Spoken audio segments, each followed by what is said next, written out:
You sound scary.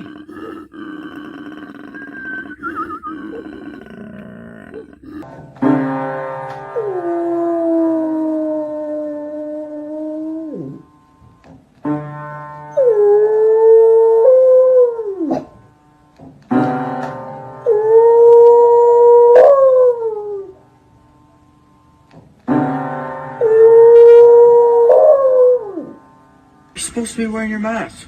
No, I don't have to wear my mask. Look, I got my special rock. And what's that gonna do? Same thing your mask does. Fuck all. Beware the jabberwock, my son. Australians. Can everyone get off the grass, please? Sure. Let's just move back from there. Hey guys, I've just reseated that. Please, off the thing. Sorry, man. All good? That's all good. Thanks. Een stralende Bill Gates, maar niet voor lang. Hij krijgt taart in het gezicht bij het binnenkomen van het Concertgebouw. Look at this little... I'm sorry. I didn't mean to hit that too hard. Give me the fucking phone. Fucking democracies. Fuckers are out. More fucking money. Fucking happen. And fuck you. Space is water, right? It's like an upside down ocean. That's why they say you float through fucking space.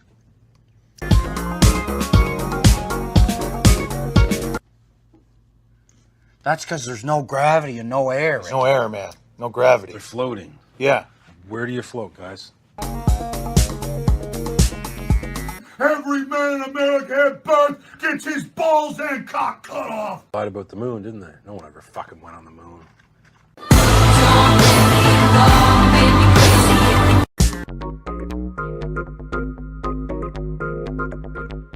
Dumpling, what the f are you doing?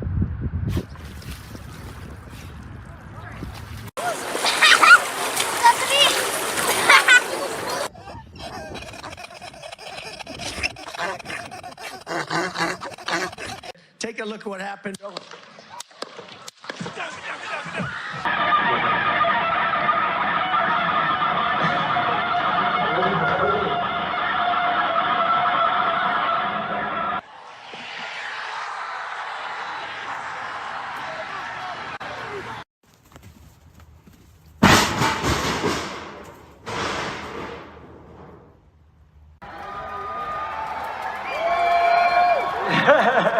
Thank you very much.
Yeah.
Oh, anyway, yes, so here it is, Tuesday, the 6th of May.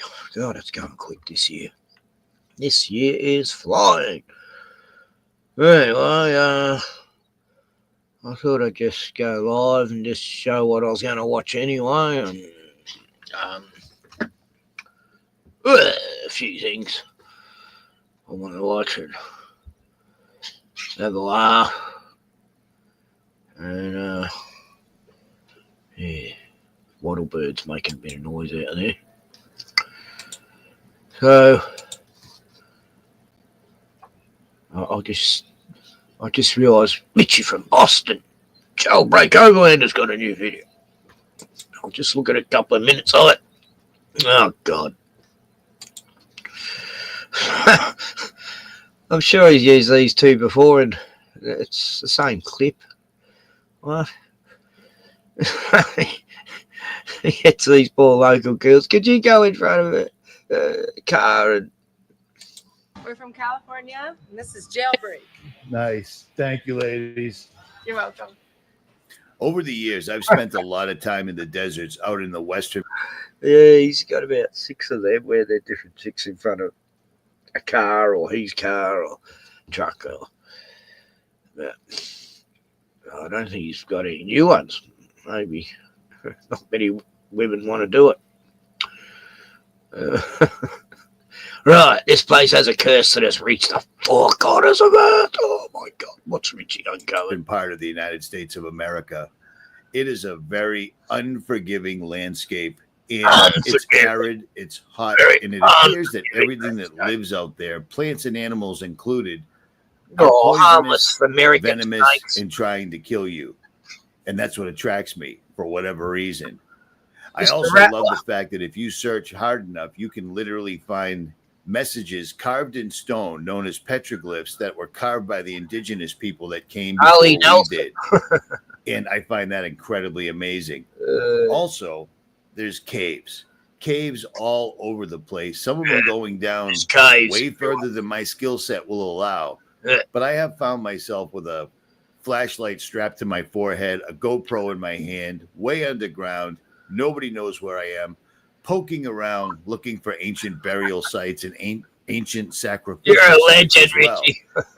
Is this the best survival game ever made? Richie's monetized. This is the aircraft carrier shelter you seized. And I have found them. So with all that being said, out in the desert, I had stumbled across a national forest that many people... At the end of the day, it is what it is. I digress. Richie, hey, Glenn, Scotter. It's halfway over almost, I don't know.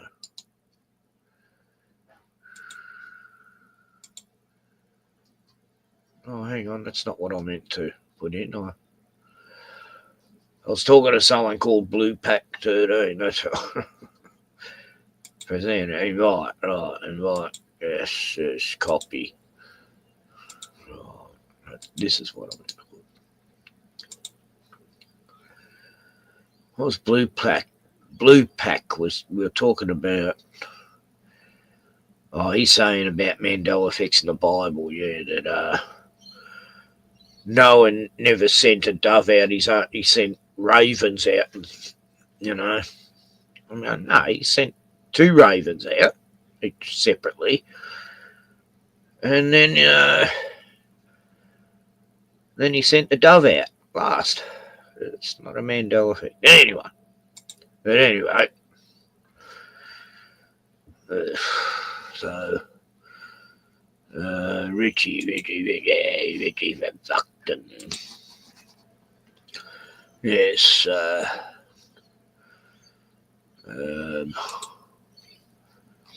it's all good. Payday tomorrow.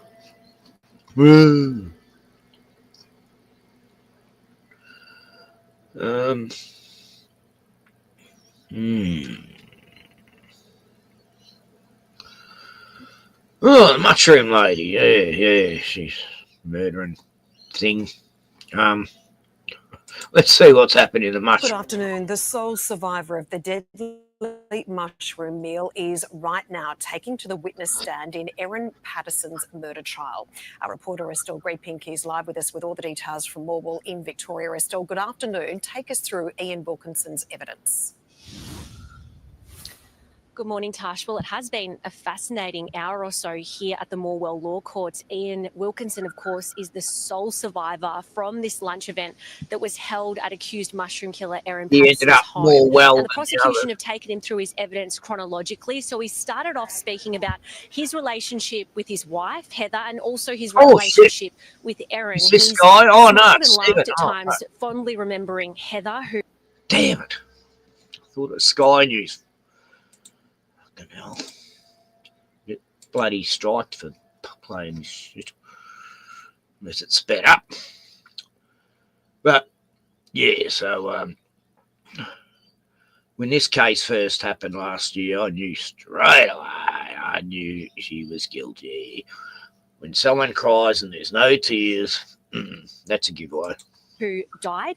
And then he's spoken about how they really viewed Erin as more of an acquaintance than a close friend, but they said they were friendly and that they were excited when they received this invitation to attend lunch at her home. He then spoke about how he had been picked up with his wife by Don and Gail Patterson, Erin Patterson's in-laws, and they all travelled to the home together for that fateful lunch. He's then described how the four went into the home to see Erin Patterson. It was quite a new house, a 5-bedroom house in Leongatha, so they spent a little bit of time talking about the home and the build. And then the two older ladies wanted to take a look at Erin's pantry.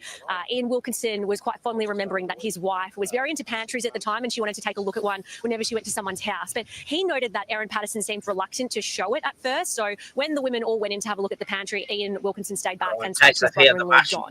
He then said that he saw Erin Patterson preparing the meal. She was mashing potatoes and then plating up the food that she was about to serve her guests. He said that the two older ladies who were invited did offer to help her plate up that meal, but Erin Patterson refused. And then the group all sat down to eat a meal that he described as a beef Wellington that kind of looked like a pasty that was served with green beans, mashed potato and gravy. The prosecution have also asked Ian Wilkinson today about all the foods that he ate in the lead up to this lunch event. They went through what he had for breakfast the day before and all that sort of thing. And every time they questioned whether or not Don and Gail were with Ian and Heather at that time to see if there were any other meals that they'd all eaten together apart from this lunch. Another thing that was interesting that came out was when the four guests arrived at Erin Patterson's home, they noticed that Simon Patterson's car wasn't there. Of course, we know that Erin Patterson's estranged husband had been invited to the lunch, and the guests were surprised when they realised that he wasn't there as well. So Erin Patterson has sat in the dock for the last hour of evidence. She didn't react when she saw Ian Wilkinson walk in, but his evidence is continuing. I'm going to head back into the court and see what else he has to say. Tash? We appreciate the update, Estelle. Thank you.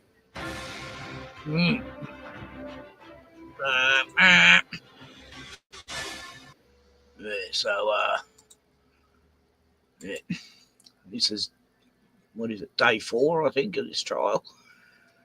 I don't know how long it's going to go on. But yes, since last week, yeah. And, I mean, the evidence is overwhelming. It's insane. She's pleading not guilty. Oh, no, I never meant to poison him. I am a professional mushroom forager, and I know every single mushroom in the area, and don't know how those death caps got there. First, she said she got them from a supermarket, right? Yeah, like, you know, they're selling death cap mushrooms at the supermarket, are they? Yeah, story kept changing within the first few days. Then The cops found a hydrator she dumped at the rubbish the day after they were poisoned. She went there early in the morning and dumped this thing at the rubbish. They checked it. They must have been watching her. And sure enough, death cat powder in there. That's all the evidence you need, really. She ate off a different coloured plate than everyone else. Fed her kids totally different food. Her two kids. Yeah, oh no, I didn't do anything. No, it was an accident. I don't know how that happened. Oh, God. And, yeah. I mean, the motive's the hardest one to figure out, but they don't need a motive in this case. The case is clear enough. You know, it's a pretty good case. I can't possibly see her getting off. If she does, it's insane. She murdered 3 people, you know. Case closed. Tried to murder 4. And her husband, she wanted him there. Yeah, he was the one she probably planned it for as well as them. And when he didn't turn up, that sort of messed her plans up a bit. But she still went ahead with it.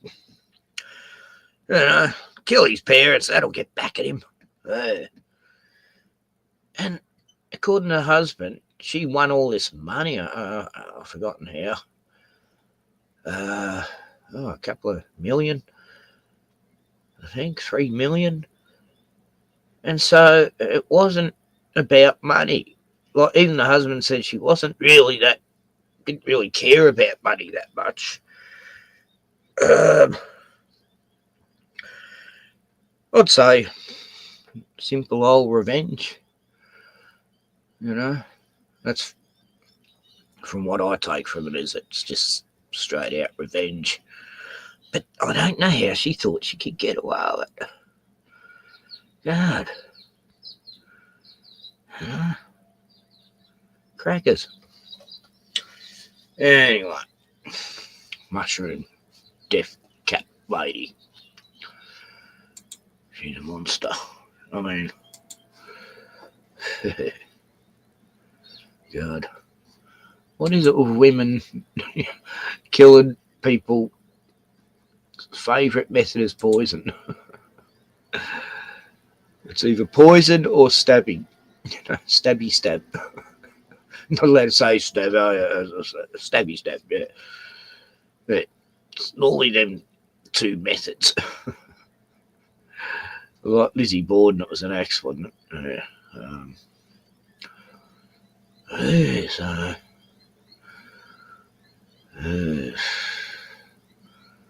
What else is there?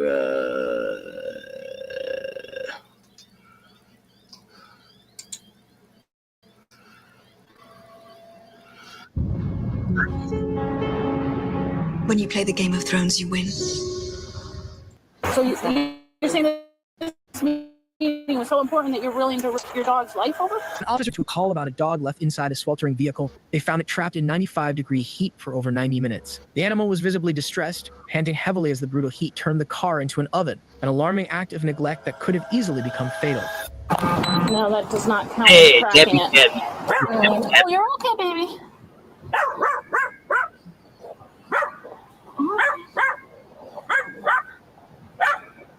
You're okay, honey. He's not happy. Yeah, he's scared. I was thinking that dog's only being savage because it's in the car. Once it's out of the car, it won't be savage. And especially if you just grab its lead. And that's exactly what happened. But I haven't watched it all yet. I was just watching a bit of it. But yeah, some stupid woman's left a dog in a car on a filthy hot day. Yeah, it's like 90 degrees out right now. It's Oh, going to be way even hotter in there. Yeah. So you never saw anybody come back out or check on them or anything? Nothing. Not in the last hour, anyway. Yeah, look at this, Glenn. Some idiots left their dog in the car. Oh, no. If I saw that, I'd just smash the window. Break the fucking window. Yeah. I had to do it before. My dog locked herself in the car. It was on a boiling hot day, but I had the air conditioner going, the car was going, and she locked the doors. I had to end up smashing a window. I rang the wreckers going, what window do you have for a Ford Forte? I left just like, okay. Okay, that's what I'll break. But the air conditioner was on, so she wasn't too bad. Some farmer produce joint. Just get food. No.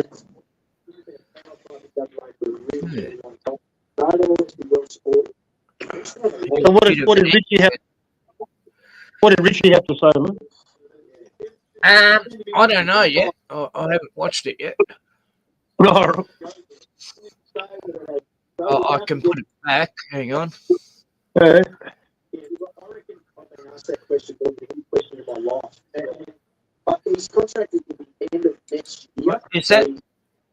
that the radio? Yeah, I'll turn it down a bit, mate. Sorry. Pretty loud. Yeah, it's hard to hear you. It's not loud, but it's not far from the speaker. That's all.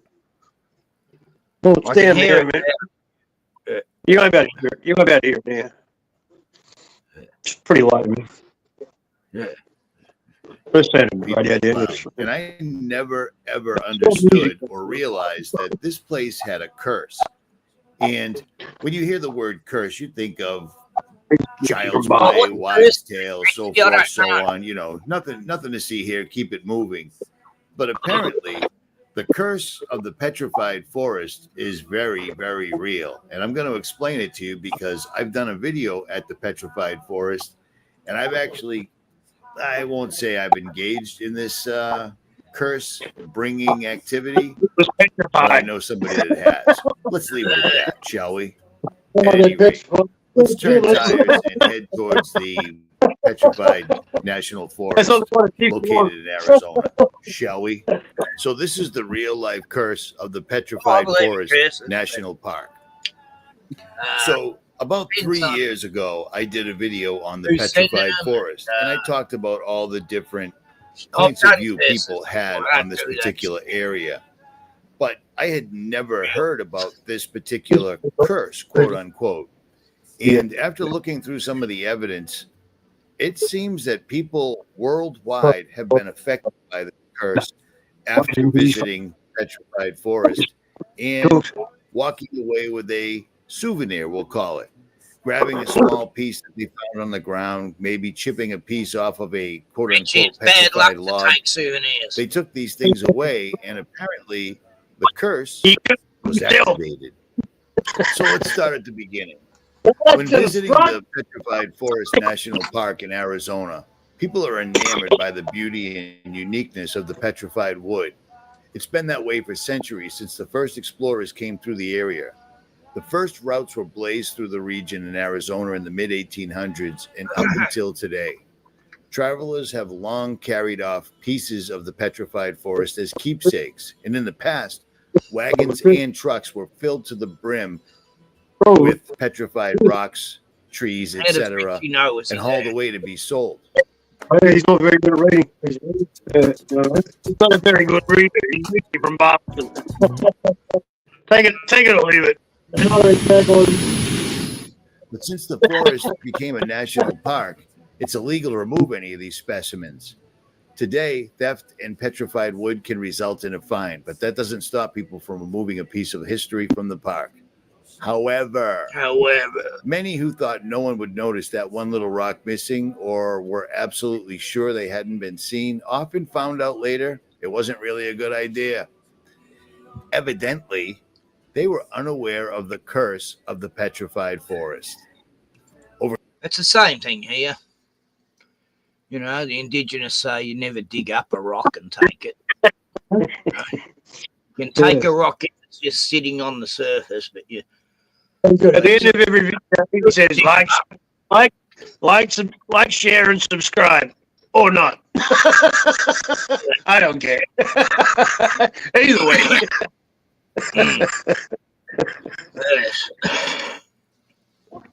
He's a funny guy.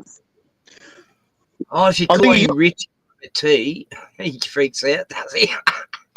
I think it's meant to be comedy, Ken. It's meant to be comedy. You can't be serious. You cannot be serious. When Scotty think it's comedy. I think it's comedy. It fucking cracks me up every time I hear him. All right, 200 million years ago, large trees and rich vegetation flourished in northeast Arizona. The region was a tropical wetland with abundant streams and rivers. During heavy rains, the waterways would flood, sweeping falling trees into the sandy floodplains. Later, volcanic lava destroyed the forest, and the remains were embedded into sediment comprised of volcanic ash, mud, and water. Trees are transitioned to stone by permineralization, a process of fossilization in which the organic material are replaced with minerals such as quartz, making a cap. He's really smart. He's from Bob. So Richie's playing horse with no name in the background. I thought that was on your end. Of the original organism. We get a copyright Millions strike. of years later, the petrified logs were revealed by erosion. Of any music, petrified forest area was designated a national forest in December 8, 18. God, I'm so sick of that song. Oh my God, they fucking played that over the years. It's just so fucking boring. Yeah, when it first came out, first few times, hear it a million times. I don't want to hear that fucking song. Like Hotel California. Oh, for fuck's sake, don't. And I was playing in your car the other day, Bohemian Rhapsody. Oh, I never liked the song, and everyone thinks it's the greatest song on earth. Very, very frightening me. Galileo, Galileo, Galileo, Galileo. It actually makes me angry when I hear it. I want to smash it. Talk to Ken, mate. Triggers me. Talk to Ken. Hello, mate. Hey, Darren, how you going? Yeah, good, mate. Yeah. Well, we had a pretty mild day today. We had a nice ocean breeze here. It was very warm. Hey, I like Hotel California. Oh, sorry. It's about going to hell, though, The words are pretty sinister. If you go right into it's about junkies trying to, you can come out of it, but most of the time not. Oh, look, I don't mind other people like it. That's just, it's selfish to say I don't like that, turn it off. I don't do that to people. Well, maybe. Depends. Like, if it's something like Cindy Lauper, girls want to have fun, I'll say, please, get that off, please. Girls want something like that, or... For me, it has a different meaning, you know what I mean? So... Yeah, I got friends that went that way in life, and you know what I mean. And family. I mean, I liked, I liked all them ones back then: Led Zeppelin, Pink Floyd, and lovely. Yeah.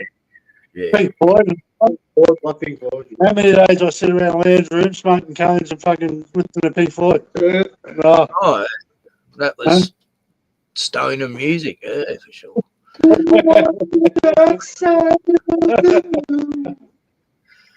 yeah, they had a lot of good stuff in the 70s, concept albums and things, I used to even listen to Yes and some of them, ones. My brother-in-law was an album collector. He had 700 albums. You know what I mean? And this is way back in the day, and the latest turntables and shit. You know what I mean? And his brother was a sound mixer for all the bands. I've seen the Angels live, been backstage. Susan Quattro, Joe Cannon. Do you know what I mean? I've met all these blokes and had a drink with them, and you know what I mean. And in pubs after the gig, and you know. Yeah, I saw the Yeah. Angels live a few times at the St Kilda. I think it was. I tell you what looks really grass, kid. Being backstage and looking over their shoulders right from the back of the stage and watching all these people saying, "No way, get fuck off." Classic. It was a rebellion song, you know. Yeah, it was great.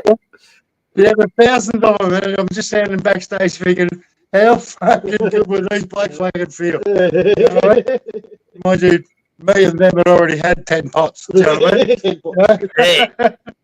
Yeah. No, it was a good night the time I saw them. I went and seen that band, Orchestral Manoeuvres in the Dark, and they were an English band. And the Angels were backing them, you know, so it was a good gig, you know, seeing the Angels and then that band. That was good as far as electronic music.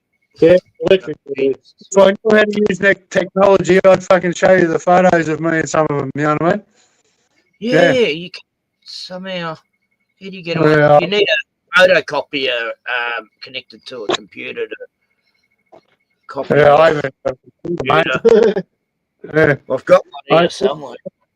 Send the photos of Darren and his best mate with Susie Quattro. They're standing on each side of her with their arms around her. She's only little, mate. Cool photo, man. Yeah, she was short, wasn't she? Oh, only very little, mate. Made me make tower over. Yeah. I'm only I'm 5'5". You know what she said to us? She said to me, mate, I need you two in the crowd. You can take the rear, she said to me, and you take the front because he's a massive man. I mean, he's a massive man. He weighs 200 kilos. Yeah, maybe more. But he's massive. Huh? And she said, you can part the crowd and I'll just walk past. I'll walk behind you. He can look after the backside. See what I mean? Yeah. Backup. Yeah, good backup for her. I like a big triangle, mate. We walk through massive crowds and just fucking bang, you know? Oh, everyone loves Susie, you know. Like, yeah, I can imagine the crowd going wild seeing it, you know. Oh, and it looks like it. Right, then. Those are the Corellas, man. That's what they are, not cockatoos, Corellas, man. Oh, Corellas, yeah. Oh, they just keep coming, man. They don't stop, man. Noisy This is like the buggers. high. This is like the highway for them, man. They all fly over us. Fucking Typical parrots. Waves and waves and waves, man. There'll be hundreds. Well, there's more. There's two more. Yeah. A lot of food around here, yeah. They're still coming. Well, this one's lost. He's going the wrong way. Yeah, the glass are like that. The glass go over like that in big groups. Always hear that. They'll just keep coming for like the next half an hour. Yeah, I think it means rain's coming. Normally the black ones do anyway, but sometimes the other parrots can too. But I don't know. I haven't checked the weather. Let's see what the weather. It's going to rain tomorrow. Is it? I think it's going to rain tomorrow. I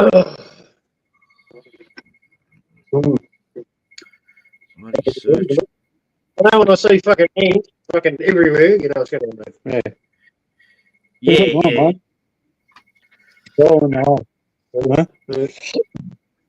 When it's going to rain, you notice ants start to build up around the ant holes. They build up a mound around it.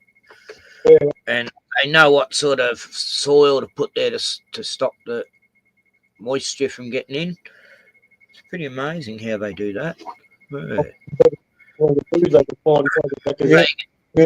you have the birds telling you, you have the ants telling you, you know. I've had them come in here just the last couple of days, actually. Yeah, so definitely. Not a lot of it. Good enough. Cold and wet. Yeah. Let's see.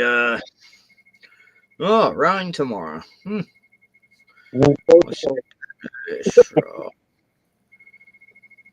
hear much. Probably with much. Don't think it'll be much, but No, they reckon low temperatures and it's going to be a cold. You know what I mean? So it's real. Kaboom. We're going to get kaboom. yeah, what are they? Next week. Yeah, things are cold enough. Why they want to cool the world down? Yeah, tomorrow. Yeah,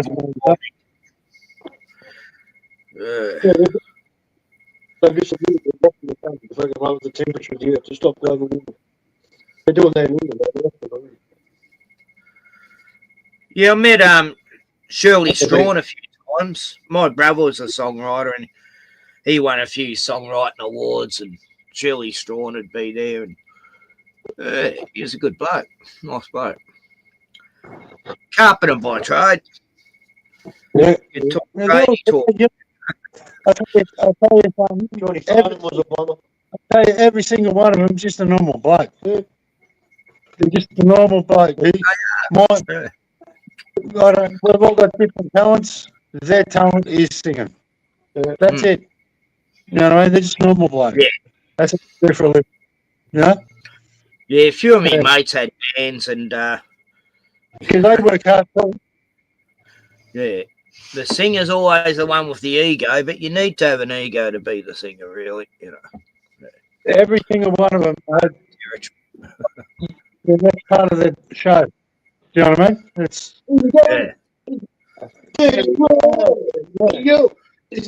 and Red Simon's always had the makeup on. Yeah, you look like a fucking cleaner. Yeah. It's just part of the fucking show. Red Simon was, you know, the Mr. Gnarly, you know, he was making it, he's always miserable and sarcastic, and I don't know his real story, but a few people told me he wasn't a nice guy or something. I don't know, but I never met him. There are some very much.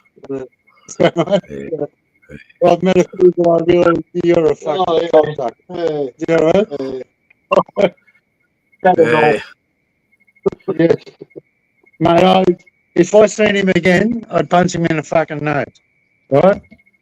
I don't like him one bit. You know? Yeah, oh, wow. Join the club. I could just tell. He digitally raped his girlfriend in front of other people, mate. Yeah. I wasn't happy.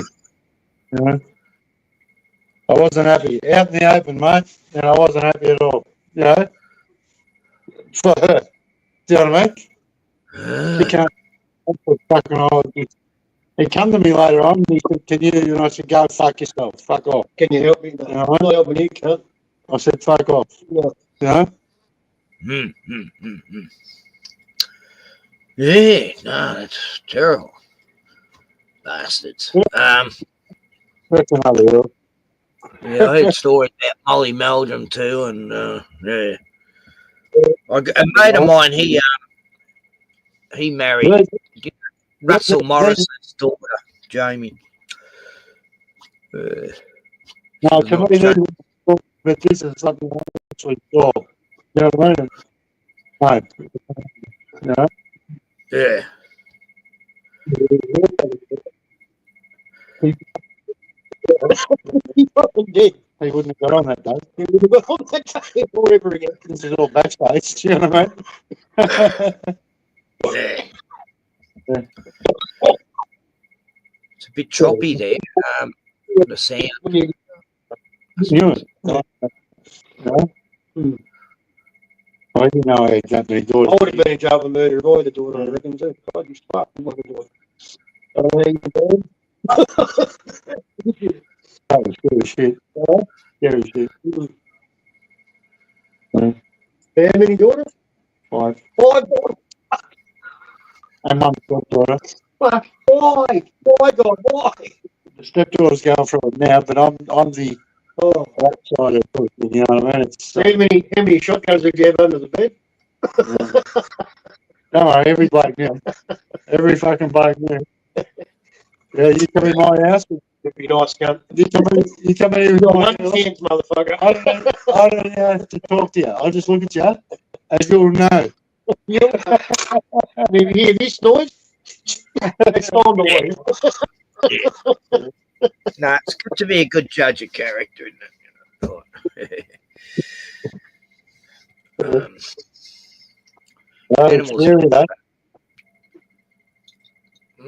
That's why I always say us blokes, we think we're heroes because we got a woman.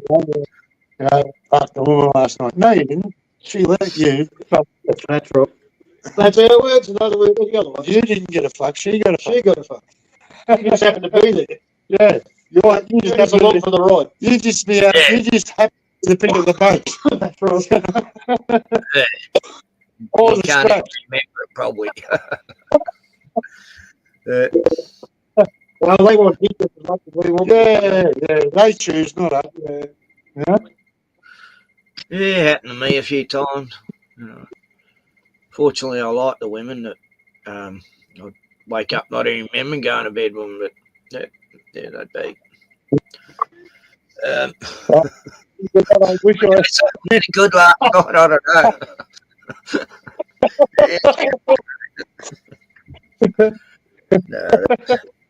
There's a lot that I just go, oh, fuck no. It's good to be sort of half sober, you know, at least, I reckon, because brewers droops, you know, that's pretty shit. You don't remember after. Was that fucking ugly? Then you chew your own arm off so you didn't wake her up? How ugly? How ugly? He was so fucking Screwing. After I fucked Yeah, anyway. Depressing. I fucking like flag this best of us. I didn't have a head.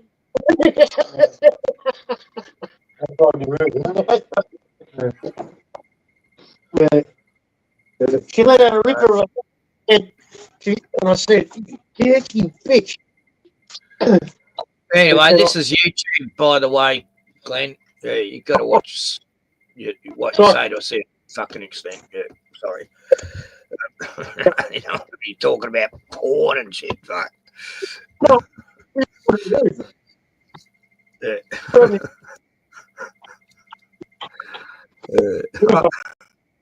I go on panels where you're not even allowed to swear, you know, so I guess I'm getting careful now. Someone got kicked off one channel today because they said the F word.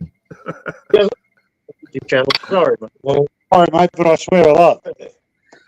I don't mind swearing on here. It just, you know, when the topic gets a little bit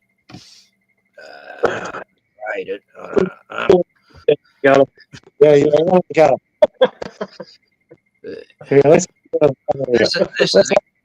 This is a family show here. No, not really. No, I've always got it set up for kids. Yeah, let's get up to the nature strip or on the footpath at least. You know? Yeah.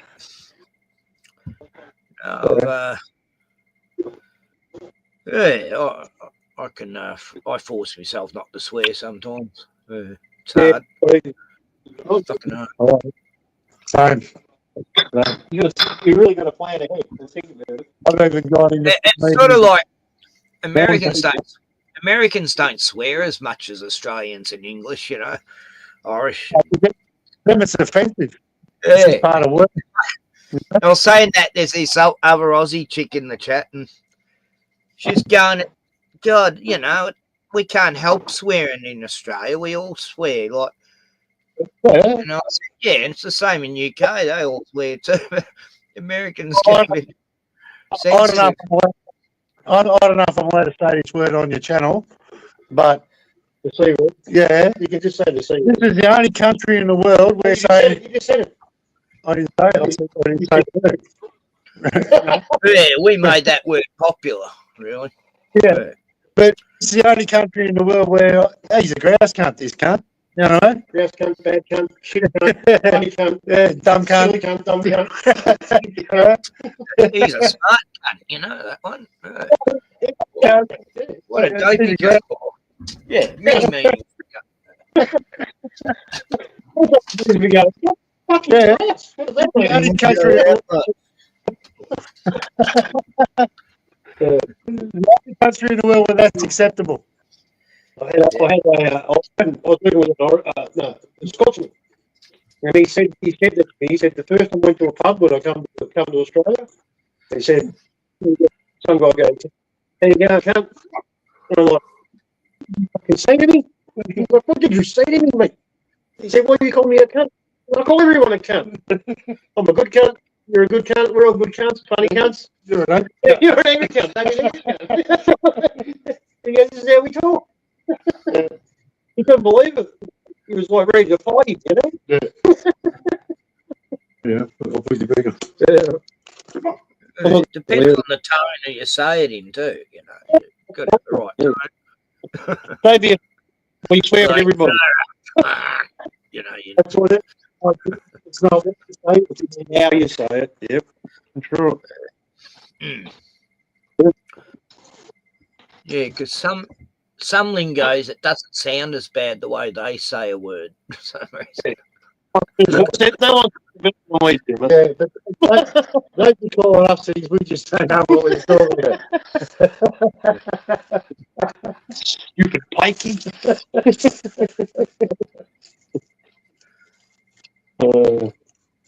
They got their own we don't understand. They got the same sense of humour. No.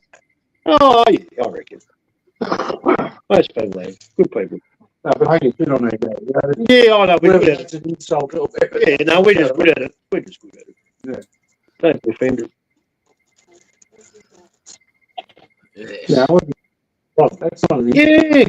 I'm not being insulted. Yeah. No, everything's politically incorrect now. Yeah.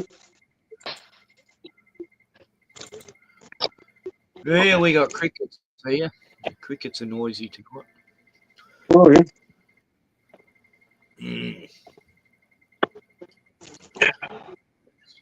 How's Bruni? Bruni all right? Yeah. Just went out. He must have heard some animal. There's something out hard last night. I couldn't see what it was, but it was making a racket. Jumped on the shed. I think it was a possum. Oh, yeah, they're noisy. They sound like a monster in your backyard, mate. Yeah, it was running around on the roof of the shed. You never heard it before. It's just a possum, I think. It's too noisy to be a bird. You know, birds don't make that much noise when they walk. All the stuff is silent. Yeah, they don't warn you. You're not going to get no growl. No. Sure. Yeah, that's a good thing about it. So a lot of things are going to tell you, but a little bit you won't know it's the other. You won't.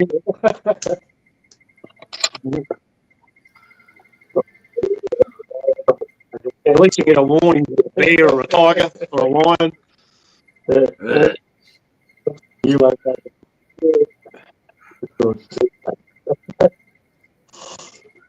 That Carol Holmes did a video today.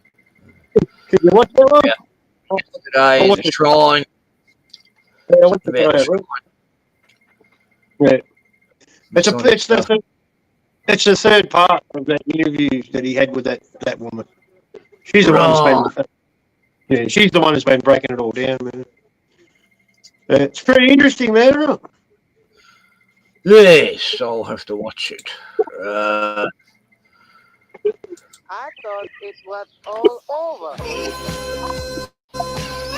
First, we've got to have an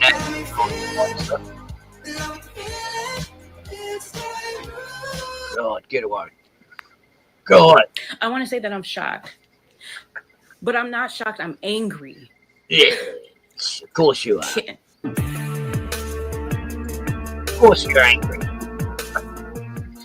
What's going on YouTube? I am back. And yep, we're talking about this. And I'm pretty sure you know what I'm talking about when I say, you know what we're talking about.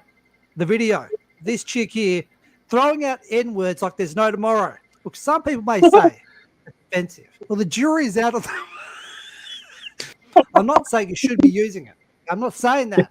What I am saying is we're going to be talking about this story and also one meltdown in particular. But as always say, first up, if you want to help me out, hit the like button. And if you're new here, hit the subscribe button as well. Help me get to 280K because I'm struggling. So let's start here. This is the actual one we're talking about.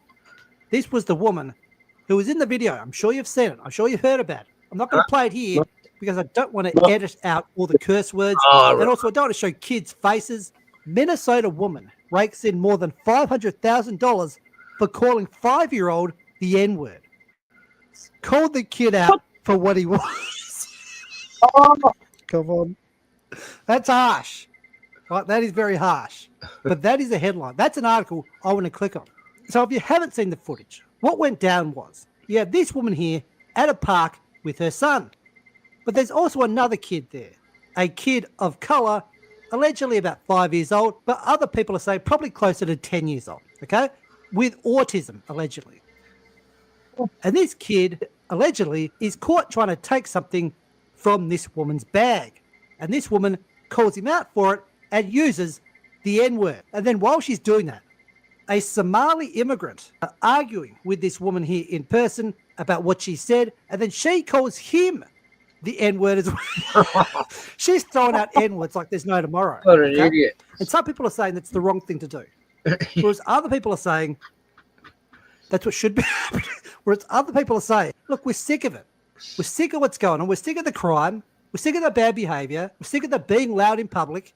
We're sick of all of it. And this woman was just venting what many people feel. Little Somalian I'm not saying I feel that way. I'm not even American. Steal something out of it. But that's what some people are saying. And then she eventually walks off and leaves. First, I've got to say, I don't think she should have used the N-word against the kid. But where were that kid's parents? So they're just leaving their autistic son in a park to fend for himself? Is that what's going on here? Because the guy filming is not the kid's father. The guy filming, that's the other angle to this. The guy filming does not have any kids. So what's he doing in a children's park anyway? Considering the fact that in 2022, he was a suspect in a case where a teenage runaway girl was SA'd. Oh, God. He was one of the suspects. And this is Minnesota. Although a year later, the case was dropped, but that doesn't mean he's innocent. There could have been a myriad of reasons as to why the case was dropped. So what was someone who was accused of that in the past doing at a children's park? The question that no one seems to be asking. So that's the basic breakdown of what happened. And people from the black community and also woke tards out there, libtards, they can't comprehend why people would be donating to this woman here. Well, let me fill them in. This was the guy who, in my opinion, just my opinion, murdered a young man. This guy literally ended someone's life. He's getting over $500,000 in donations.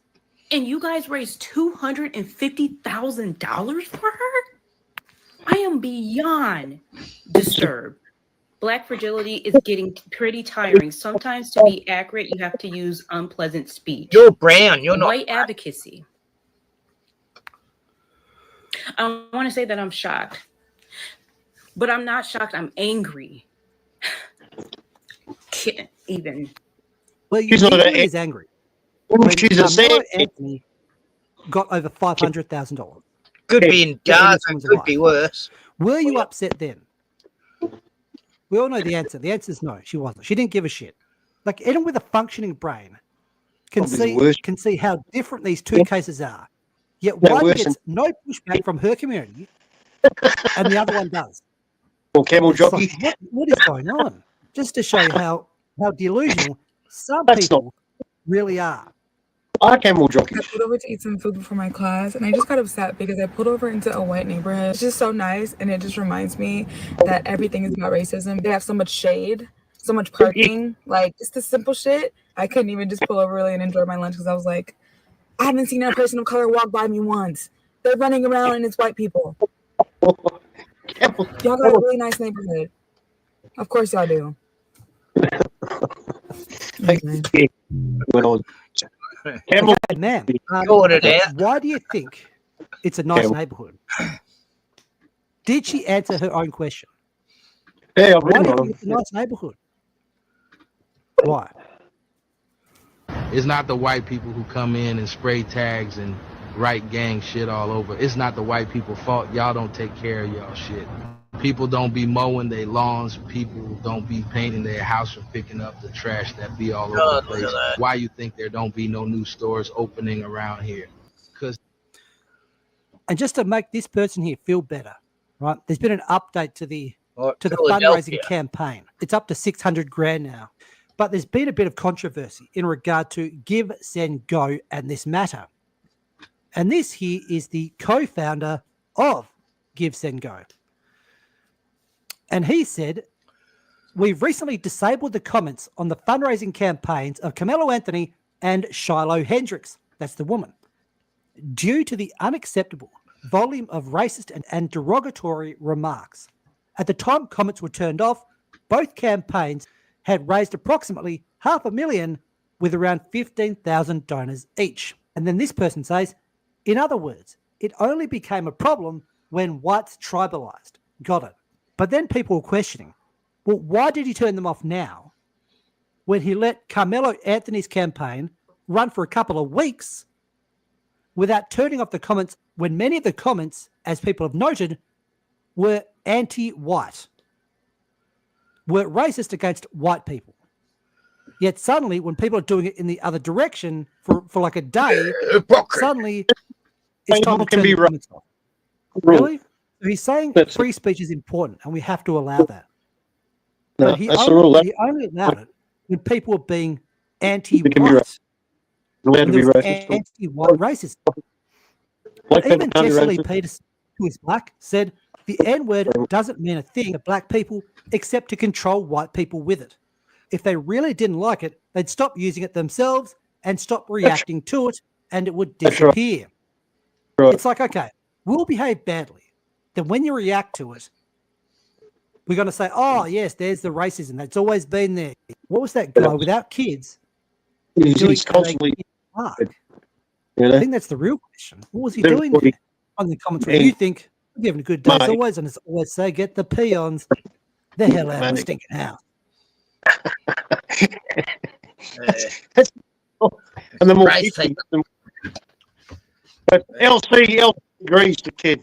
We were just discussing LC about that word earlier, and there was a guy on there explaining why they use the N-word all the time, all the black people over there. And he explained it pretty well. He said it's like, yeah, it was the slavers' word for us, but the fact is we got the word back and we own the word in a different way. So they made it mean a different thing or something. But still, at the same time, they're the only ones allowed to use it. But I'm pretty sure it came from the African country of Niger. That's where they got the idea from, I reckon. Yeah, Niger and... Yeah, the actual word, all it means is black. That's all it means. Yeah, it is an African word. Yeah, that's what he said. Yeah. He said you might have a nigger car, it's a black car. What about a nigger? Black. Well, my nigger cat, my nigger dog. So German, it's Schwartz. Schwartz is black in German. No, it's a more black. Did you know that? So that world famous shampoo, Schwarzkopf. You know what it actually means? Blackhead. Blackhead. Never heard of it. Huh? Yeah, Schwarzkopf. That's where this was coming from. No. And actually, in English, it means, in German, it means blackhead. That's what it means, Schwarzkopf. You haven't heard of that brand of shampoo? Yeah, you're kidding. It's pretty famous, man. It's been around a long time. I can't remember the brands now. I haven't used shampoo for so long. I know you haven't used shampoo for a long time, I know. Since I was about 28, I believed it was making me go bald, so I stopped using it altogether and just got hemp soap, and that worked much better. I just use soap, but I'm still losing it. Yeah, I'm going to shave my head It's going to happen soon. I'm going to be a nude nut. Yeah. Hemp shampoo's the best for hair if you still got it. I'll give it a crack. I've got hair, but it's fucking so thin, man. Fucking spider webs look fat. It's fucking not good. Oh no, what are you buying it? I think it's been 2 years. I've had a cup of tea.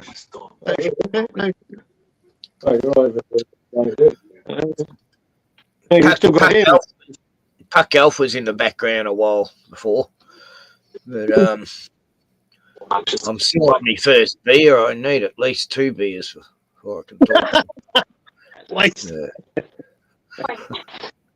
Yeah, come back up when I'm on my 4th beer.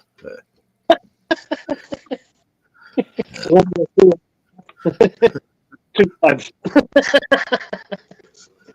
Yeah. Oh, fuck. Hey, I've been struggling since I come back from your joint. Yeah, because I didn't get any fucking sleep. I was late for work yesterday, and today I was still recovering when I got up, and I had good sleep. But it took me about most of the day before I started feeling better. You know, just a couple of pots away. Just from lack of no sleep. Yeah, I only had 3 hours sleep the night before you come.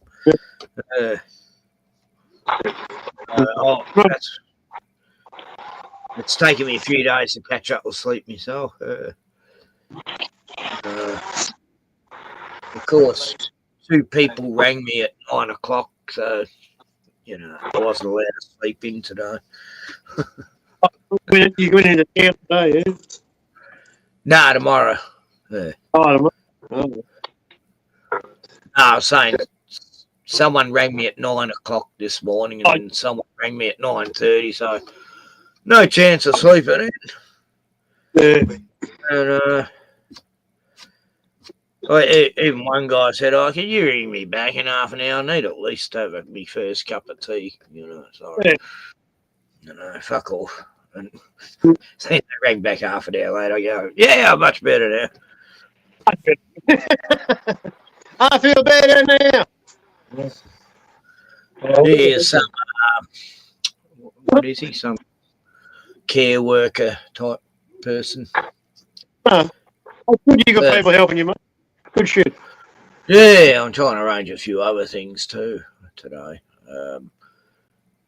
I've got my gummy bear prescription, but it's going to take them it should be in by Thursday or Friday. And I go, but I need it tomorrow.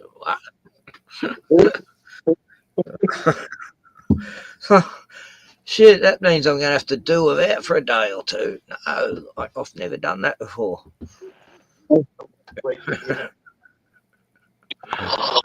It's unheard of. Yeah. Remember, Ken? I meant to get it last week. Yeah. Remember, you have to go easy. Just have a quarter. Have a quarter at a time. All right, just to be safe. That's what the fucking doctor told him. Yeah. Oh, the gummy bears there. Take it easy on those gummy bears. They might be a bit strong for you, Ken. Right. No, I'm used to hash oil and stuff.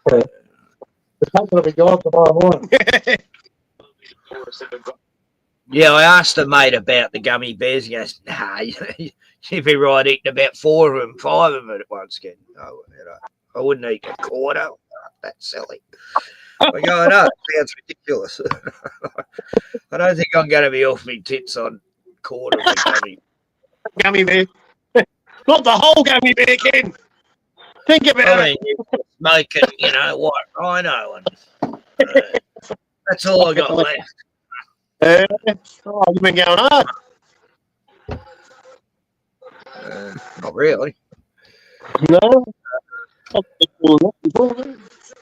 I got it like more than a week ago. Yeah. No, you got a quarter. Yeah. About the 7th day. So I've still got some for tomorrow. If I got enough for one more day, really. Darren smokes less than I do, mate. Smoking, how long was last year? Smoke.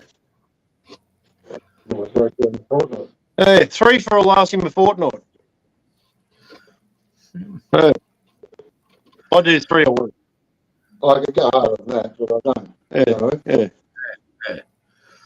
I remember I was making a gram last me a week, but I was just having joints and sprinkling a bit in, and back when I didn't smoke as much. I could get a week out. Yeah, I could get close to a week out of a gram. Yeah. For me, it's not about getting off anything or it's about. I can make it last. Before you don't get started. Yeah, the more you got, the more you smoke too, usually. Yeah, the less you got, the less you smoke. Yeah. I don't know. I used to have pounds of it, but I still smoke just a gram a day. I didn't feel I had to smoke any more just because I had more. Yeah, I've never smoked more than I have to, but I'm just a little bit. Yeah, like I'm saying, I can stretch it out if I need to. You know what I mean? Yeah. I can make fuck all last 4 days. You know what I mean?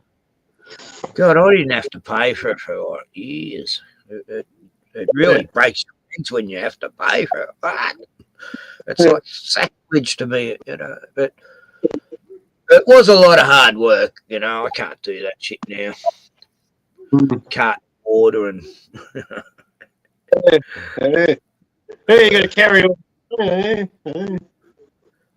Even 10 litres is heavy to me. Water and can. 9 litres of water and can. Just going to check Bruno. Oh, mental. You didn't have a water tank back those days, no? You still run a hose off a water tank.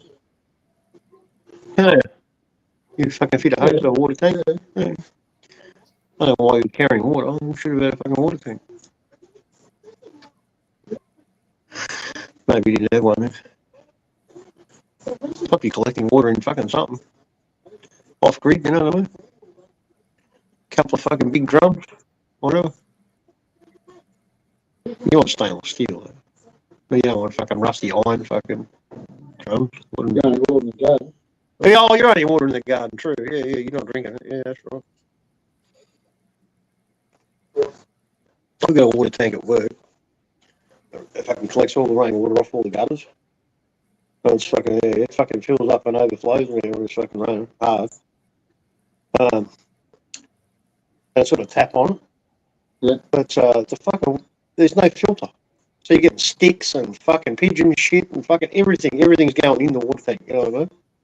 Well, yeah, that's why you only use even normal water tanks. You need a filter, you need the mechanism to make it drinkable. You know what I mean? You need a bit of chlorine, a little bit of bleach. Sorry. Whenever you're storing water, just a fucking tiny little bit of bleach. Yeah. Whenever you're storing water, you need to do something. You got to fucking kill the shit that's in there. Yeah. The cans on the water tank.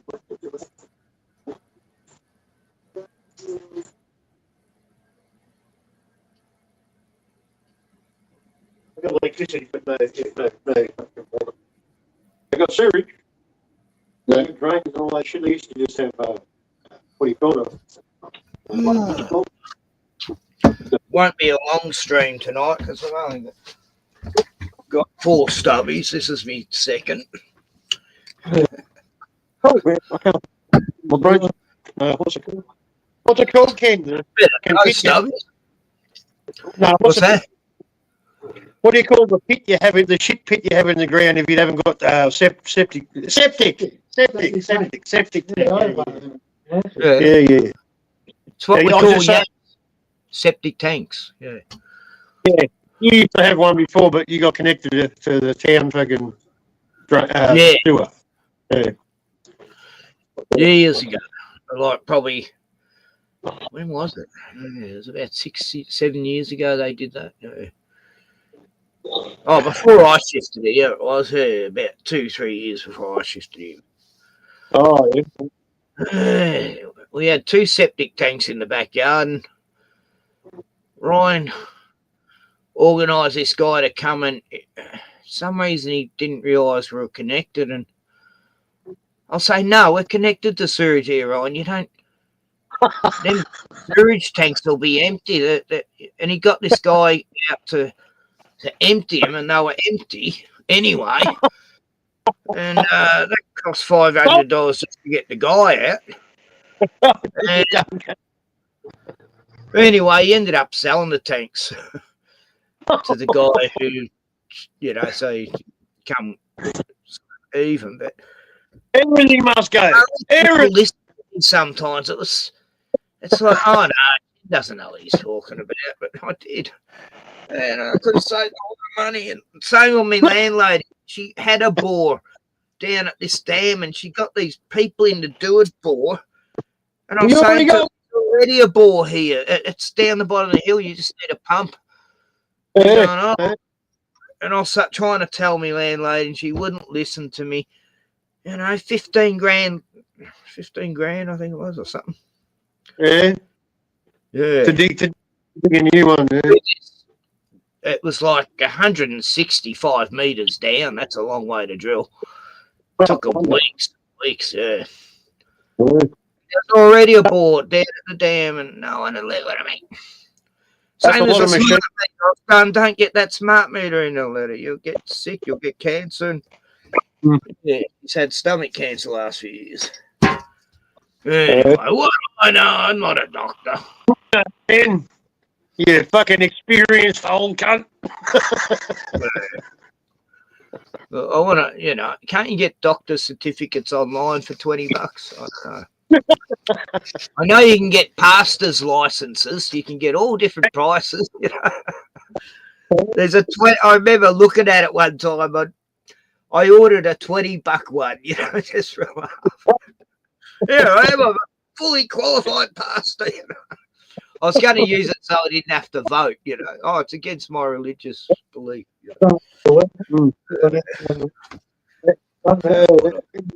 Way to celebrate. It's like you'd be a pastor for $50, now. Anyone can say they're a pastor. What's that? That's all right. We'll set up on that. God, it's crackly on your end, Glenn. The sound's pretty crackly tonight. I don't know why. Sounds like Joe used. I'll go out and come back, yeah? Okay. Might sound better. Give it a crack. Could be when you're too far away from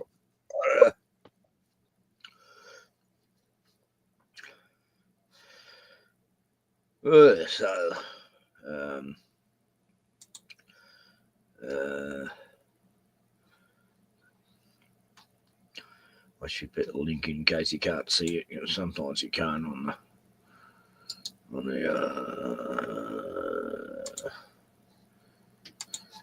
on the phone,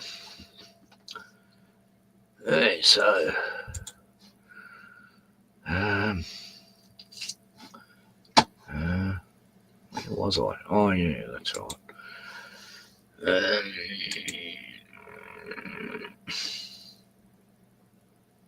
What's going on here? Where's me downloads? What's that? Yeah, GTP chat's not working lately. It's weird. I don't know why. It won't make pictures for me. Oh, we're having problems and stuff.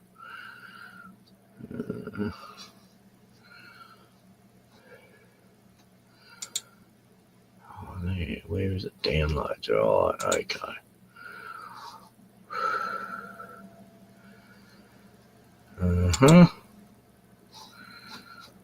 And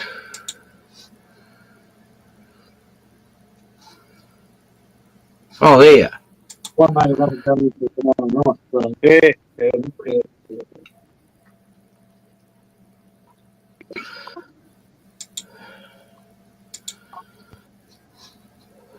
Had a big stubby hole there. That was a few. I think a half of it in there.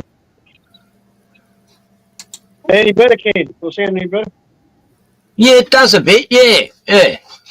Oh, that's good. Hey, I don't know what's going on. I don't know. I did watch it back, man, when I was, people said I sounded shit before, so, and it sounded shit, yeah, it was shit. Yeah, it is better.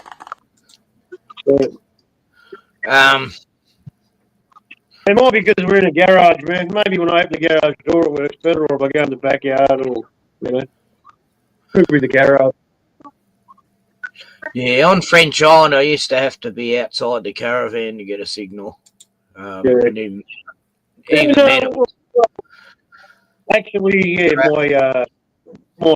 my signal is only 2 bars at the moment. So, yeah, I don't know. That's a bit low. The U.S. is considering easing restrictions on the video selling chips. Hey, I was just scared, mate. I was just pumped up after driving my car, mate.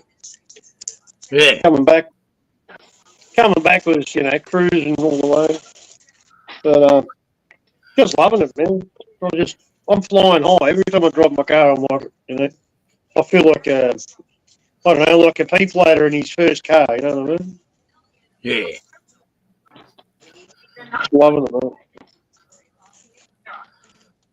Question is, oh yeah, Tiani sent me a video of Eva when she got the mouth organ I sent her. Yeah. Oh, nice. You got that video. Yeah, cool. Hang on, where is it? I just got it today.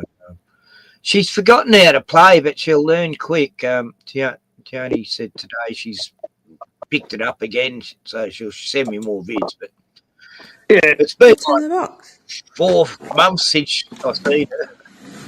Can you open it? So much. Do you need help? She's cool, man.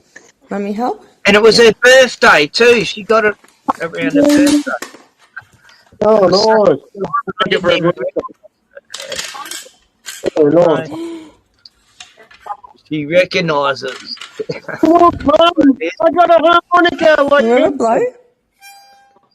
That's it. Yeah. Good girl.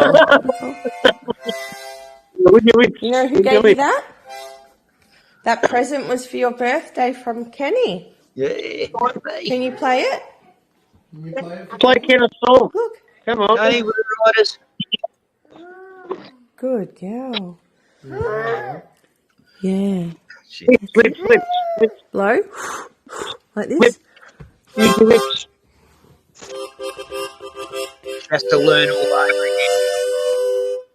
again. Yeah.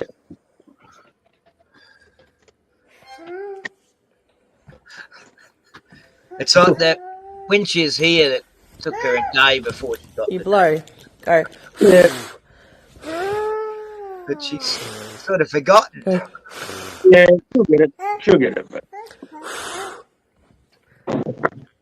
she knows noise. She doesn't know how to make a noise. Tony will be teaching her. She says she loves it. Oh, she loves making the sounds, man. Yeah. It's a C. It's in the C. Yeah. Gotta get a D. Oh, it's always a nice sound, man. I've always loved harmonica. Good girl. All kids do. I think all kids love harmonica. Hey. Hey, Kiva. Harmonica? Can you say harmonica? She'll pick it up. Harmonica? We play the trumpet. Harmonica. She'll be up. Harmonica.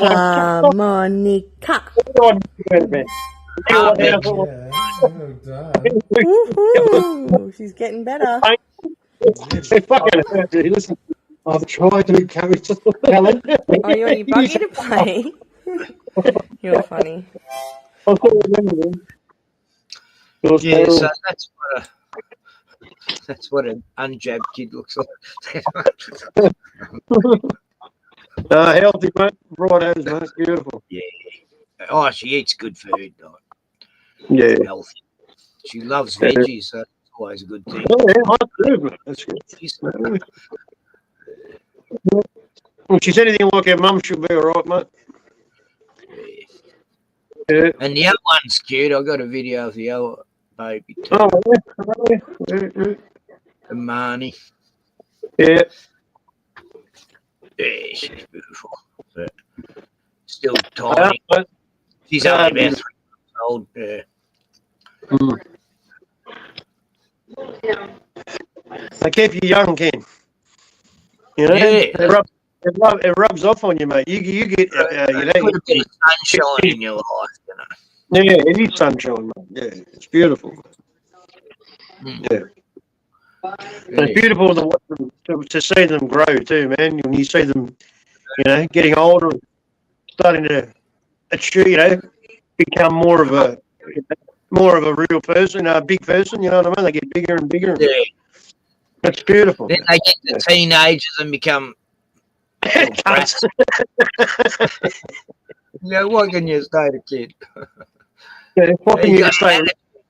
What's this attitude? You know, I used to say to them, what the, you know, 15 and you think you know everything. Stop it. We were all there once, mate.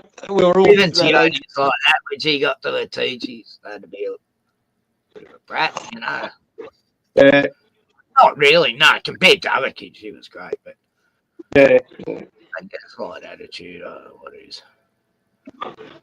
But what would you know? Boomer gent. No, she turned out all right, mate, and you were a good role model, weren't you? Yeah, I didn't have her shooting up drugs by the time she was 12 or anything. No. No. No, she's got a good head on her shoulders, man. She doesn't even drink much, really. Yeah.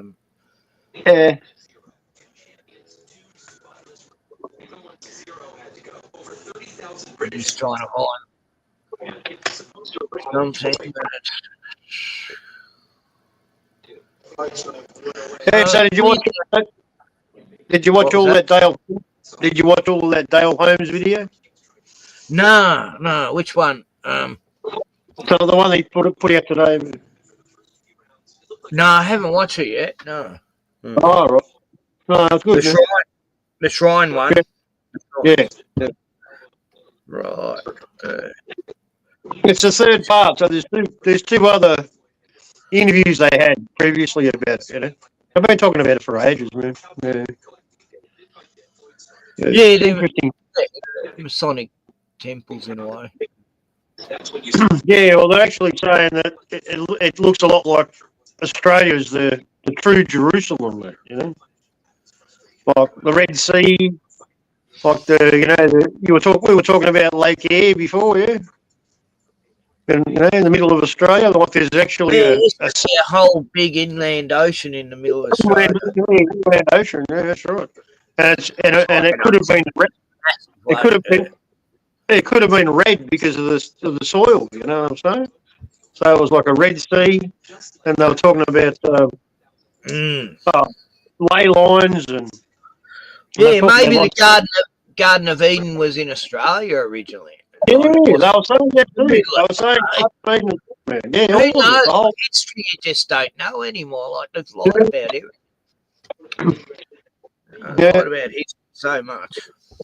And Apollo Bay, right, is on the same ley line as the shrine.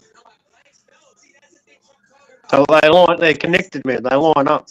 Oh, yep. Yeah, and that's the Great Australia. Well, the Great Ocean Road, I should say. But yeah, and that was built by guess who? Who built the Great Ocean Road? Return service. Not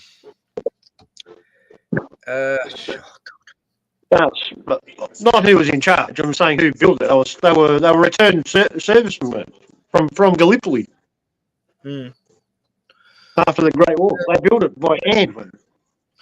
They fucking dug that shit out with picks and shovels, man. Yeah, that's what happened in the Dandenongs. The convicts escaped from Melbourne, and they all fled up into the Dandenong Mountains, and the cops couldn't never find them because they were living with all the Indigenous in the mountains, and they taught them how to live there.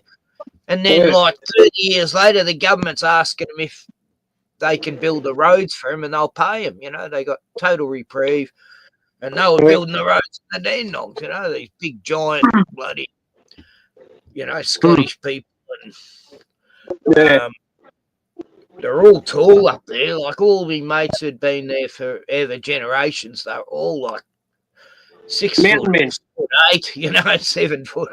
They were all giants back in those days, though. They were tall, big men, and they were the loggers cutting trees down the bastards. Similar.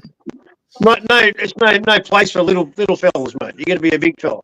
That's it. Yeah, they got to survive in the bush, no worries, with a bit of help from the black fella. Bloody black fella. I forgot what the tribe is up in Dandenongs. I know them there. Yeah,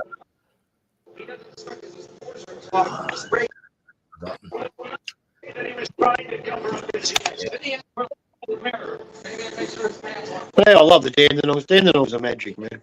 It's beautiful. Hang on.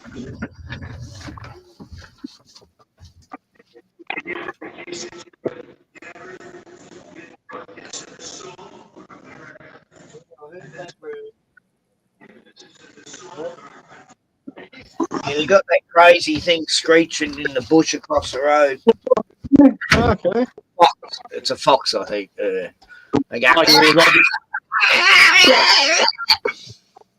yeah, I heard they make weird noises, man. Yeah, I heard that. Oh, God, it's a freaky sound.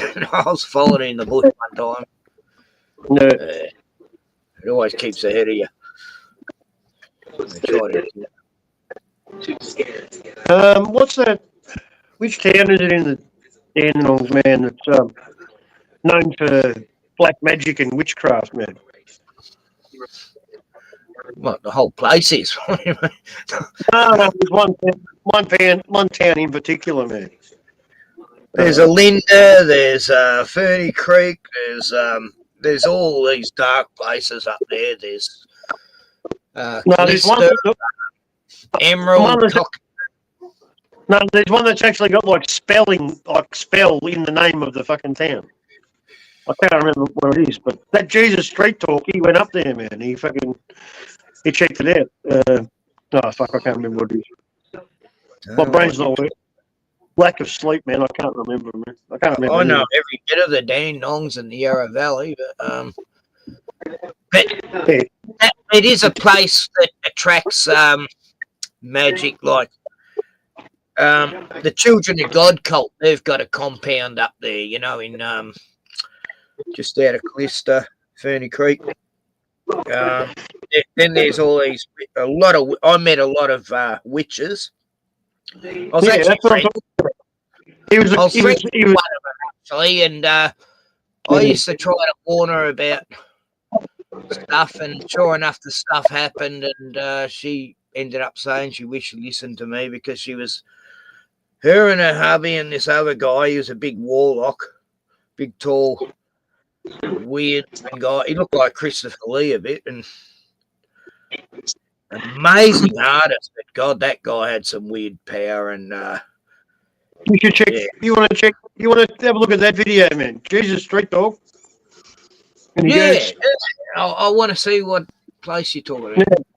Yeah, I can't remember the fucking name. It's pissing me off. Fuck me. I know the name, man. You'll know it as soon as you hear it. You go, oh, that one. Yeah. Go to his channel, man. You'll find it. Would have been like the last 2 weeks.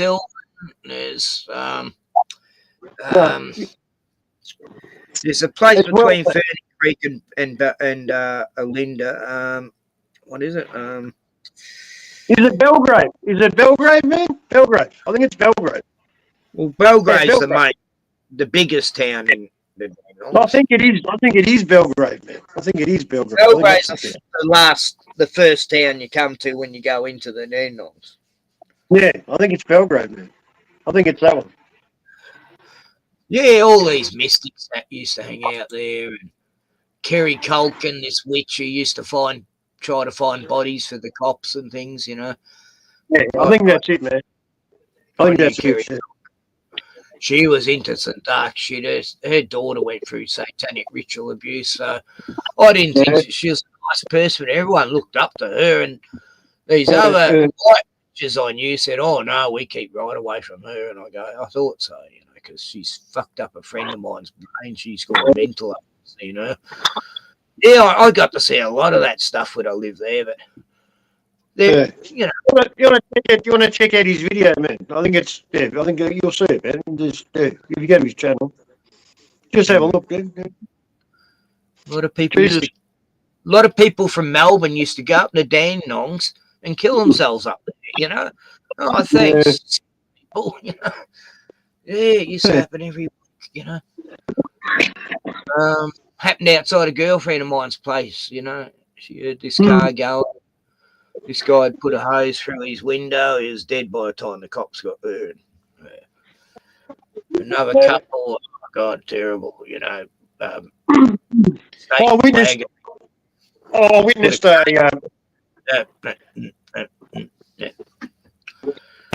the car accident up there, man. It was a whole group of cars, and they used to go up to the haunted house. You know, the haunted house I think it's Alinda. I think it's in Alinda, man. Have you heard of that, the haunted house? Well, there's many. Yeah, well, there was one that they used to go and they'd run through it. They set the alarms off and they'd run back. They'd get in their cars and they'd all race down the fucking mountain into Ferntree Gully, you know? It was the creepiest joint. I thought, fuck, I'd love to make a horror movie here. It's the weirdest, creepiest, big double-story place I've ever been to. No one lived there, and no one lived there, and they just had a caretaker, and he was like a security guard, you know. And anyway, we did that one fucking weekend. There's old ruins up there. There's old ruins there that are like, this is years old. Yeah, you know, this is a real house, man. But no one lived in it. They just had a caretaker. And they called it the haunted house in Alinda, like next to the fucking the fire station. It was across the road from the fire station. Anyway, we were all racing down the fucking mountain. I never went in there. I never did. But anyway, we were racing down the mountain, and this girl crashed her car. She lost it right around a corner, and fucking hit the bank. Right, didn't go off the edge. She hit the bank on the mountainside, right? And we turned up after the accident, and she was all right, man. Seemed good, you know. I got a helicopter helping over me right now. Yeah, it's fair, Nick. You can't film it either, can you? No. Well, you can on your phone. Yeah, it's gone now. What the fuck, mate? What the fuck? Fair, Nick. That's weird. Yeah, we thought she was all right, you know. She didn't seem that badly hurt, man. And then I find out a couple of weeks later she fucking died from that fucking accident. She had a fucking, like a blood clot in her leg, man. And fucking went to her heart and fucking killed her. Like fucking a couple of hours later. Hey? Yeah, I lost quite a few friends up in the Dandenongs, actually. Some from car accidents. 2 friends in car accidents up in the Dandenongs. Others drug overdoses, and I saw death when I was there. I was sort of. My first ex went off the top. Too much dark shit was happening. It's a beautiful place, but there's such a darkness. And my first ex went off the end and went end over end, fucking down off the fucking side of the mountain, fucking somewhere up the top. And they landed on a fucking rock, a huge fucking rock, upside down on the rock. They landed on the rock. And I think people died, and I think my girlfriend was, at the time, It didn't happen.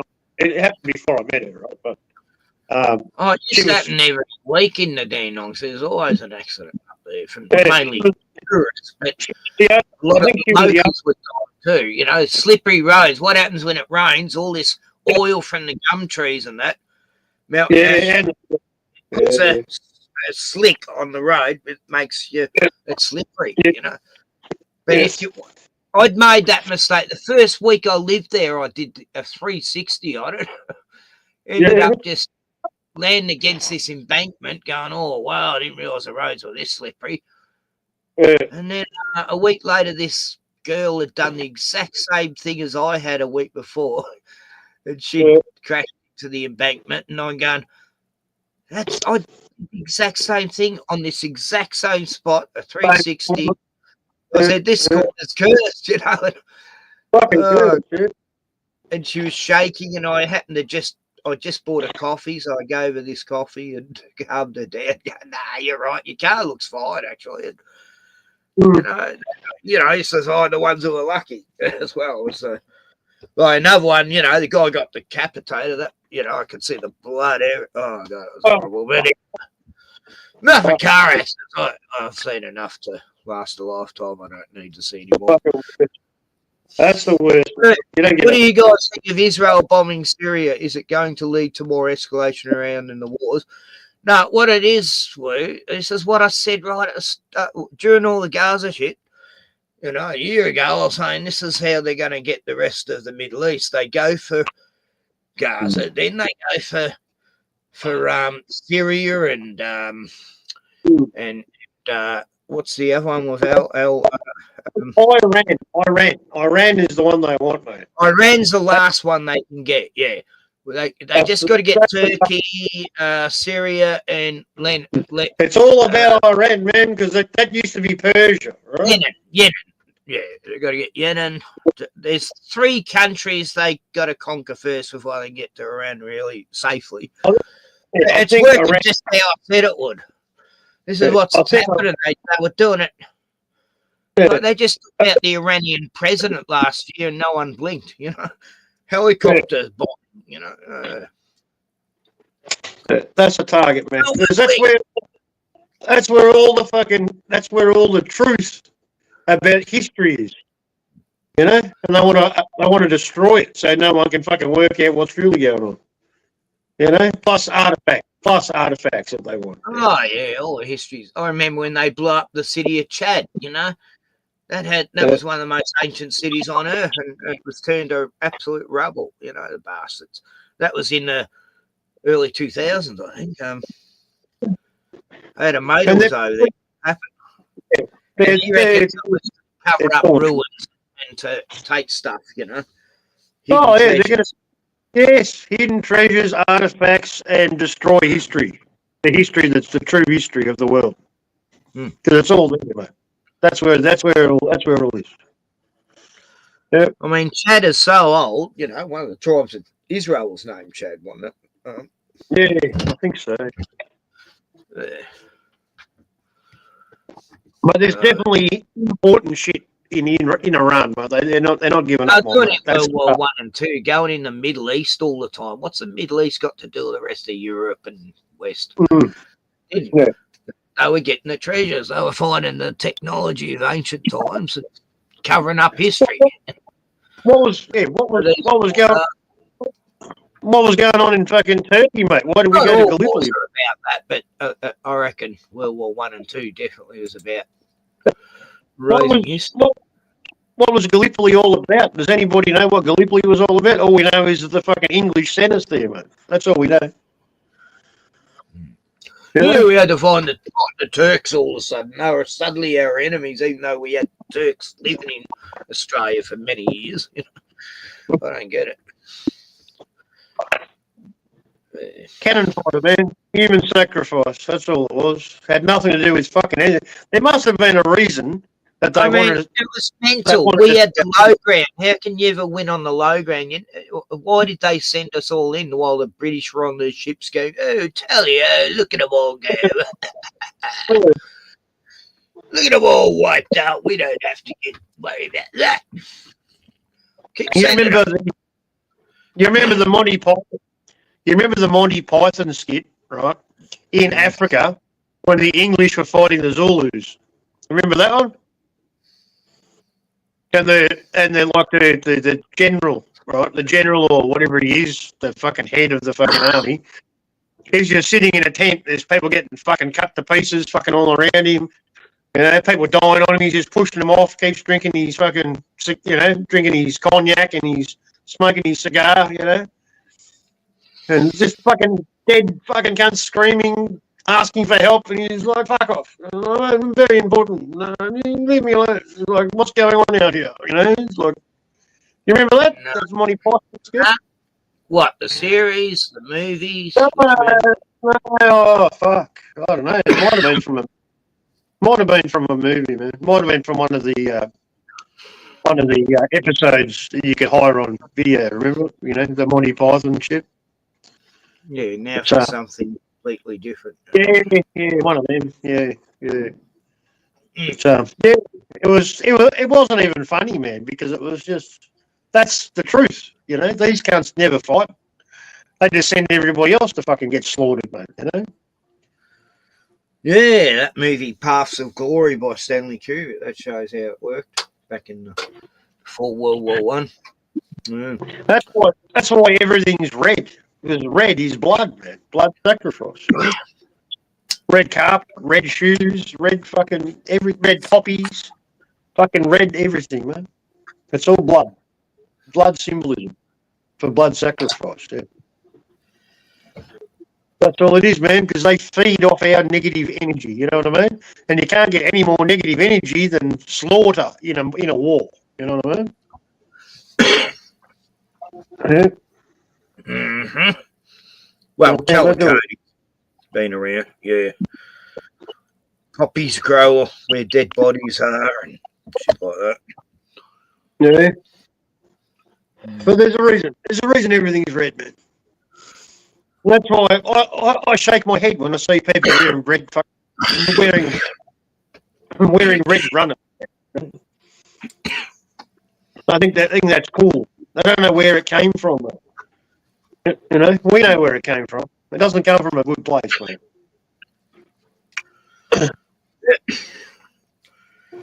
Dorothy's emerald shoes.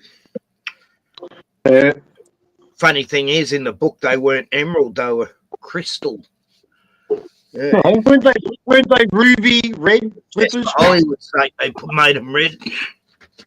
Yeah, ruby red, mate. Ruby red slippers. Yeah. The woman in the red dress. In the red dress. Yeah, that's right. You see the woman the woman in red. Richard Gere. That movie you're talking about. What's her name? The other cunt. I mean, the woman in red symbolism that's been throughout Hollywood for fucking ever. Marilyn Monroe. Yeah, there's been a few. Yeah. I've seen it in so many films where the woman's got red on. And politicians, right? Women politicians wear red. All their guys will have bluish suits, dark blue. And the women have red dresses. Yeah. On the news, when there's a fire or a riot or whatever disaster, always wearing red. The guys will wear the red ties, the women will wear the red dresses. Because that's right. Emergency, alert. It's it's symbology, but it's mind control through fucking colour. When it's political, it's blue. You'll see peace. Yeah, because it controls your mood. The colours control your mood. Great videos on colour coding on the news and TV. I can't find any videos now. You look up colour coding media or whatever. It's just not on YouTube anymore. Truth Virus used to explain it better than anybody. Really covered it well back then. I can't find one of them. Yeah, people need to make videos. The kaleidoscope thing they use on every news thing. It spins around and it's anyway. Certain news. Yeah, man, it's all powerful, man. And then sometimes they wear purple, and that means you're supposed to respect the authority, right? Like the royalty, your leaders, your rulers. Purple for royalty. Yep. Oh, the purple rule, yeah. But it's also connected to authority because we're in charge and you'll listen to us. You know? We're the higher. We're higher. We're better Purple's than you. always been associated to the leader of whatever Satan cult. You know, they normally wear purple. Yeah, that's right. Yeah, yeah. Red, purple, or black. You know, one of them. Well, Depending on the red and blue makes the purple. Catholic Church, they wear the red, they wear the black, they wear the... Yeah, you know when you mix red and blue together, you get purple. Mm. Yeah. So they're all connected. Yeah. Now this one I've got here of Heath Lovell is talking Belgrave. with Shannon Shell from the Mayfair Lodge SRS in Dandenong. No, that's... Oh yeah, this is like I think it was today. I think I watched this. Yeah. Oh no, he was talking to a dude outside a medical centre. He was just come out of jail and he was trying to get medication and they wouldn't give him any. And yeah, he sounds like he needs a break, man. He's just fucking had enough of the bullshit. Jesus Street Talk doesn't come up; it just shows Heath Lovell. Yeah, I think it's not. Yeah, I think it might be only Heath Lovell now, man. Yeah, I think that's the channel now. I think he's changed the name. Yeah. Well, I can't find anything about Dandenongs. Yeah, or maybe he deleted all the shit. I don't know. Who knows, man? Might have been a week or 2 weeks ago. I don't know what happened. Maybe his channel got taken down. The Dandenongs, yeah. Maybe his channel got taken down, man. I don't know. It was about witchcraft in the Dandenongs or some shit like that. Yeah, that was something like that in the title. I'll search in his channel. Hang on. Yeah, he's changed his name, I think. Yeah. I think he did, man. Yeah.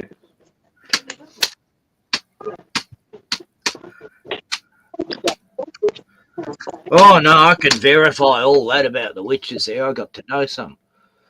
Yeah. This guy has no content that matched Dandenong's witchcraft, right? So I don't know. Glenn, I'll do all I can to try to find it, but hurt me arm. Anyway, watch one of his. All his videos are good, man. Doesn't matter which one you want. Where'd he go? He went to. I really want to one about the dead. No, I'll go one for you. Watch the one when he goes to Maryborough. Asking people about the Virgin Mary and the Catholic Church and shit. Yeah, play that one. It's a good one, man. He talks a lot of truth, man. He knows what's going on. He knows. He's on the right side, man. I want to meet him, man. I'm going to try and meet him. Go find it. Oh, here we go. Hang on, I found it. Oh, why wouldn't I find it? Like, you fuck you, Yeah, YouTube. you're fucking with you, man. You know it. You know. Yeah, I lived in Belgrave. Yeah, Belgrave. Yeah. Satanic rituals, witchcraft in the bushland and in the forests of Belgrave and surrounding areas. So we're going to find out if those rumours are true.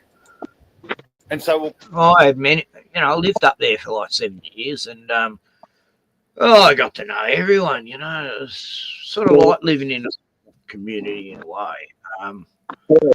Yeah, I love it. I love it. And I got to know all the people into the Wicca and the witchcraft and the I love Emerald and Gembrook, man. They're my place. Used to go there just to get a pizza to bloody Emerald. They didn't have a good pizza. They didn't have a pizza shop in Belgrave. Oh, they had them down the hill in Ferntree Gully. But, the one in Emerald was fantastic. So we'd go. Didn't care about driving out in the bush for another 20 minutes to get a pizza. We'll go and ask some locals about whether there's witchcraft going on here in Belgrave. And so, yeah, Belgrave. Oh, death, where is your sting? Oh, grave, where is your victory? Jesus came and conquered sin, death, and the grave. Hallelujah. So let's go see if the witches are cooking up a brew here in the forest of Belgrave, and whether or not they're up to some shady stuff. I wish I could have met him. I could have shown him. Evil in the sight of the Lord, and most. But yeah, this one witch I knew, she I was really trying to get out of all that stuff, right? And I was her and witchcraft friends try to gaslight me in a way. They'd sort of send me cards, with all this cryptic, weird shit in it, just to shock value. And I saw the humour anyway. I saw and they did like because I wouldn't get fazed by any of the stuff. And but yeah, they did actually listen to me in the end. And the thing was, I more or less had a premonition about what was going to happen to. I mean, it's another whole story about that. That's an amazing story. But yeah, I got this experience, that spiritual weirdness. Because a lot of weird shit happened that you put it down to supernatural. I was saying a bit. Because they did listen in the end, and they started to have second thoughts about all the satanic shit they were into. And, yeah. I was saying a bit. There's the train just leaving now, guys, from the Belgrave station here. It's on its way to the city loop. 25 minutes. 25 minutes? 25 minutes away from the city on the Belgrave line. So, yeah. That's maybe the express. That'd have to be express. Right? It used to take 3/4 of an hour from Belgrave to get to the city. Maybe at 200 kilometres an hour, but not at fucking 100. So I get there in 25 minutes, mate. Look, if it was stopping all stations, it'd take you like 50 minutes to get to the city. It's 45 minutes. Train, you miss like all these other ones, and it takes like 45 minutes from here, man. How can it be 25 minutes from the Dandenong? Bullshit. That's the express line. I don't get that. Maybe it was a Sunday. I used to take my dog on the train here. We'd get on at Belgrave, we'd go all the way down the hill. Then we'd go all the way back up just for something to do and chat with all the people on the train. And they all loved me dog. Everyone loved him. He was legendary. A lot of people in the Dandenongs loved him. I'd walk down the street of Belgrave and the people in the shops would come out for water for him and give him snacks and give me all the stuff to take home for him. Beautiful. I had a bit of hearsay back then. But I was facing a lot of gangster shit at the time. And miss out there. I had no fear back then. I took on all the evil cunts. I did have backup though, but yeah. Anyway, good times. Witchcraft is an abomination to the Lord. Clairvoyancy, tarot cards, seances, Ouija boards, all that stuff. So if there really is real life satanic rituals going on out here, it's not only evil. Sorry, I don't it's an abomination in the sight of the Lord. And according to the word of God, we're going to ring the bell in Belgrave today, guys. Ring the bell in Belgrave up a little bit, and let's go and see if the demons are going to manifest. So let's go and check it out for ourselves. Hasn't changed much. God, it's just the same. Gorgeous little dog, isn't it? Nothing's changed. Nice. Still the same. Yeah. So here we are. Yeah, there used to be a like hemp shop across the road that sold hemp products. Belgrave here. Oh, they were great. I made friends with the guy who owned the shop. I'm just making my way up to this. Taking over the house I lived in. So I was just speaking to some locals here who did want to be on camera. I've got a face for you, mate. And they told me that there's a cult that's from this area, a cult that actually Julian Assange grew up in as a young boy. So Julian Assange, as we know, was the guy that blew the whistle on all the war crimes in Iraq and Afghanistan and was persecuted for exposing the truth. And apparently Assange was part of this cult called the Family. So Julian Assange I know exactly where that place. Yeah, in this area and was exposed to witchcraft by the. Yeah, I know exactly where it was. An ex-girlfriend of mine, her and She went Yeah. there and she felt really scared. I heard about the family, man. I heard about the chick. Yeah. Oh yeah, I know where the compound is, and it's all got big, giant rock fences up everywhere. And Was that on 60 Minutes, man? Were they on that or what?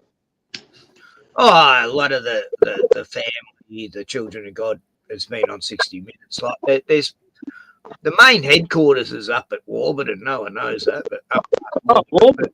No shit. It's never been raided ever. That's the main headquarters. Yeah. I mean, that's what River Phoenix. The Phoenixes. They grew up Children of God too. The family Children of God. They're the same cult. Yeah. Right. Suppose the one in Eildon. That was just a tiny one compared to the rest of them. Yeah. That was big news back in the 80s. Yeah. Wow. Sounds of it in one of those cultish style families. Are you a local here? Yes, I am. I wanted to ask you about witchcraft in this area. Rumour has it. There's one over the road. Where? Oh, Kerry Colton, there she is. Yeah, I know her. Oh, God, it's funny.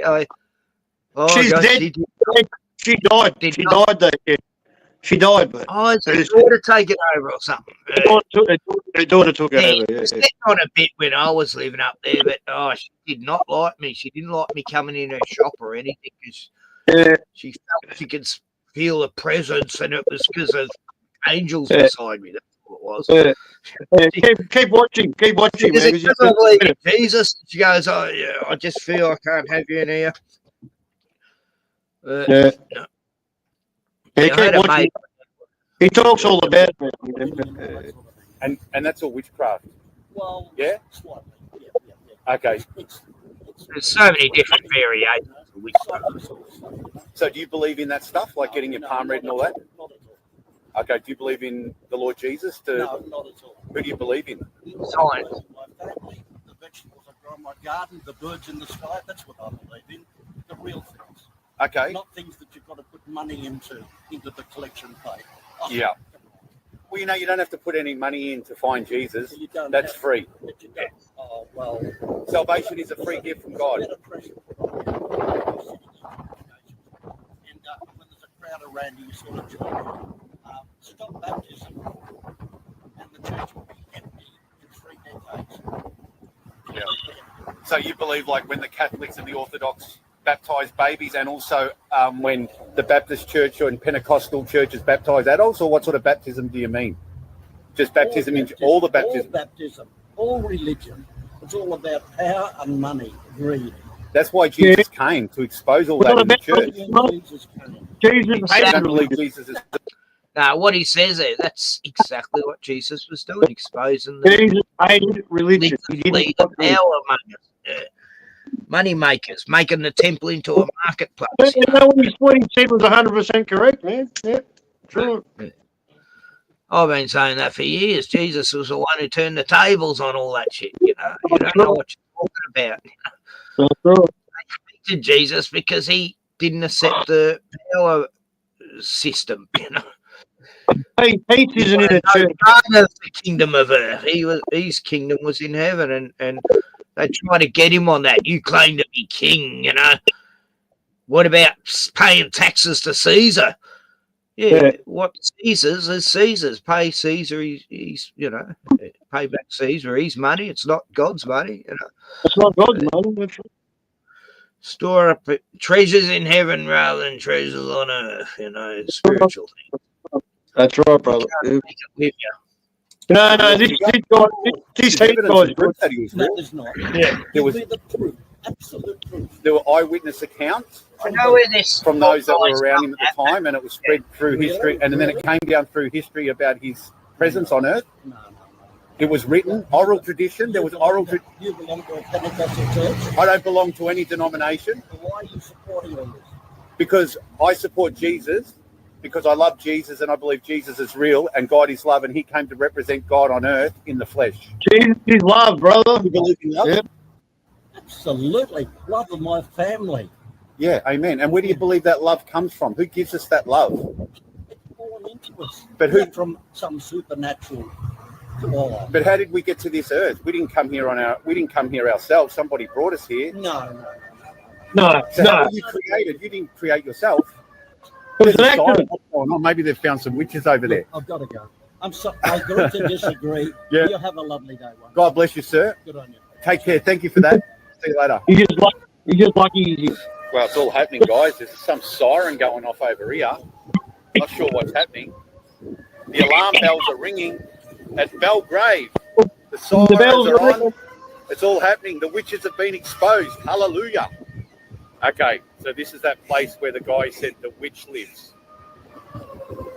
But in all due respect to that person, Kerry Colkins, apparently she's passed away, God bless her, and the daughter lives there now. But see, we don't fight against flesh and blood. But this is where they do all the tarot and psychic readings of witchcraft. You can see actually on there, look, you've even got a witch on a broomstick on the logo. Kerry Colkins. It's a bit of a clue. Let's go over there. Everyone knew about Kerry Colkins. Colkins. I'll see if I can have a chat with the daughter, because apparently since Kerry passed away, the daughter lives there now and has taken over the business. I just said that the daughter must have taken the business over. Now she didn't get along with her mum though. I knew a mate who went out with her daughter, and she claims she went through satanic stuff like ritual abuse when she was young. And I bet she did, mate. I bet she did. Yeah. Yeah. And I've always wondered what happened to her, because I only knew this mate of mine I lost touch with. But yeah, right. I was a real social type person once. I used to know everybody in the dandy dogs. Even if this guy wasn't talking about Jesus, man, I'd still like him. He's a good bloke. You know what I mean? I think he had to change his name from Jesus Street Talk, because I think he did, man. It's almost like that word offends YouTube, you know. So, probably if you called yourself Satanic Street Talk, yeah, he'd be fine. He'd be sweet. No worries, mate. No worries. So maybe she might let me have a chat with her. Make rules. We can talk to her about the love of Jesus. So the business is just there, and this is where I am, guys, in Belgrave. I know that roundabout. I've hitchhiked from there. Terry's Avenue and Belgrave Gembrook Road. And then there's a Catholic church up there to the left, and a coffee shop as well, by the looks of it. Oh, that's an old Catholic church, that one. It looks like it's about 500 years old, but anyway. Up that hill. Running Up That Hill by Kate Bush. What a great song that is from the 80s. Yeah. Here we are, guys. We're getting closer to the Devil's Playground. Check this out. There's the witch. 2 doors up was a hem shop. Antiques, there, you know. collectibles, Mate used to have a hem shop. Psychic readings, clothes, and palmistry, candles. and then you got your stuff here that you can bring into your house. Oh, let's bring a demon into your house. Check all this out. Look at they've even got like demons in there that you can bring into your house. Bring a demon in. Wow. Yeah, I'll take that home for my child. This guide to love, sex, and your stars. That's all sex magic. Look at all that. Look at all the witchcraft, guys. Oh, it cracks me up in a way, because the Bible says, cursed is the man who brings a cursed object into his home. Look at that. Sex by the stars. Wow. With astrology. You know astrology too, guys? The zodiacs, that's all witchcraft as well. Did you know that? Look into that. Do your own research. Don't take my word for it.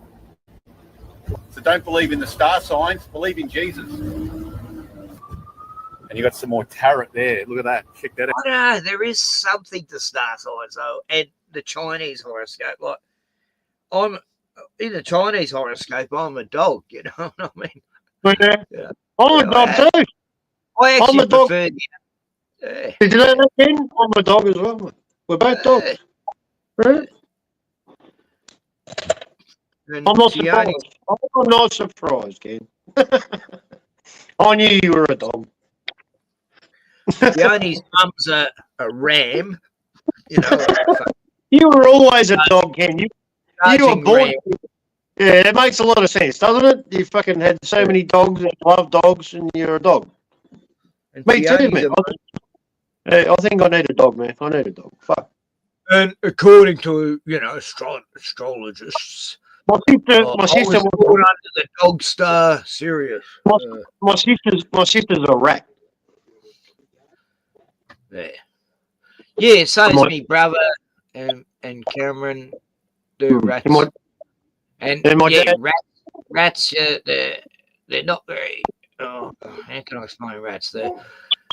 Everyone I've known who was in the rat sign, they're very selfish and egotistical in a way. She had teeth not loyal. My sister had teeth like a rat too, man. Yeah. Oh shit. Yeah, so does someone else on. What a trip. But anyway, at any rate, back to black magic in Belgrade. So this is My mum part used one. Yeah, no, I like. My mum, I like my seeing mum, places where I used to live, And my mum used to read tarot cards and palms, man. My mum's grandmother was a gypsy, man. Yeah.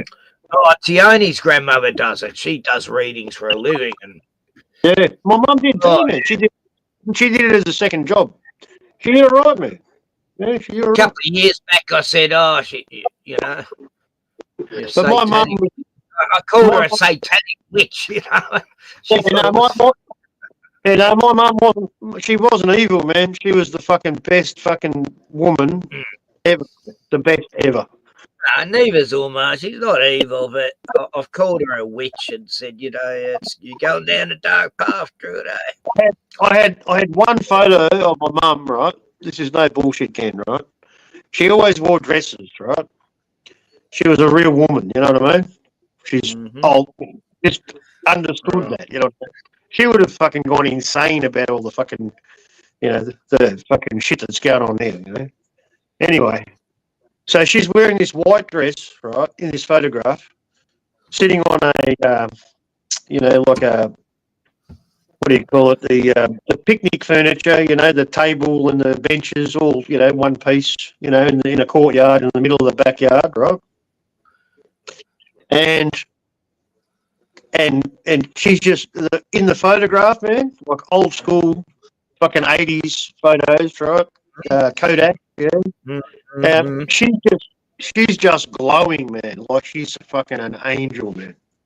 She just glowed. Everybody loved her, man. She was the fucking, not only because she was my mother, man, but she was just a beautiful person, man. Everybody loved her, man. And yeah, it was a big loss, man. Yeah, but that's the reason. We only got one mum, and we got to appreciate them while they're here. Yeah, she's the reason I'm the person that I am, man. Because of her. Yeah. Yeah, my mum was pretty cool. Yeah, she was into she fucking looked into everything, man. She was into water divining, fucking levitation through fucking the power of your brain, fucking all sorts of. She talked to me about everything, man, about Egypt, fucking Bigfoot, fucking aliens. She was interested in everything, man. And she was open. She was open to everything, just like I am, man. You know what I mean? Yeah, I never. Doesn't mean we haven't looked into that shit. We had a show on back in the 70s called Chariots of the Gods. Yeah, that's the book my mum had, man. Oh, that's the book that fucking It was the trendsetter where people started to look at history a little bit different, Yeah, she questioned everything, man. She didn't trust anybody. I love that show when it come out, Chariots of the Gods. Yeah, man. She was into everything, man. Like so open. She get me on board. I really think, Ken. I really think that she's watching over me, man. I really do. I really do, man.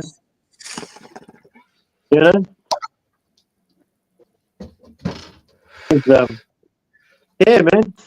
her spirit is in me. You know what I mean? I am part of her, even though we're not even related, man. Not even related by blood, mate, because I'm adopted. Oh, that's right. Yeah, but she always told everybody, and she even said to my sister, she said, "Your brother is very special, man." And fucking, she said that to me. My sister told that to me at her wedding, man. When I was at her wedding, man. And but now my sister won't talk to me, man. So how'd that work? Yeah. It's easy. Family. Yeah. But we're not related by blood. Friends, but you can't choose your family. You know. Yeah, we're not related by blood either, man. My sister, me and my sister. But we grew up together, and we were brother and She sister. sees you as the adopted piece of shit. Probably. No, she was adopted as well. We're both adopted from different. No, that's what my landlady. She's got an adopted brother who gets everything, and she calls him her adopted piece of shit brother. Yeah, he's a piece of shit. This prick. He gets everything from Letta's rich mum, and he gets bailed out of Thailand jail for doing weird things with younger people and stuff, and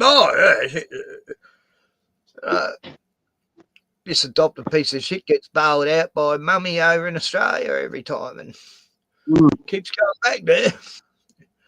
He's a gay guy, but there's gay, and then there's gay map people.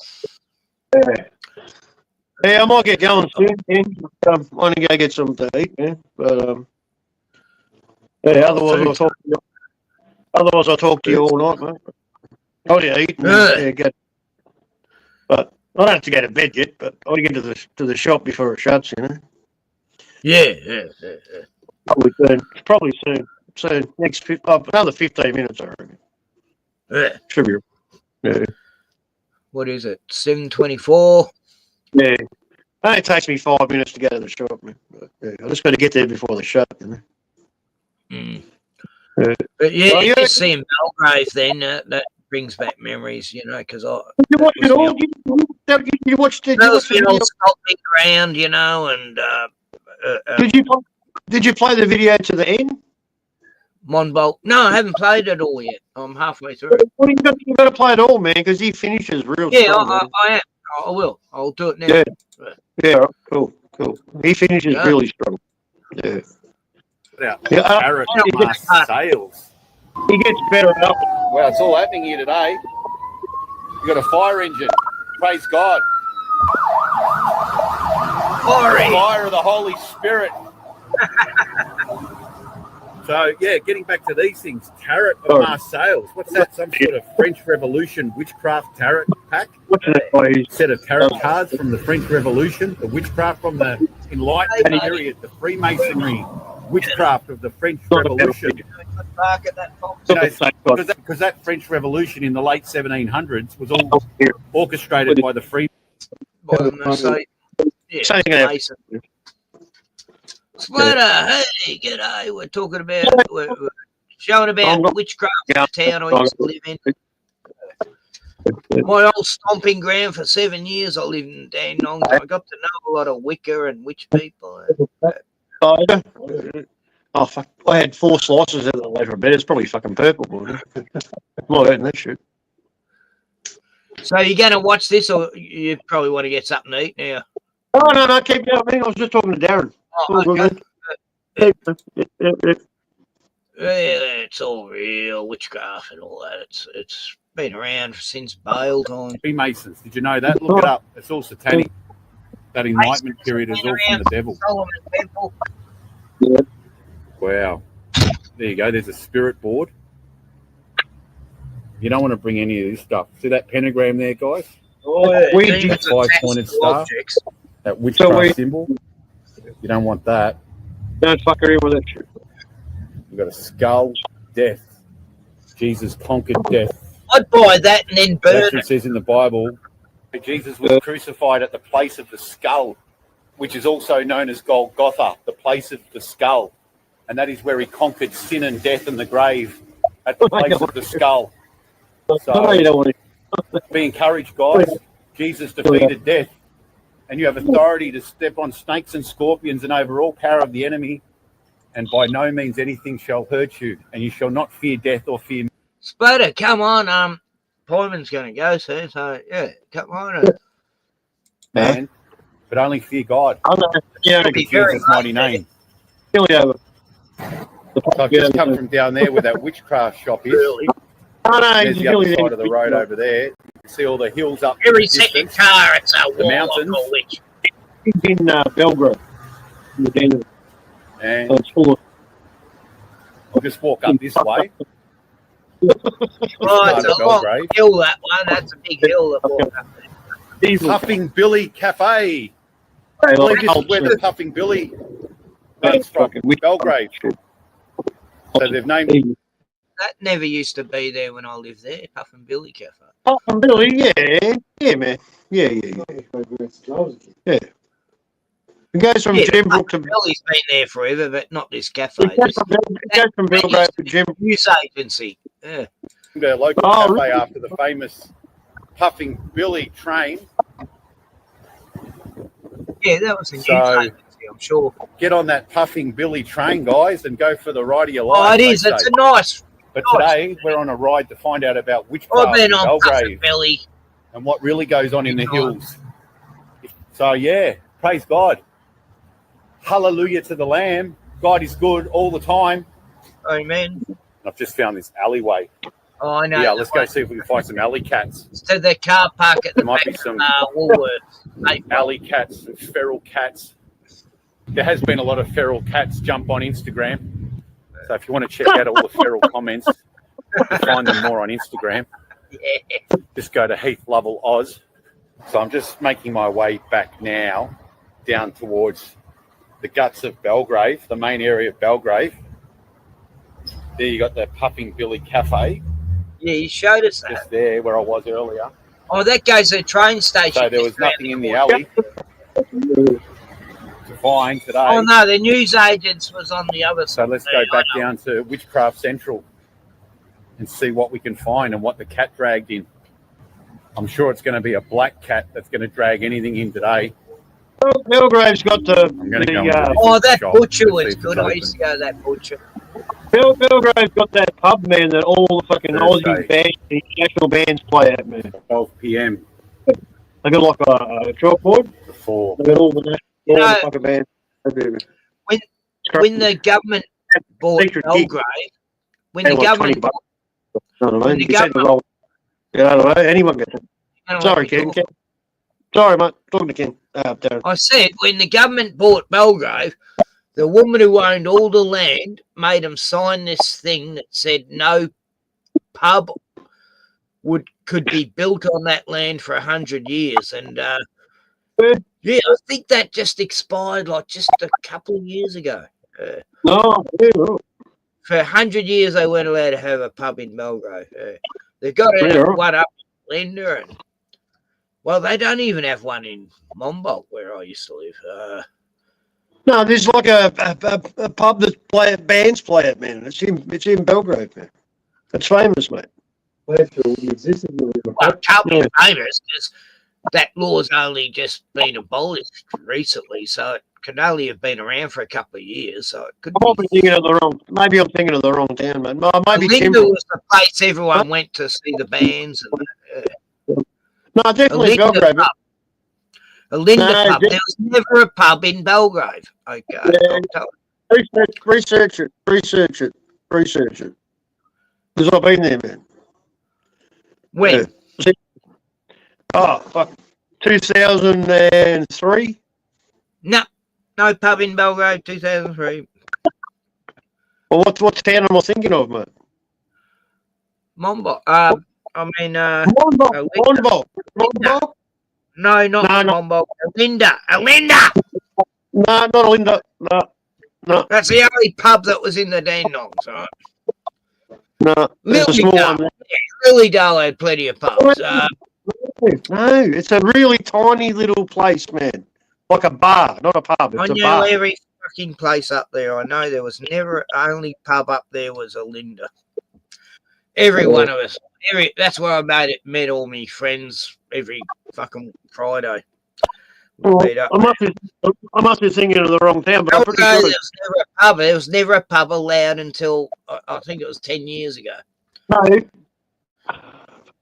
I was in Gembrook, wasn't Gembrook? No, it was not the end of McDonald's, right? McDonald's. That for years, McDonald's tried to get him up there in Belgrave, and every single local in the Dandenong said no, and the council still went ahead and built one a couple of years ago. The pricks. If I'm thinking about the right town, man, right, you come to a fucking roundabout, right? And there's plenty of roundabouts up there. No, well, you get a roundabout and it's on the main street, right? And when you get to that roundabout, you turn left to go into the main street, right? And you go down that road, through the main street, right? Shops fucking everywhere, both sides of the road. And it's got a fucking elevated, on the right-hand side as you turn, after you turn left, it's got like an elevated footpath, man. It's like 10 feet in the air, right? And it's on that side, on the other side. And it's down further, about, I don't know, fucking... Oh, that sounds like Belgrave Heights. Yeah, the gutters there were massive. Big rock, old, ancient roads. No, it's Belgrave, not Heights. It was Belgrave, man. It was 150 metres down the road from the roundabout on the right-hand side, on the elevated footpath side.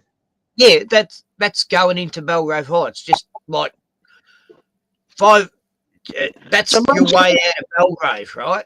As soon as you go down half a mile down that road, you're in Belgrave Heights. Yeah. No.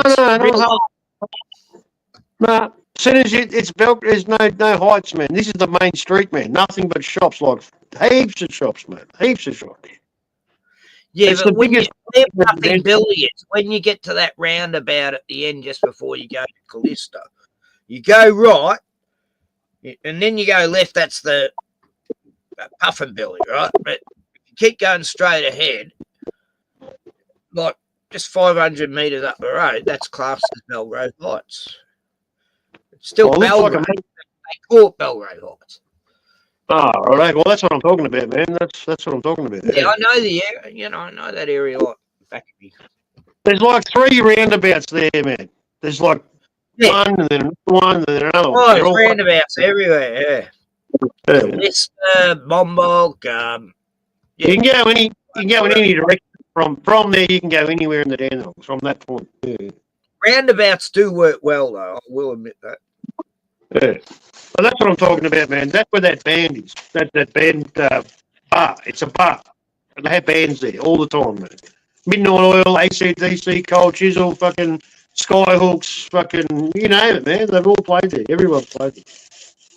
And international bands as well. It's only a little bar, man. Tiny little.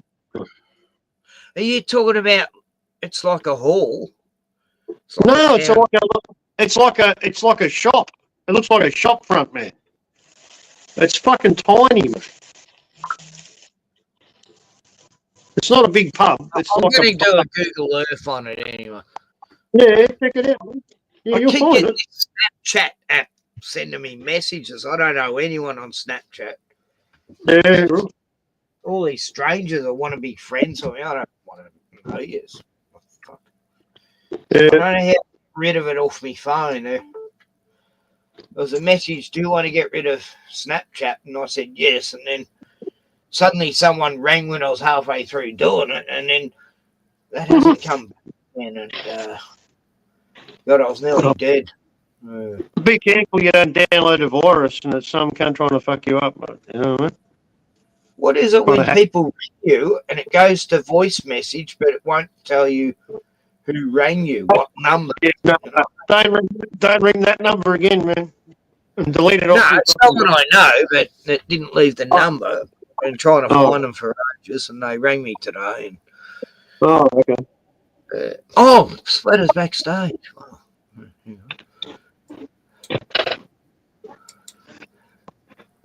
Splatter. No. Sorry, Splatter. Women distracted me. It's his fault. Took you long enough. He's on the ball. Yeah, it's all Pieman's fault, you know. I'm the bloody alcoholics. Oh, this is only my third beer. I'm not really going to get that drunk. Warming up. Oh, that's okay. I'm not. Yeah, now I'm going to go to work tomorrow. I can't keep smashing it. One more beer, that's it. That's my limit. Yeah, I've got one more beer At least after you know you this. cut yourself off. That's a good thing. Like I was never able to when I drank. I just drank until I dropped. I was bad. I had to quit. Yeah, I did for 10 years, and I realised I couldn't drink spirits like I used to, so I just sort of stuck to the beer, and it's not as bad for you as spirits at least. And I suppose. But I don't like the taste of beer at all, right? I'd rather drink a glass of wine or something. But I like having days off too, I like having at least 3 days off a week from drinking. Yeah. But it does help me sleep, but I'm trying to find an natural alternative, and yeah. It's good to have at least 2 days off a week, man. We should always have 2 days off. We should. So how was Propagate's stream today, Splatter? That was quite interesting. It was interesting, wasn't it? Oh, Jackie, God, I don't know what it is, but she just cracks me up. I just find her hilarious with her ridiculous comments. I know. I don't know. Jackie, stop it. She talks about Christians being judgmental and preaching, and that's all she's doing is judging us.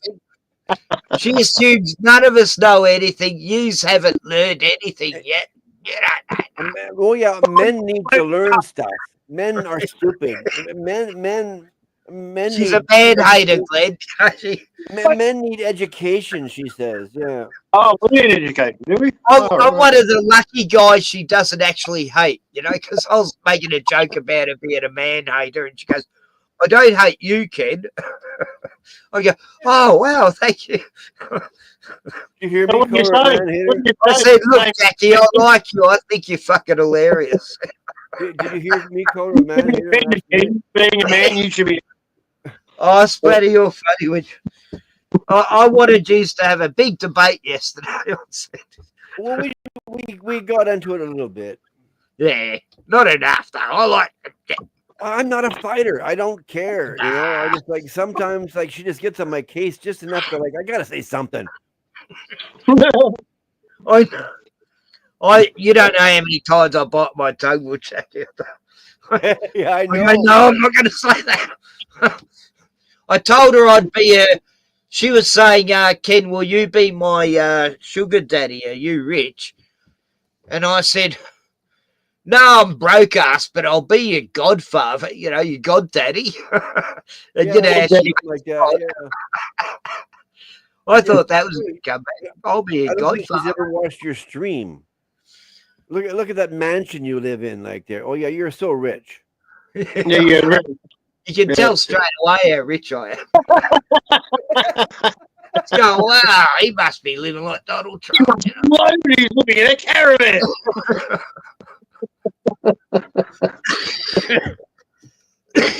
Oh, man, that lady's a nut bar. Yeah, we all come from nothing. Oh, did you see what Nothing's I wrote? real. She's got to be the oldest 33-year-old on the earth. I know. I saw that comment. She's got so much wisdom. She's got so much. Oh, she knows more than any person on the stream. It's amazing to be that young and be so wise. I always get astounded.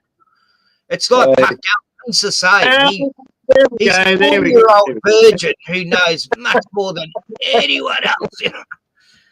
Whatever you know, I know more. You don't know anything. If you agree, I'm going to disagree. Just because. That's right. Because. That speakeasy guy who went on, I will give him the benefit of the doubt that he admitted he likes to go on to debate. At least he has admitted what he's about. I was almost going to say, hey, Jackie, you should marry Speakeasy. You both are on the same. That was pretty good. I enjoyed Speakeasy. I was agreeing with a lot that he was saying and stuff. Like, Yeah, in the end, I thought he's not as bad as I thought he was at first, I guess. But I did think he's a little bit arrogant for a young dude. Oh yeah, they all are. They come from the same cloth, I guess. It's amazing how many you find from that generation. What is it now? X. No, I think it's Y because it's generation Y. Generation Y. What do you think about that? Yeah, Y's right. Why is your hair blue? Everything Jackie says, I've heard from every other atheist. You know, you believe in it. Why did you tattoo your face? Why have you got a fucking bearded man in the sky, spaghetti monster in the sky? That's all their argument is. Meow. Meow. What are you doing? But it's a bit of a clue too, man. Have Jackie on to debate it. You know, yeah, that'd be fun. It's a little bit of a clue. I definitely need a few drinks, but yeah. I need a few drinks. But I don't know why she cracks me up. I was watching Piers Morgan doing an interview with Virginia Gaffrey's dad. You know, the lady who allegedly unalived herself, and she was one of the main Epstein peoples. You know, spoke against Andrews. Yeah. Guess. Who's the guest? And there's this woman on there who defends Prince Andrews, because she's best friends with his wife, right? Now, when she gets on and they're talking, she ages exactly like Jackie. It's like, God, she reminds me of an older version of Jackie. This is amazing. She's no. The way she gets pissed off is exactly like Jackie. It's like, I've got to tell Jackie about this woman. I forgot the name. It's on the Piers Morgan interview recently with, and she's what this bitch did when Virginia allegedly unalived herself. Well, you know, she died. She put up karma. That's all she put. Karma. You know, what a nasty person. That's a fucking evil fucking thing to say. Fuck.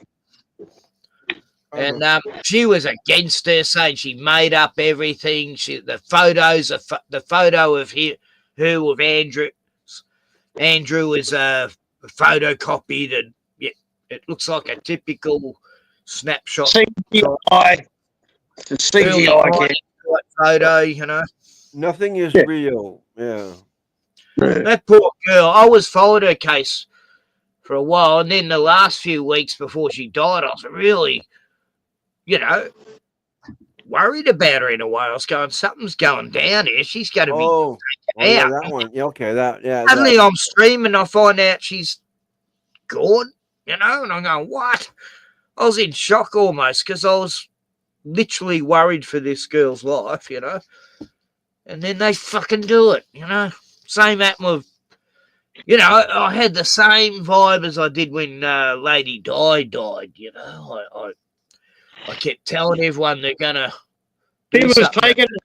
They did, you know. Yeah. Exact same vibe, you know, the other day, last week. I don't know if she's not here anymore, but she's not in the public eye anymore anyway. Yeah. Anyway, she's the only princess I ever loved. Everybody loved her.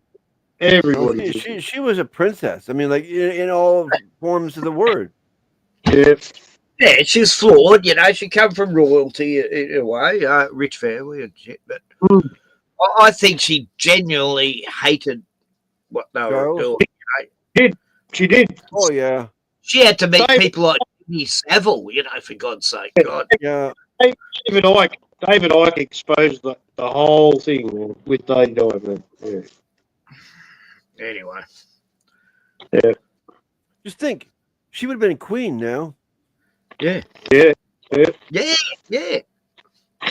They'd never let her be queen, mate, because she was too good, mate. She Like- wasn't evil enough. Not quite evil enough. Like King Charles, he's like burnt out already. He's only been a king for a short time, and it's like they're talking about he's got health issues and blah, blah, blah. I mean, they can't be getting their supply of adrenochrome or something, you know? I don't know, but this Carney freak that our new prime minister, he's invited the king over to do our parliament opening on the 27th or something like that. Oh, wow. In Canada. Yeah, he wants to bring Britain back to Canada, and like, yes, that's our power. Oh yeah, because Trump wants to take over Canada, so of course the king has So to he's go trying to over get allies. Yeah, there. Yeah, make sure we don't lose the Commonwealth. This idiot. And I'm all for the Commonwealth in that way. Yeah, but this guy's an idiot. He's an absolute retard. Oh, I know. I mean, he's closing his doors on the United States, which is right there, and they're a big, mighty power, and you want to make them mad at you? You fucking idiot. Yep, just as bad as Trudeau. I mean, you don't have to bow down to Trump. You just got to, like, be nice to him at least. Like, okay, yes, sir, no, sir, you know. At Yeah, least. it's like our Prime Minister goes, no, I do not agree with Donald Trump, and I speak on behalf of all the when I say we stand for Ukraine. And Australians stand together with Ukraine. Hang on, Lee. He spoke on behalf of all Australians, you know? Like any world leader that says that should be shot in the head straight away because they don't speak on behalf of every person in their country, you know? That's a straight out fucking lie. Did you guys just have an election and get screwed over? Yeah. Oh, our cocky, you know, gay activist, rent a girlfriend prime minister won again, in a landslide, you know. Everyone hated him, but he won in a landslide, you know. Yeah, that's because all the elections are being screwed over by Syria and China. But the running guy, the debate we had, there was no debate. It was like, oh, yes, hello, you're nice. I like you too. And it was like the patheticest debate you could ever watch. And the guy who was going to take his place was a piece of shit too. So there was no choice. Okay. We had nothing to choose from. Both sacks of shit. Oh, okay. You guys were damned if you do, damned if you don't situation. Better the devil you know. No, they're both devils, you know. We had no choice. But guess what the result was, right? We got the same fucking retarded spastic dickhead fucking back in power. And not only that, right? So we've got 3 more years of that. Plus, he's got the majority of the fucking power of the Senate. They're all fucking the same party, mate. We're fucked. Well, at least we only got a minority, but still, the guy's a retard. And he's one of the wokest, well, he is the wokest prime minister we've ever had, too. Well, I used to think the other ones were woke. Oh, no, this one's been the ultimate woke. This Mark Carnage guy that's taking over Canada, he's like best friends with the king, apparently. Oh, no, this prime minister, he'll make it mandatory to ban Christianity. He goes in the fucking gay parades with the LGBT shit. He gets on a fucking he wants to bring in all these tranny schools for kids after school. And satanic children's there after school. Oh yeah, we love that. We love that. We'll promote that. Yeah. And he wanted to, destroy Anzac Day, Australia Day, make it And they're supposed to be the opposite of the other party, and they're fucking worse than the other party. Yeah. They're supposed to be anti. Well, Labour used to be for the working blue collar person, and Liberal is for the office guys, That's and right. now Liberal are about business, and Labor are about the workers. They're all for the, Do you have liberals and conservatives too, or what? Well, the Labor. There is no right here anymore. There's only left. It's all fucking left. Yeah, that's right. Oh, okay, yeah. So you're gonna fly in a circle. There's no right wing. There is no. Yeah, so you're only in independent parties that never get in. Yeah, so you're gonna fly in a circle with 2 left wings. Yeah. There's parties for the farmers. There's parties for the, the shooters and the small businesses, and they never get in. There's just not enough people who care because most people are fucking morons. That's the reason. They go, who do we vote for? I'll flip a coin, Liberal or Labor. Oh, I may as well go with Albanese. We'll stay with Albanese. He seems like he's doing a good job. Fucking spastics. We're fucked. We're surrounded by morons. I'm telling you. Yes. I worked out in fucking. Everyone's had the jibby jabby. I worked it out in 2020, mate. I worked out that fucking 99% of people are fucking morons. Yes. Yeah. And getting worse. Yeah. Well, like that film that Sandy found that she showed of how China and Syria and all those people have been taking over our elections for the last 20 years. Yeah. And so they put in power whoever they want to help fuck us up, and they've been doing it, and they're getting away with it. And look you can tell by the elections how the elections are going. Look at Canada.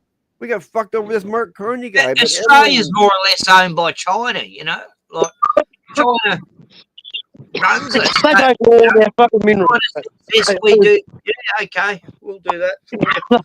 Whatever you want. Trump is the only election that went the right way somehow. Every other election has gone the way that China wants. Or Syria or whatever. Yeah, exactly like that in Australia. They only get in if they're going to back China, Yeah. Well, that's because China, like I think, they rig the elections. Like that's the Sandy discovered. That whole story thing, that dude discovered that. And it makes sense. How else could Trudeau get put back in after he fucked the country over, took their money, and closed their bank accounts? And that's what happened. That's what happened in our state. Bullshit. We got this premier in that fucked the whole country up for 4 years, and then he won in a landslide, and he only stayed in for 2 months. Bullshit. Nobody knows anyone who voted for him. No, I know one person. I know one person that voted for Dan Andrews. One. I know two people. He's the guy that I'm living with. Oh no! I know two people who liked him in my whole life, And well, that's like true. Now we have the same liberal government for fucking 14 years now because this fucker got back in there.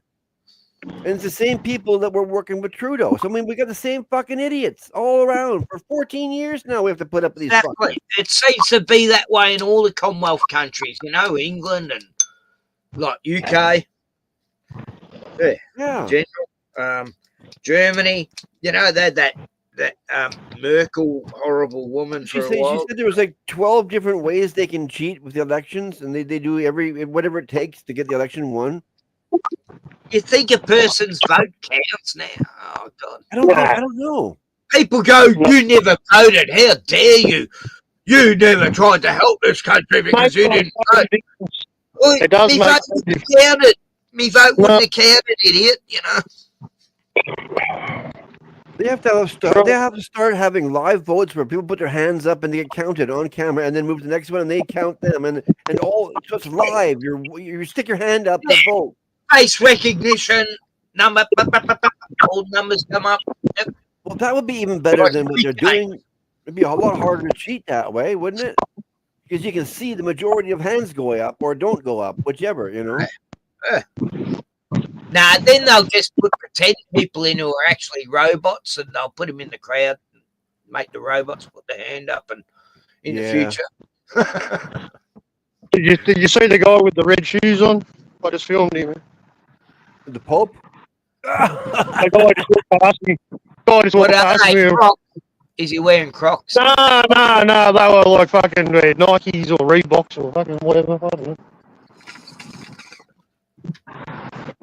Holy crap, the standoff is still going. This is the main street, mate.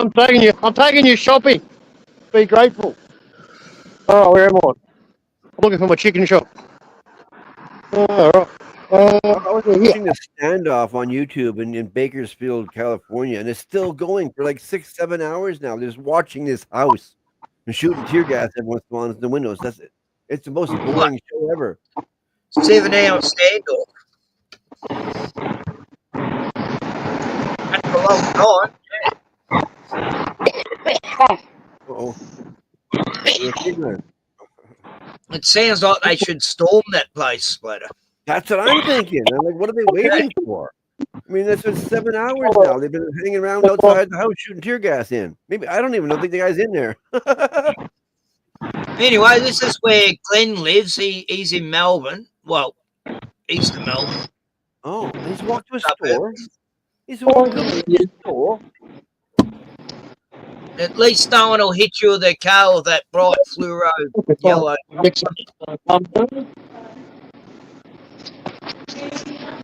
that's on car. What? Uncut? What's uncut? I'll have an all beef patty, pickled onions, fried on a sesame seed bun. Pickled onions, yeah. Pickled onions? Pickled onions? Standard. Nobody ever buys them. They used to. But there's always, in a fish and chip shop, you'd always have a jar of pickled onions on the counter, mate. But no worries, no worries. Yeah. I did hear that right then. I thought I didn't hear that right. Pickled onions. What are the little ones? You get them in a jar. Yeah, the little big jar, like a huge jar, man. Pickled onions. They're not. And you just I've got some in my fridge. I've got some here. And you buy them, they're like 25 cents each or some shit. Yeah. But they're only about an inch around, right? Yeah. Yeah. Well, the size of a plum. Yeah. An inch. Yeah. Yeah, so it's not a bad night out. Bruno's loving it out. Well, he was. This is the main drag, mate. This is where all the action happens here. This is where all the hoon happens, mate. This is the hoon capital of Melbourne. One of them. Ah. So what time you'll hear a V8, you'll hear a V8 or a turbo go past in a minute. So is that Cranbourne Main Street? Yeah, South Gibby Highway, mate. Yep. Yeah. What type of cars do you have there? You got Ford and you got that other Ford and Holden was the mainstays, mate. That's what everybody used to buy. Holden. We got Chinese cars. Yeah.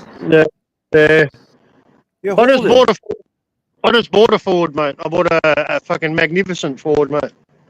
It's 2003 model, and it'd be similar. I don't know if you remember Splash, right? If you remember, right? But back in the late 80s in America, you had a car called the Grand National. All right, yeah. You know that car? Yeah, that's when the cops all drive. Yeah, there was a Grand National, and it was a two-door coupe. Oh, and it came out in 86, I think, was the first year. But it was a turbocharged V6, rear-wheel drive. Oh, okay. I thought I've basically got a 2003 version of that in a Ford, but it's a sedan. It's a four-door, a saloon. That's what they call it. A saloon. Yeah. I come and saw Ken. I bought it last Tuesday, and I come and saw him on the weekend, and we cruised in a bit. Yeah. Yeah, went and see my horse. Went and see nice the emu. Yeah. Oh, I'll show you the emu we saw the other day, Splatter. Oh, yeah. The video, mate. Yeah, the video. You know what emus are? Yeah, they're like an ostrich. Yeah, but small, like. Yeah. They're a bit gnarly looking though. They look really rugged, you know. Here we go. What's this I got some food for you. Oh, hang on, I've got to remove something. What is it? Well, I guess it's Haven't seen you for ostrich ages. on crack. Aye. You're not the same one. Oh, look. Oh. Oh. Yeah. I got some... Look at this big bird, Splatter. You know, this one I'd never met before, but I was looking for another emu friend, and this, I think it's a female. Anyway. Only a little. Only as tall as me. Haven't seen you this for is a small one. 6 foot. 6 foot tall. Oh, you're not the same one. You're. Oh, he bites me head. You bit me.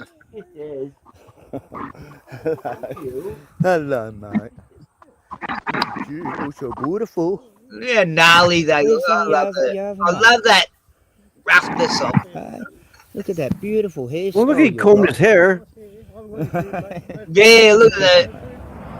Weird afro. Sorry, mate. That was it. Come here, come here. Got better hair than me, Splatter. I love your beef. Yeah, me other one. Oh man, I could He's turn. I smaller than the wouldn't one turn I my camera normally on right go. now. I'm too hairy. I need a He's, haircut really bad, Could be a she. and I gotta shave. Hey, mate, I love your afro. You're beautiful. You're beautiful. Hey, buddy, fly, Hey, mate. fly, pelican, fly. Yeah. Yeah, they can't fly. That's amazing. The other fella. Can you imagine if they did? Yeah. They're big Oh, chickens, man. That's what we call them, big chickens. Yeah, like, yeah, it's a flightless bird, but I just picture that big thing flying. Holy crap! Look at you. They can run really fast, they Splatter. I know. I've heard that. They can run like, what is it, 38 kilometres, 40? My mind is 50 miles an hour, man. Yeah, 50 miles an hour. Oh yeah. Hey, mate. I'm still trying to picture them flying. I mean, like their wingspan would be huge, and if they shit from the air, man, it would knock you out. Where's the food? You know, we're meant to have flightless birds, you know. The big birds are flightless. You know. I know, but yeah, I want to see them fly. I want to see that, just to see it once, just that huge thing. Wings, man. These big For a 25-foot wingspan. I know. They got like a 2-foot wingspan. Nothing. It's so small compared to the other boy, eh? Hey. They don't normally go near you, but this one just won't go. know us. See ya. So that was pretty cool because they don't normally go anywhere near you. They run as soon as they see you. And I just happened to meet a friendly one on Sunday. Very cool. All these other ones were there, but they wouldn't come up. Oh, you're running away? They will if they see you coming for them normally, yeah. But I just happen to know a couple that are really friendly, and you can feed them out of your hands. Are you stuck? It looks like Glenn can't get across the road. He's stuck forever. No, I'm on a park bench outside the shop, man. Just chilling out. Oh, okay. I hope no African gangs come and stab you, Glenn. Where's the chicken shop, man? Oh, okay. The chicken shop. Yeah. Looks good. Get Jackie on here. That HSP thing's popular now, isn't it? Welcome to Crime Burn. You know what? You got to work on, Ken. Getting Jackie and Puck together on a live stream.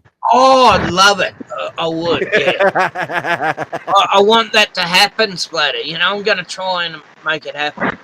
Oh man, I want to talk about God to them too, though. Like even Puck has admitted to me he needs an exorcism. He's asked if I could do one on him. Oh yeah. I mean, I'm sure you can. Just a big club, whap him upside the head, and there you go. You exercise. Here's your exorcism. There's no action, man. I'm waiting for some hot cars to go past, but it's not working, mate. Where's all them African gangs, Glenn? Yeah, I know. I can't find them, mate. That's all they're hiding under the footpath. I don't know where they are. What, rats? Rats? There's a bus. That's how you get around if you're on public transport. Where's the bus? Oh, way over there. Okay. Yeah, it's pretty cheap actually. Public transport is cheap. Oh yeah, it's cheap for me because it's free. I just get on the bus. I don't care. Last time I was in Melbourne, well, when I lived there for 6 months, I never paid a cent for the bus. Well, they wouldn't even ask me. They wouldn't even bother asking. You know? No, me too. I just get on. I just go. I'll ask him where I'm going. Apparently you're meant to pay, but the bus drivers don't care. They're getting paid Oh, anyway. no, you never have to pay on the bus, man. You never have to pay on the bus. Just get on, get off. No one gives a Same as the trams. I was on a tram. I was on a train. I left Sale, went all the way to Melbourne on a train, and then I was on trains. I was on buses, and then back on trains. Trains and trains get inspectors, man, but the buses never get inspectors, man. They'll check people to pay. They'll check you out But at the you go station. to train stations, and no one's there to buy a ticket from anyway. So it's like, I don't know how to use these bloody card things they give you. Right, younger people and people around 33 and stuff like that, they would have to pay. I mean, like, wouldn't they? I mean, like, nobody pays on the bus, man. Nobody. Nobody. How do they keep running? No, like maybe when they go on Frankston, yeah. So if you go on, that's the gym. This is the gym I'm going to join, man. This one here. Okay. Yeah. See them all cycling. Can you see them? Oh, they're on walking. What do you call it? The blue building over there? Yeah, that building across the road. Can you see the people fucking exercising up there? Oh, not really. It's pretty quiet and small looking. I mean, like, not quiet. I'm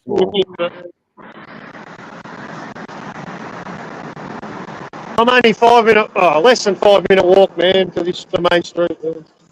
Well, yeah, you got there. You're at your house, and I seen your house. The next thing you know, you're at a store. Like, what? Away, man. Yeah, pretty close. Yeah. That's handy. That's bloody handy. Yeah, there's a big shopping centre too with Kmart and Target, Coles, TK, JB Hi-Fi, fucking lots of other stores as well. Target didn't last in Canada. We got kicked Target out of Canada. Yeah, right. Oh yeah, they lasted maybe 5 weeks, and that's it. And then boom, they were gone. That's a military operation as well, man. I think that's shit, man. I think that's CIA. Well, we had this Canadian chain. It was called Zellers, and then it went down. And when Target came, it looked exactly like Zellers used to, and so people were pissed off. They're going to change it with American, Yeah. So Well, the company. So it the company. Canada. Yeah, the company I work for, man. They destroyed every other hardware chain in Australia. They took them over, bought them out, destroyed them. They just set up box stores. Yeah. They're box stores, man. But they just do hardware and home improvement shit. And they've taken over, mate. When it's become part of the English, the Australian lexicon in the new dictionaries. Yeah. That when you look up hardware, right, or home improvement, the name of my company is right next to it. It's actually taken over, man. That's what people talk about now, you know. If you want to buy some hardware shit, anything to fix your house, I'm going to Bunny. That's the company that I work with. What's it called? Action, mate. Got a fire engine? Yeah. Yeah. I can hear that. Where's the fire? What'd you do, Glenn?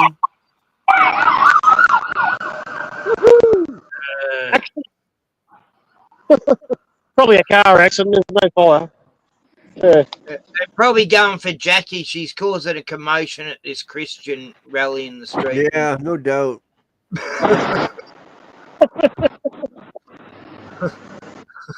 No, I'll have to have John Splatter when I debate Jackie. You know, we'll have a creation versus atheism debate.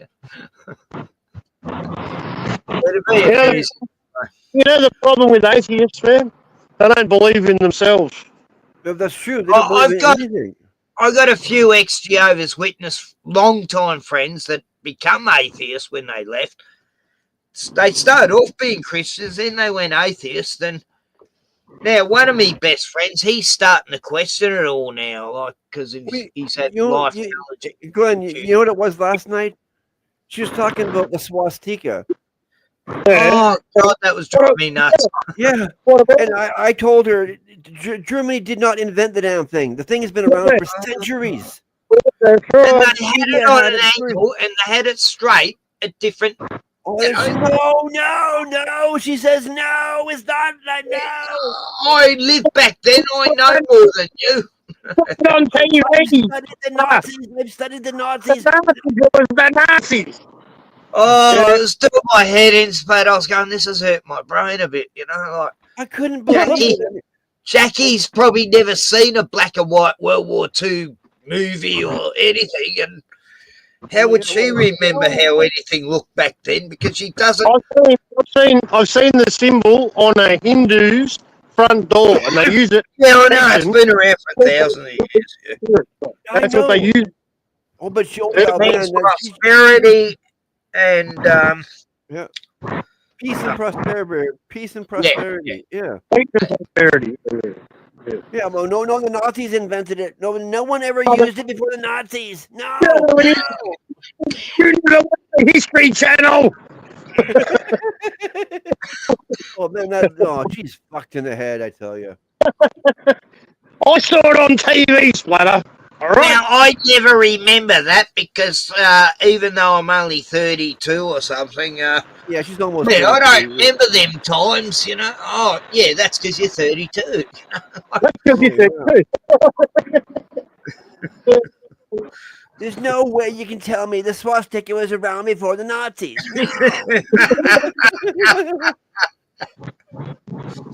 Because my life started in the 90s, so everything before that isn't real. None of that ever. Everything that's real is only in my life. Everyone around me isn't real. They're all just pretend fictitious characters. That's more or less what she's saying in a way. Nothing is real. Everything's fluid. You're delusional. Oh, I want some. So, in other words, you're the only reality that exists, and we're just sort of figments of your reality. Is that fish and chips? And you know what I got? I got a Mexicana Parmigiana. Okay. It sounds like it has cheese. Well, it's gonna have cheese. It's gonna have chili, and it's got chicken Parmigiana, mate. That's our staple, mate. That's Aussie food, mate. We love this shit. Oh, okay. Oh yeah. It took the place of the Vegemite. No, nothing can replace Vegemite. Mate. That's another one. We're born with that shit, mate. Vegemite. We're born with I that eat it shit. by the spoonfuls. Oh, I haven't had enough of it lately. I've got to have a few more spoonfuls. I thought it was bad. I think I said it was actually not good, but it actually. No, it's good, man. It's good. It's got lots of vitamins. Yeast. It's made from yeast from beer. You know, the bottom of the barrel yeast. Well, that sounds they make Vegemite out of it. Yeah. So that sounds nasty. It's pretty. You haven't lived with Vegemite, mate. No chemicals involved. Never used to be. No. I don't know about that, It's a salty, savoury spread, mate. It's fucking lovely. Oh. Okay, Yeah. I've heard different things. It looks like fucking engine grease, but it's fucking tasty, man. Yeah, some things are that way. I've got a couple of cars here. I can show you. Come on, food. Hurry up and cook. Oh no, it's peanut butter. Where's my Vegemite? I wish I could walk that close and get some good food. Well, I can. Yeah, I can actually. What I'm talking about, I can. Come to places. This is my Aldi, mate. I'm going past my Aldi. Look at it. Is that your house? Where's your house? No, Aldi. Oh, Aldi. We don't have that here either. That's my local. Aldi. Oh, it's everywhere, Aldi. German company that sells. Nigeria's finally ready. You got a hairdresser, and this is the Chinese shop, man. For $2. It's not $2. Not everything $2, but it's the Chinese fucking gift shop, you know. Ah. Buy all the fucking knickknacks in there, you know.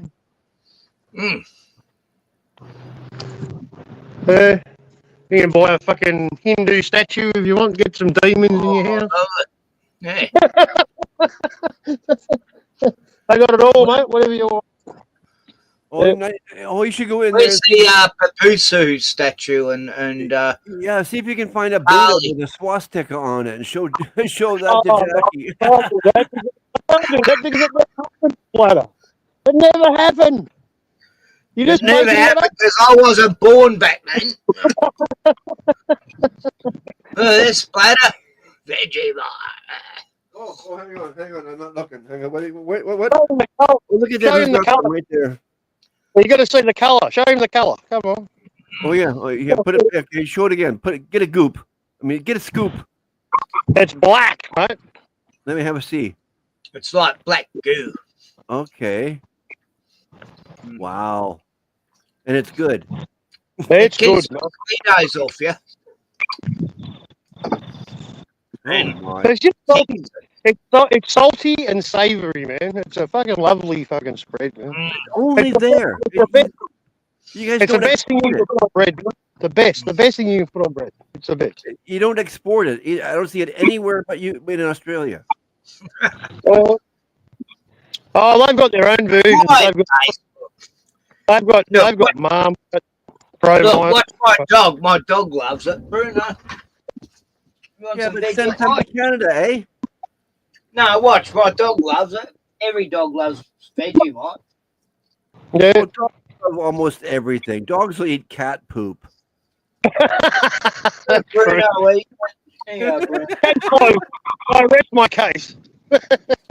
Actually, Bruno doesn't. He's forcing Bruno. himself. He's That's screwing an his Australian. face up, but he's still like. Yeah, an Australian dog. There's still a bit of veggie on the fork, on the knife. Yeah. Good boy. Oh, we love that. You like that? That'll keep the mosquitoes off you, too. Yeah.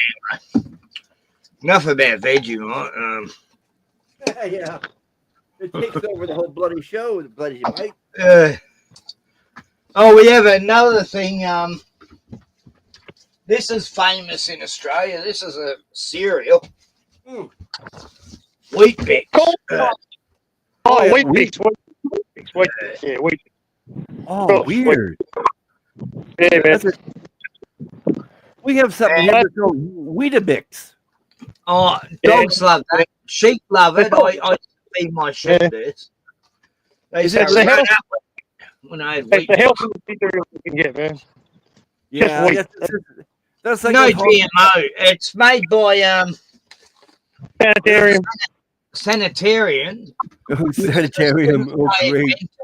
So you go nuts if you eat it. You It's can't put a Seventh-day in Adventist. the sanitarium. That's what they want to put us in, a fucking sanitarium.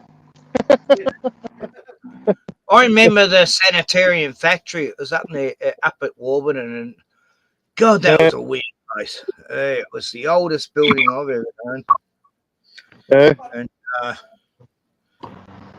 And it was run by Seventh-day Adventists. But they did not use GMOs, at least, or still. Well, I hope they aren't. Still. But we were talking about witchcraft in a place I used to live called Belgrave, up in Dandenongs Mountains. You want to see a bit more of that, Splatter? Yeah, I'm home. How long does that take? Yeah, about 5-minute walk. Oh, you're back home now? I am, mate. Here I am, mate. I'll show you my car. There's a bit of daylight here. Oh, a bit of light here. Someone's got their light on front. That's my new car, mate. Okay, hang on. Oh, let me get a bit bigger. Is that street intersection roundabout again? And then you go over here No, to you the live left. here, Splatter. You got Monbulk Huffing up Billy. there, and then Puffing Billy Trees Adventure. The train. Get It's on a that train, steam guys. train. The last train to Trans Central. Okay, we're still seeing his cards. Nice. Holy Spirit Fire, guys. Yeah, the Puffin Billy's an old steam train from 1880 or something. Yeah, it's still going strong. Yeah, but Holy Spirit Fire. Yeah. We should get the fireys in the fire engine. Glenn to was showing me his wear car. that hat and get hats like that. And Puffing Billy Yeah, train drivers can wear the Holy Spirit Fire hat. Yeah, sorry, I forgot it was all about Glenn tonight. No, that's all right. You can't see much. It's getting dark. All right. Okay. What time you got? It doesn't matter. Where are you? Oh, you're down here. Yeah. Where's the car? We've got to see the car. Don't worry. It's done. It's too dark. You can't see anything anyway. Oh, I seen it. It was a gray. It looked nice. Silver. It's silver. Yeah. Oh, it's still silver, gray, whatever. Yeah. No, it's very shiny, light silver metallic. It's called. But you got a torch on that on the phone though, haven't you, Glenn? What's that, man? You got a torch on the phone though, haven't you? Oh yeah, I don't know how to do it when I'm on a fucking on the StreamYard. Then man. I don't know how to do it. Okay. Yeah, it might not work the What same. time is it? What time is it for you guys? Yeah. So, what time and day is it for you guys right now? It's early, 8:22 p.m. Tuesday night. And it's dark already. Oh yeah, that's right. You guys are going into winter, not the summer. It starts getting dark about 4:30 p.m. here now. Yeah, and it's staying later and later because we're opposites. I hate the short days. I love the long days. I fucking hate winter, and it feels like it's winter the last this month. Autumn was a pretty cold autumn. We had I guess about half of autumn was okay. Yeah. It didn't get.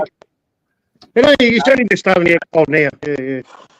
That's the opposite of Jackie again. She loves winter. What's that? That's right. Jackie loves winter. Yeah. Oh, she used to live in Queensland, and now she's in New South Wales, which is still pretty warm. It gets fucking hot in Sydney, but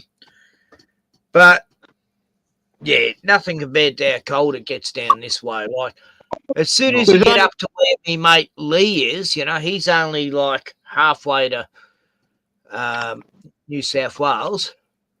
Oh no, he's just over the New South Wales border, and it's like temperature instantly goes up like 5 to 10 degrees compared to here. 5 degrees on average. Always doing it warmer.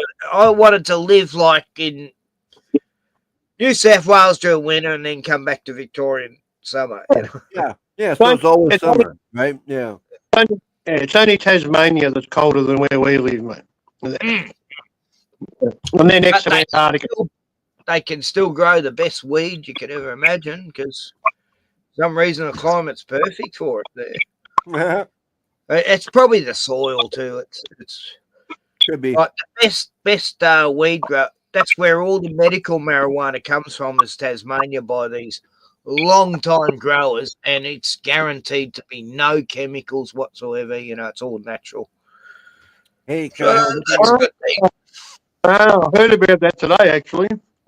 Yeah. There's a guy, a new guy at work. He's a Samoan fella, and we become good mates, Anyway, he wanted to score some weed, and he asked me who to see, if I could help him. And I said, this guy over here, works in this section.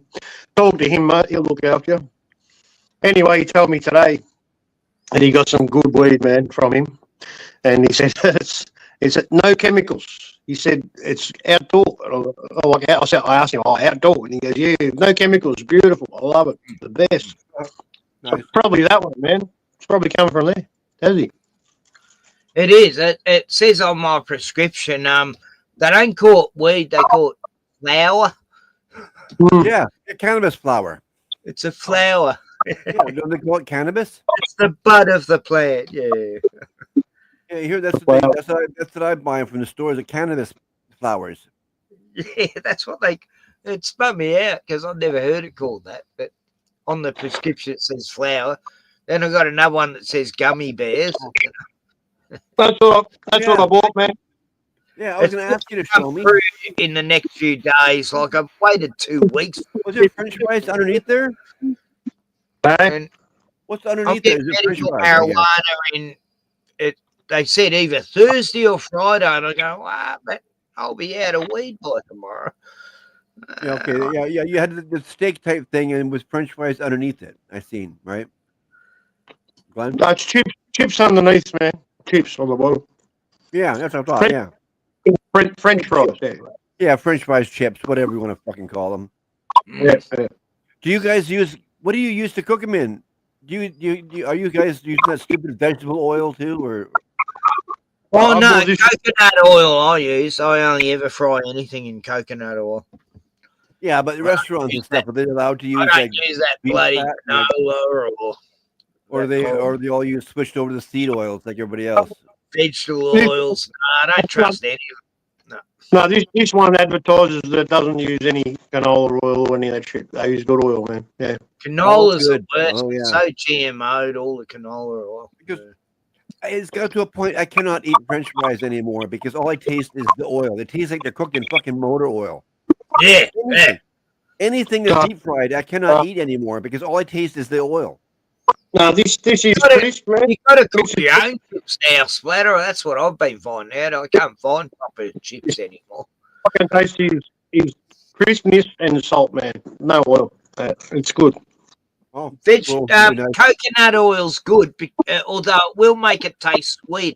But it's like it's an oil that doesn't go rancid, and it's a high burning oil. You know, like vegetable oil. So I use it in me roast. When I have a roast dinner, I use it with me pumpkin and potatoes, and it really crisps it up well. And I know it's ridiculous. I've been doing that for 15 years. I've been using coconut I can't figure out how people can eat the French fries nowadays and still taste that oil. I mean, I don't like them anymore. No, when I go me either. I cannot eat them. No, they taste fake. Kentucky. No, those are real potatoes, but they're cooked properly. Macca's, they all taste fake to me. This tastes like they were cooking in an air fryer, mate. There's like no oil at all. Oh, perfect. That'd be nice. Yeah. You lucky man. Yeah. That's a problem. I like French fries, but I can't eat them because they're gross nowadays. So much food is now that I used to like. I don't like it anymore because it doesn't taste the same. Yep. Nothing tastes the same, you know. Nope. And strawberries, you can't find a good strawberry in a grocery store. You got to grow your own.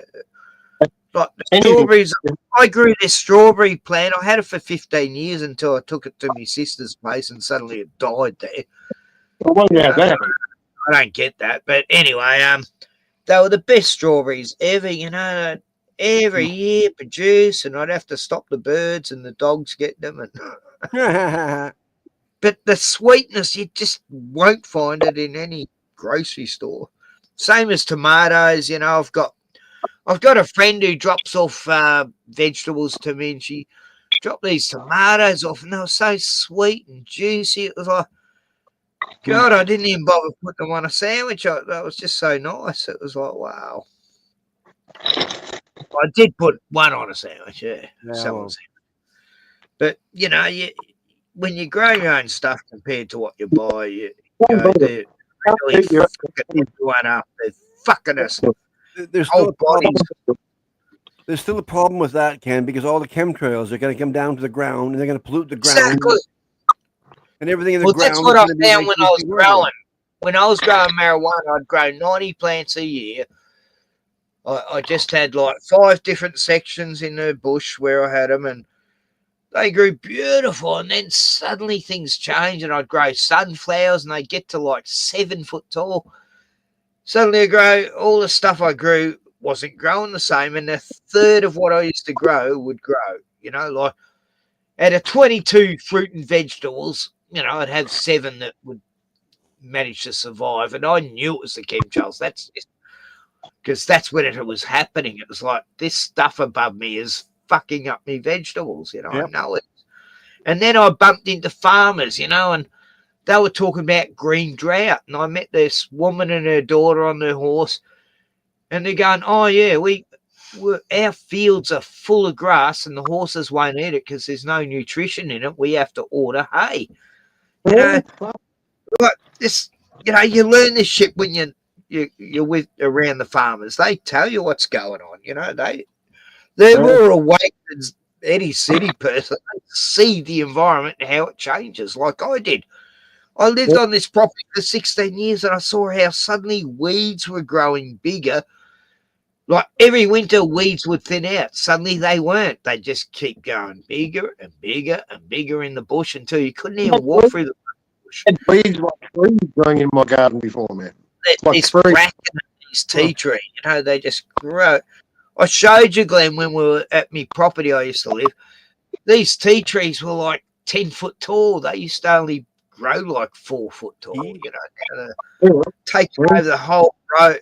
That track is overgrown because I used to drive down it every single fucking day and take my dogs down there, and no one ever drives down there, so therefore the trees are growing over the track. It's like, wow. I went back to a place I lived, Splatter, and you know, I haven't been there for 5. Well, I lived there 5 years ago. Yeah, it's just sad, you know.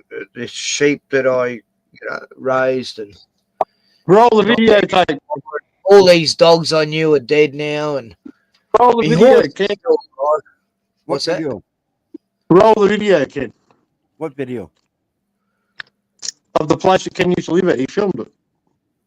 Oh yeah, I filmed it the other day. Yeah. I went back there. No one was home. It was weird. I Google Earth one of my places I used to live in, and my house is gone. Yeah. What, demolished? Yeah, it looks like it's been gone. It looks like it's been gone for a long time. I went there, Splatter, to, you know, I like to visit my dogs' graveyards there. I've got 3 special dogs buried there. Okay. And this prick, all I said to him was, please do not build anything around my dog's graves. All I ask is you leave that alone. You can live here, but that, like, we're on 40 fucking acres, and this takes up 10 foot of property. And you know what the prick did? He put a fucking water tank on top of it, you know? Oh, no. And he could put it anywhere. And this, God, I was ready to smash him. He wasn't home, though. I was so angry. Lucky he wasn't home. No, I was going to really go off about it, you know, because, like, you know, I would have made him pull it out of there that day, Sunday. He had to be home. I would have been saying, look, the old road. I don't know how you're going to do it, but pull that fucking ground out off the top of my dog's grave. Wrong video, Ken. Yeah. Wrong video. Yeah, it's StreamYard's changed. You have to remove things before you can play. Normally, you just play and then take the last video off. And I have to remove it for it to play. This is mental. The cancel was fine with me taking the road. The old stomping ground. Oh, here we go. We're just going to see the horse. And we're not on French Old. Well, it looks like French Old. Yeah, a lot of roads have got this. There we go, full screen. I lived here 16 years there. Sounds not great. I never ran out of wood along here. You never fucking ran out of wood. The council was fine with me taking dead wood because they just get put it in a pile and burn it anyway. And they used to wave at me when I could change along the road here. Is that a dirt road? Look, sport, I get fucking fine. Yeah, so just there, it's on the right. On the opposite side of the road. Gum trees. Yeah, it's midnight here too. It's midnight. Oh, yeah, is that you two together? Yeah, I'm driving now. Okay, Yeah, Glenn's driving. She's got a Mercedes. She seems to get up He's here. taken me to visit my horse. This is on Sunday. Our time. Saturday, your time. There we go. Up a 4-wheel drive. See, no one's interested in any of me videos like this. I don't know why. Around the old dog ranch. I go on Sandy shit, they'd all get bored with it. You know, going, oh, To go over. And You've never tried. Where's the horse? Where's there? He's probably out the back. I've offered, Yeah, drive around going, there, oh and no, then, we don't want to see that yeah, stuff. Dogs and nature and birds. True. Like Jackie hates nature. She said, I've never noticed birds before. Hello, buddy. Hello, mate. We're talking about birds, and she goes, oh, I never really take any notice of birds, you know. It's like, God, and you're so spiritual. Wow. That was one of her funniest statements. And I go, no wonder you don't believe in a God, because you don't even look at nature. He doesn't like dogs and cats, you know. He doesn't like animals, really. Wow, how spiritual. Hey, D. And she hates men. Oh, we're all just cunts, man. We know nothing. Oh, look, she doesn't hate me. She told me, I called her a man hater, and she goes, I don't hate you, though. But what does that say? She's saying you're not a man, or what? Because she hates men. No, I think because I don't. Good like one. it. You don't identify. When she's doing clickbait, I don't bite, you know? I know exactly what she's doing. Why'd the video stop? What happened? Oh, I was going to ask Dean if he wanted to come in. Anyway, there's the link, Dean, and we're just showing a home video here. Okay. He's my boy. Oh, your horsey. Look at him. Yeah. I was looking for you. Oh, look at you, buddy. Aw. Wasn't sure about me. Come here, buddy. Yeah. Are you upset with me I haven't visited? Oh, beautiful color. Hey, mate. Hey. Come here. Does. Aw, is he upset? He's 15 years old. Might be, yeah. He might think you're a vet. And he's pissed off because I haven't seen him for 3 years. And he thinks, if I'm with someone, he thinks it's a vet because he hated vets. And when a vet had come and he'd run and put his head into me arms. And it was like, yeah. I love animals so much. Yeah.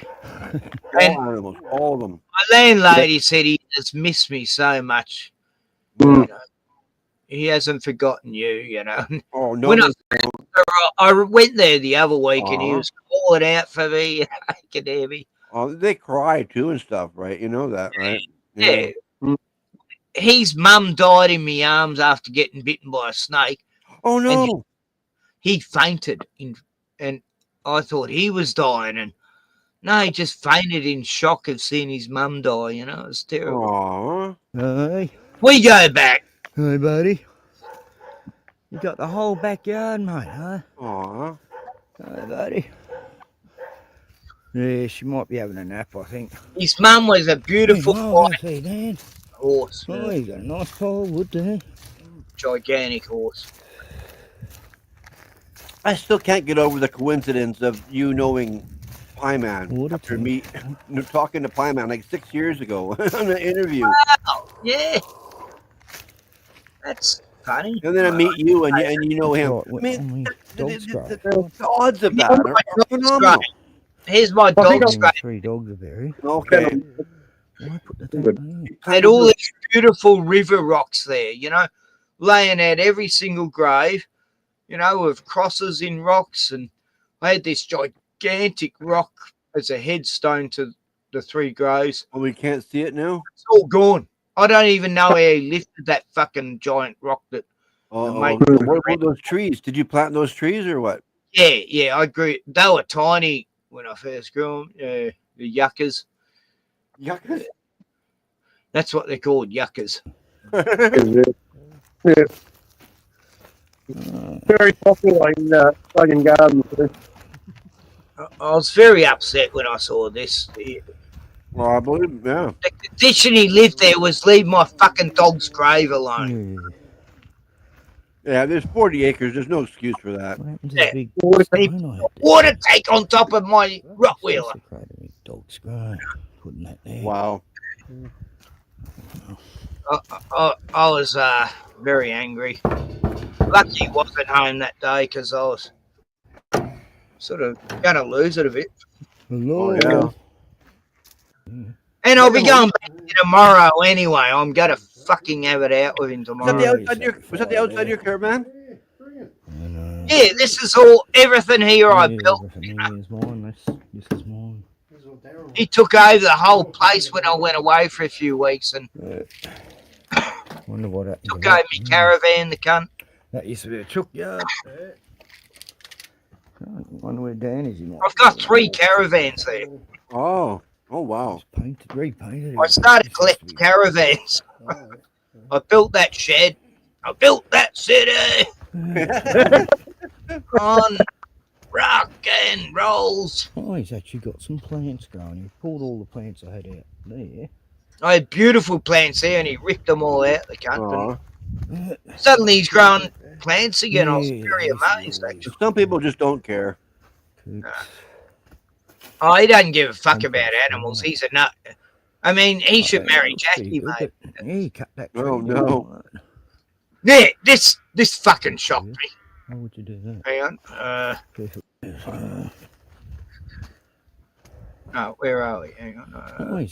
There's a chicken coop there. Compost, right.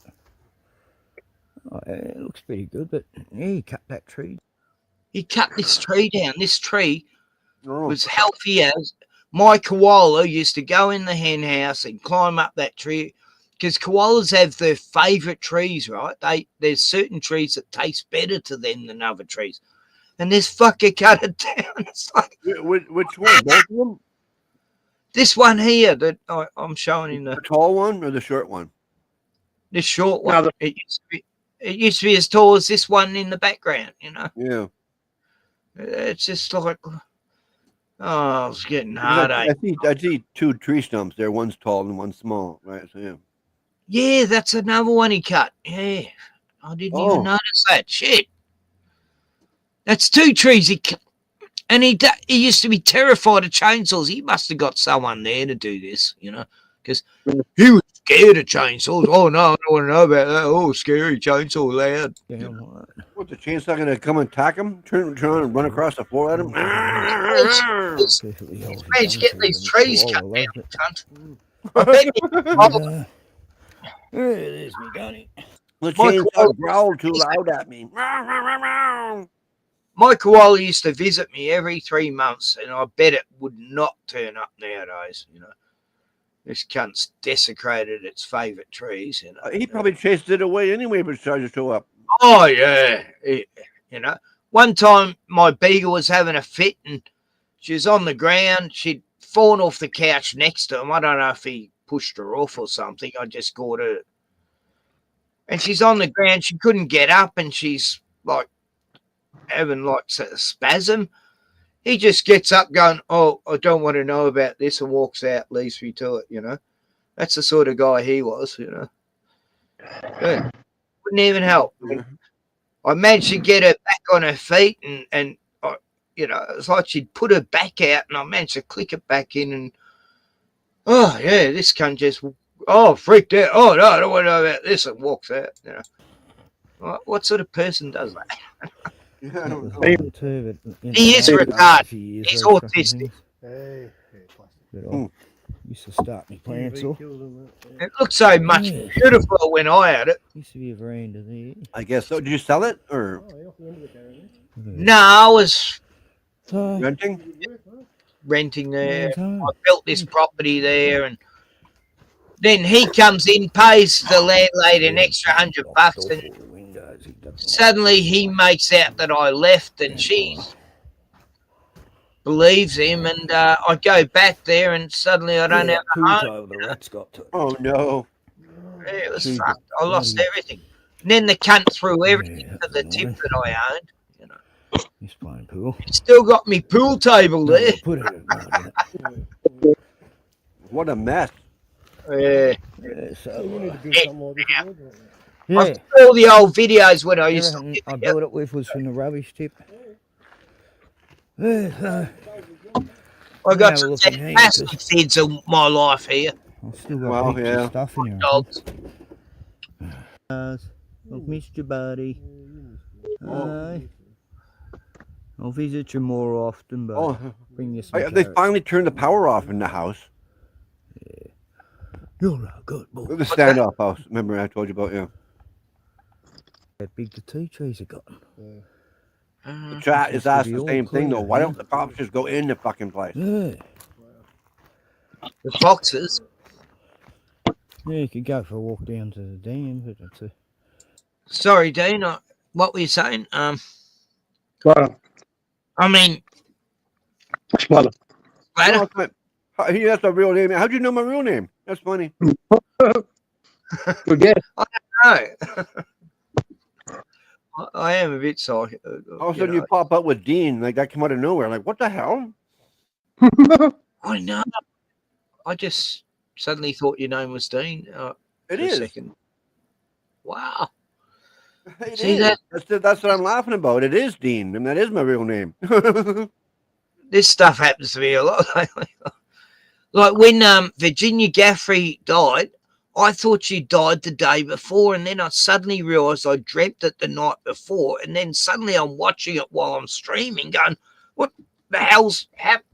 And then I realised I dreamt it. It wasn't on TV the day before. Wow. I thought I was having a Mandela effect, but it was. I actually had a dream about seeing her dying on the news, and premonition type dream. I was in shock. Like I have a connection, you know, with certain, you know, people I don't even know for some reason. I don't know. I was really terrified for her the last few weeks before her death, and it really hit me like a ton of bricks when it happened. I was like, what? But I don't know.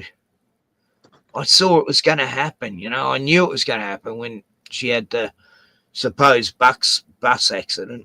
Oh, okay. Anyway, that's another thing. But What, no Australian media is talking about it. Only America and UK. You know, this is. You know, wasn't that the last Epstein witness? Yeah, she was the major one. Like 4 others have been killed who were in her situation. You know. Yeah. And she was one of the last major one. It's just terrible. But this track I used to drive down, it was like all dirt. And it's all grown over, mossy, because no one's driven down there for fucking 5 years. Wow. It's easy walking down, it's hard walking up. But her property ends right at the bottom. I was going to walk down to the dam there, but I wouldn't have been able to get back up. Look at this little thing. Dan turns up in that van, suddenly takes over me whole place. Yeah, good. Lived in that for many a year. So. I took him in out of kindness of my heart because he's homeless also. Yeah, satellite's up there.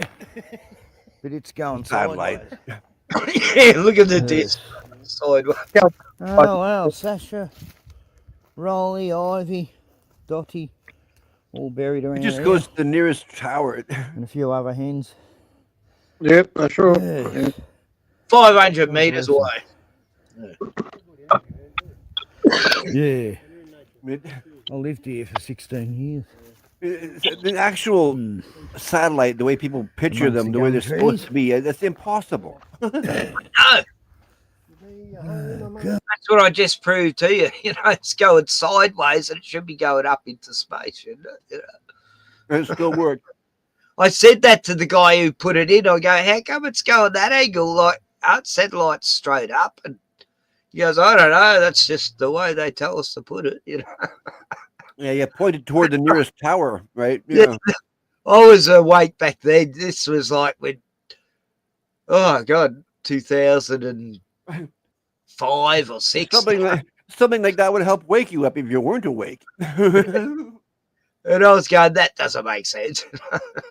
The radio satellites.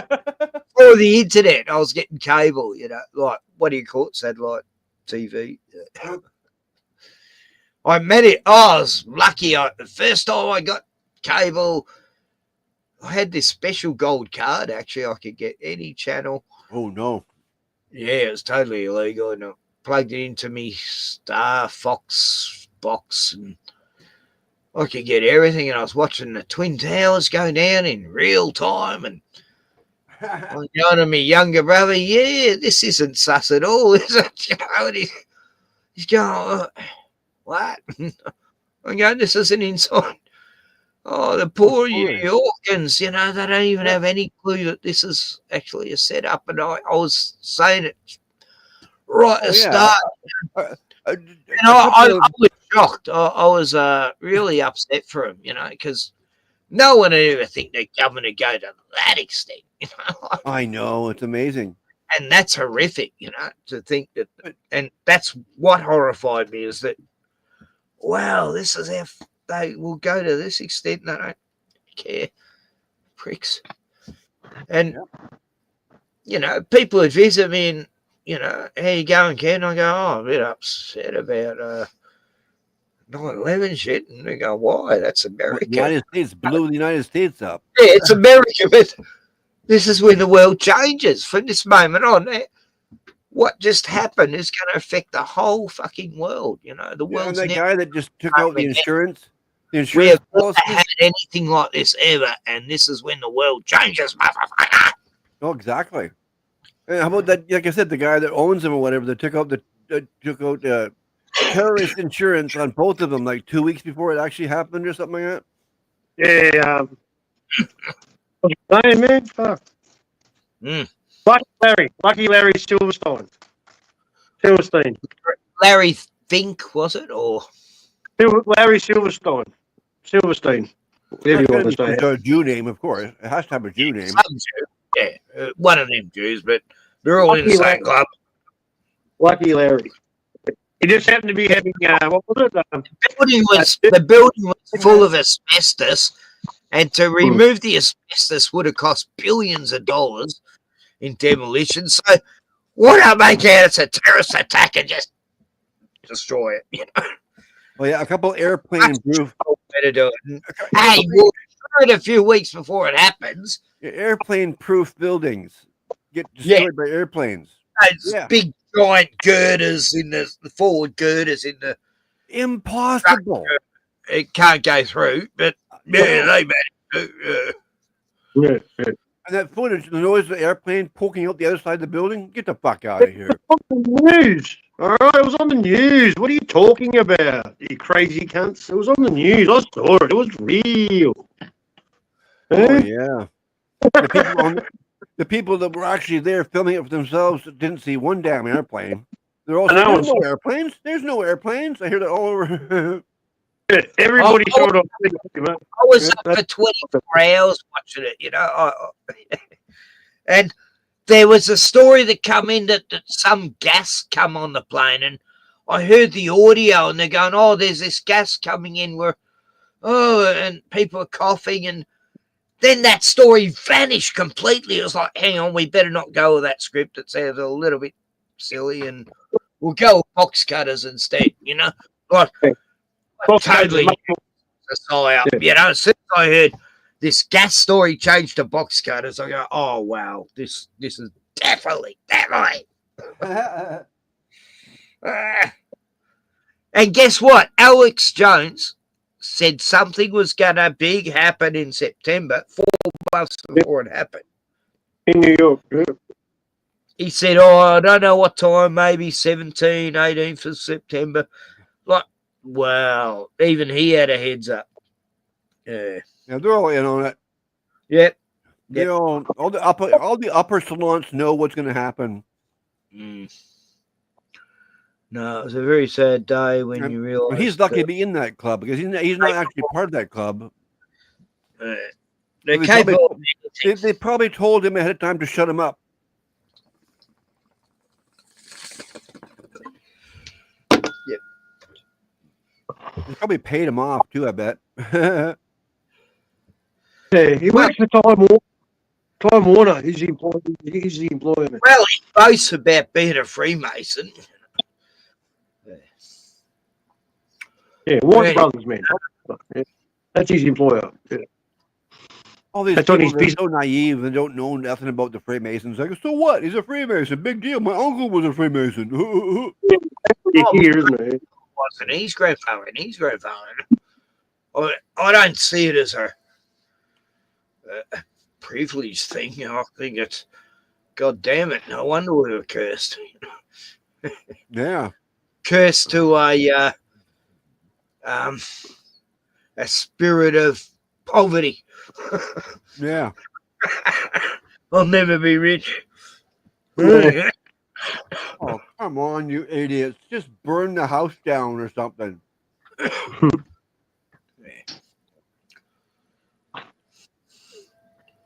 Anyway, never have I ever seen a stream of the back window of a house go on for 6-7 hours. It's all you're looking at a spotlight on a window. What? Where was this? It's happening right now. It's live in Bakersfield, California. What? Standoff. It's still going on. Yeah, you can look it up for yourself. Look it up. 8 hours later. Yeah.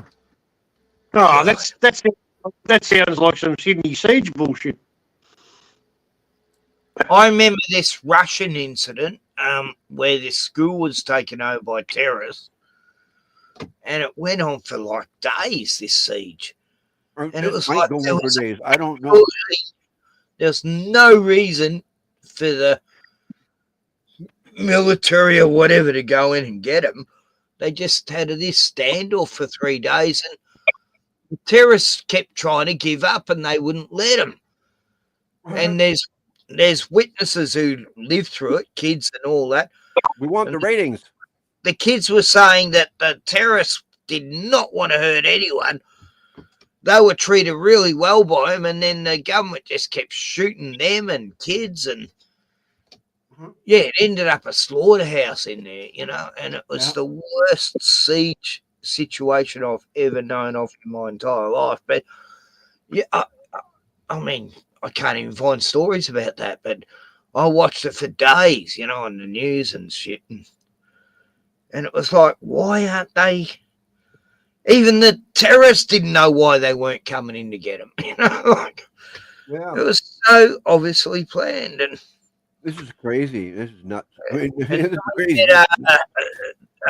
Captain Hook event and Parkland, South Parkland.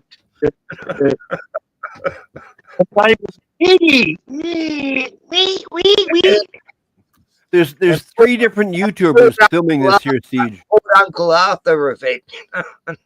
We got one guy in the backyard showing the back window, and we got 2 people out the front showing the front windows.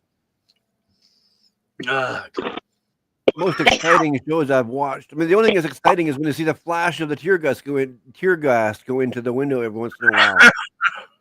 That's the only thing exciting about this show I've been watching for 6 hours. Brave frontline reporters, mate. They're so brave. They really want to drag out the drama. If you want to check it out, it's called Dad's Gone Live. It sounds like watching Big Brother or something, you know.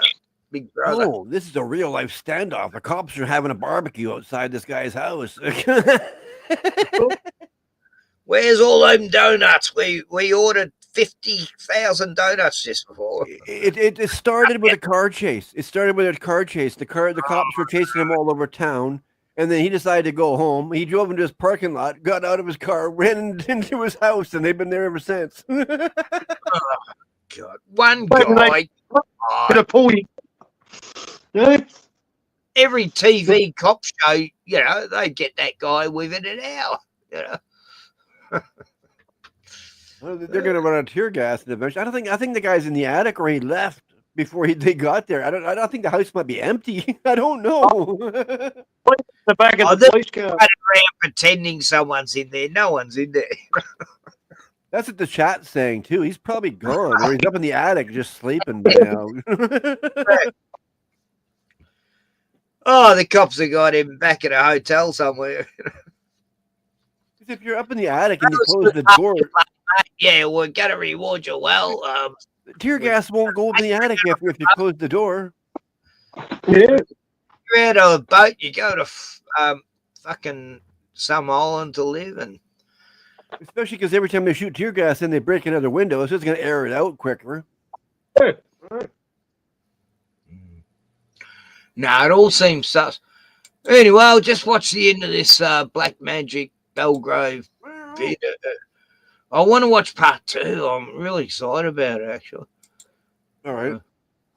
If you, like I said, if you guys want to check it out, it's called Dad's Going Live. It's still going. You can see it.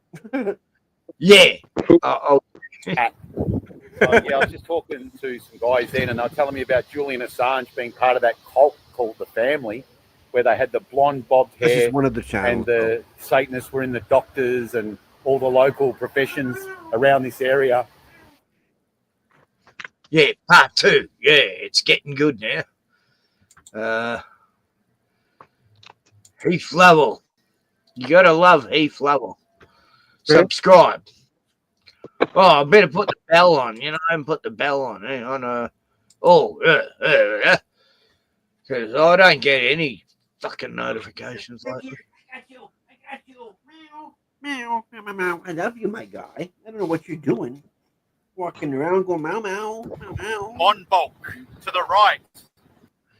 I lived in Monbulk for 3.5, 4 years, yeah. And it was a halfway house, my house. It was called Vienne. The house was actually called Vienne. It was 150 years old.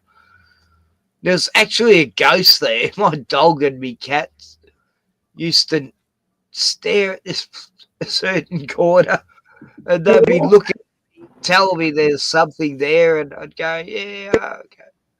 And everyone in this place used to say, Ken, have you met the ghost there yet? You know, I go, well, me have, but it doesn't actually worry me at all, you know, like, because I watched that same lady that Lefty's losing it.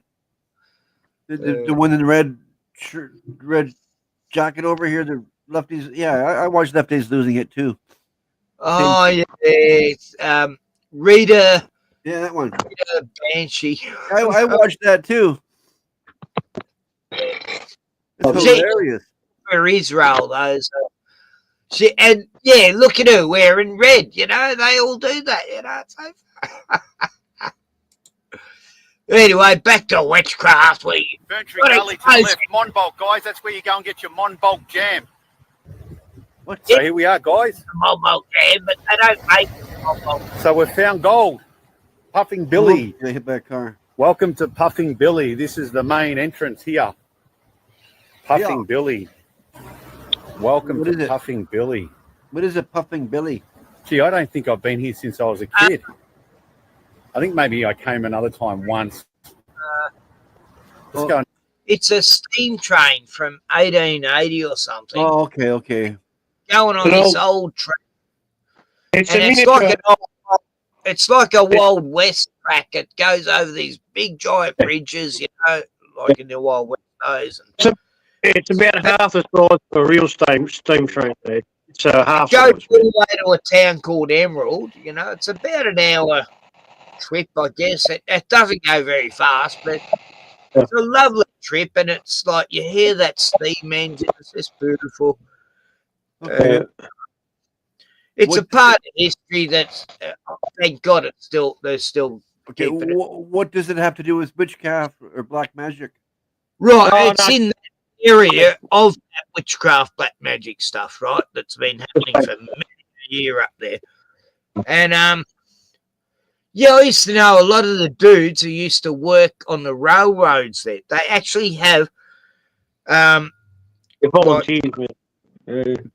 doing they're doing community work to pay off their crimes, and they hire all these really tough kids who have been through the prison system and that. And they call themselves the Puffin Billy, the Puffin Billy Squad, and they're like a gang in that area, and because they've done it hard, they help keep that train maintenance.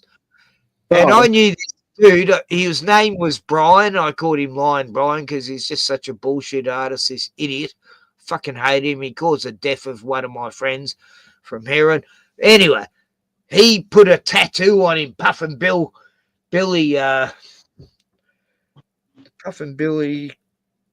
Hooligans. Oh, anyway, they grabbed him in the street and they said, right, you got two choices. We cut that tattoo off your hand or you do it yourself.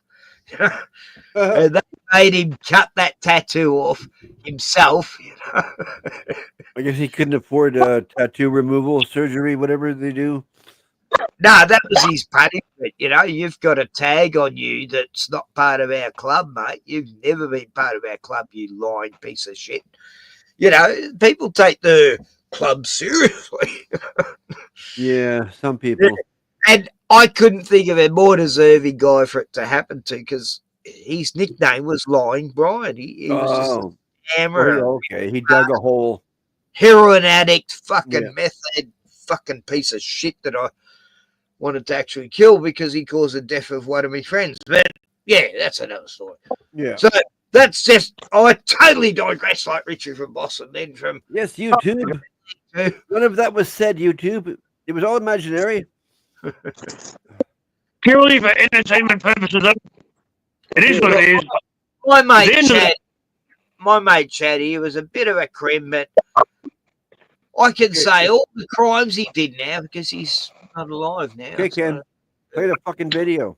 And have a look. The world famous tourist attraction, Puffing Billy. How did they get that name? Billy, Puffing Billy. We know a train's puffing along, but what about the Billy? Puffing Billy Railway. Who's Billy? To the station. So that's where Puffing Billy is, guys. Not far from the train station. Where the fuck is the Billy? You got the Belgrave train station just there, and that's where we are. Bayview Road, corner Bayview Road, and Old Monbulk Road. Billabong. Let's go have a look. Puffing Billy. Billa. Welcome to Puffing Billy. Where'd it go? Welcome to Puffing Billy, guys. Welcome to Puffing Billy. God bless you. Here we are. Look at this. Oh, great. It's a nice artwork, isn't it? Lovely. Looks a little like Glenn. What do you got? Rosellas or lorikeets there? With a cockatoo. Beautiful artwork of the bird, isn't it?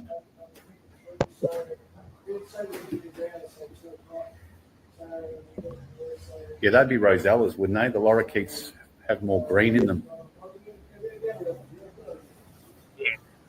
Welcome to Puffing Billy this way. All right, let's go see if Billy's puffing. Women love the ding-dongs because they always see a cock or two. Hopefully he's not puffing ciggies because that wouldn't be good for him.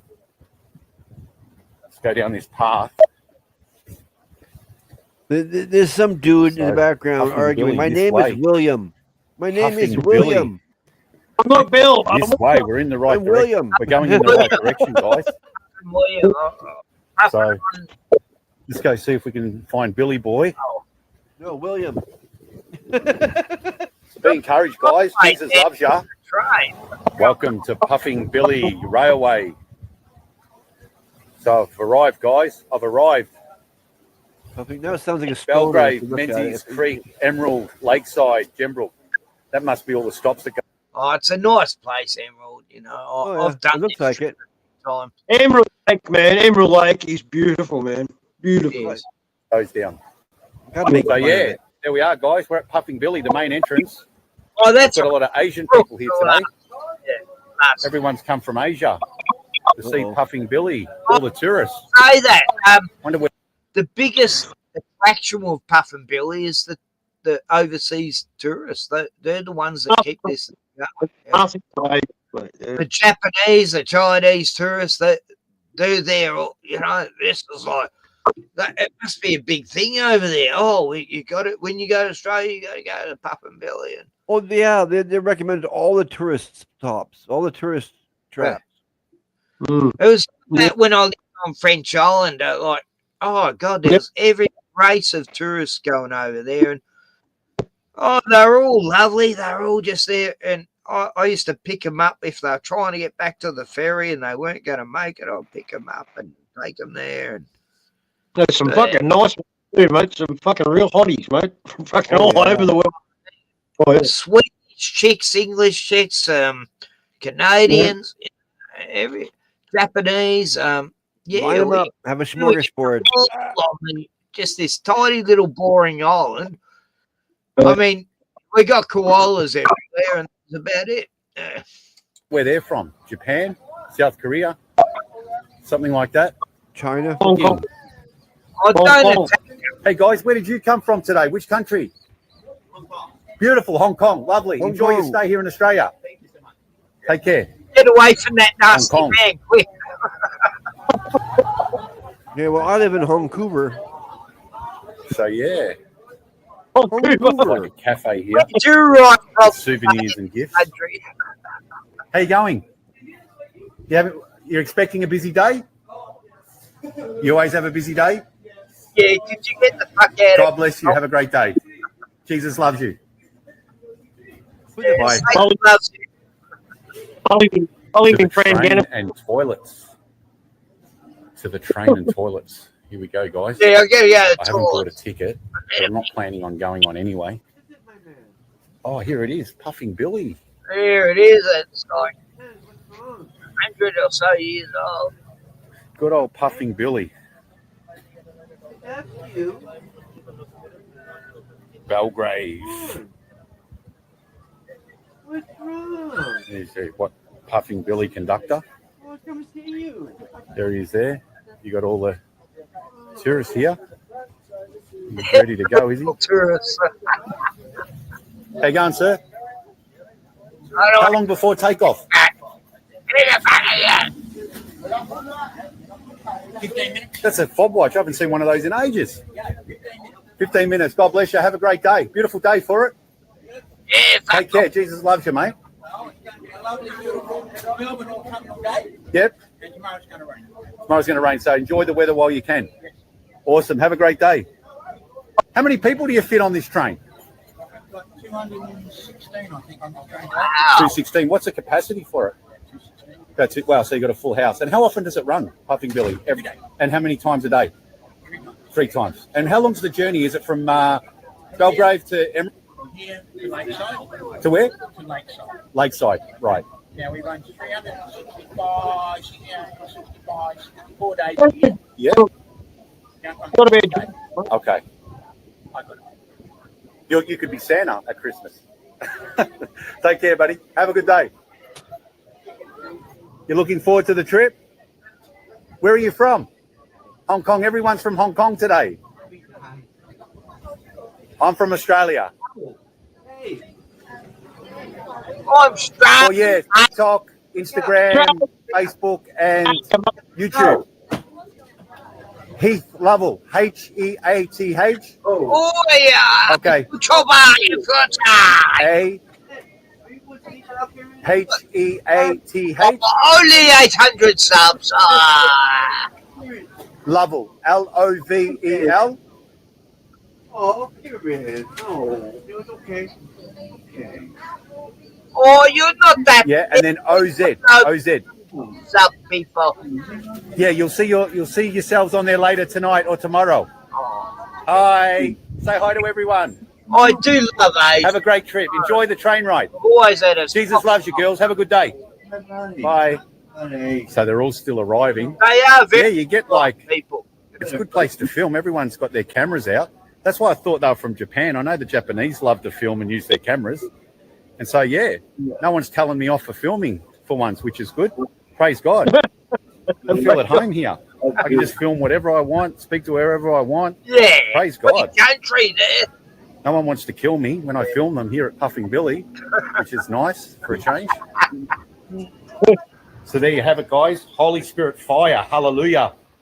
the Catholic Christians were throwing medals and holy water on that shop front.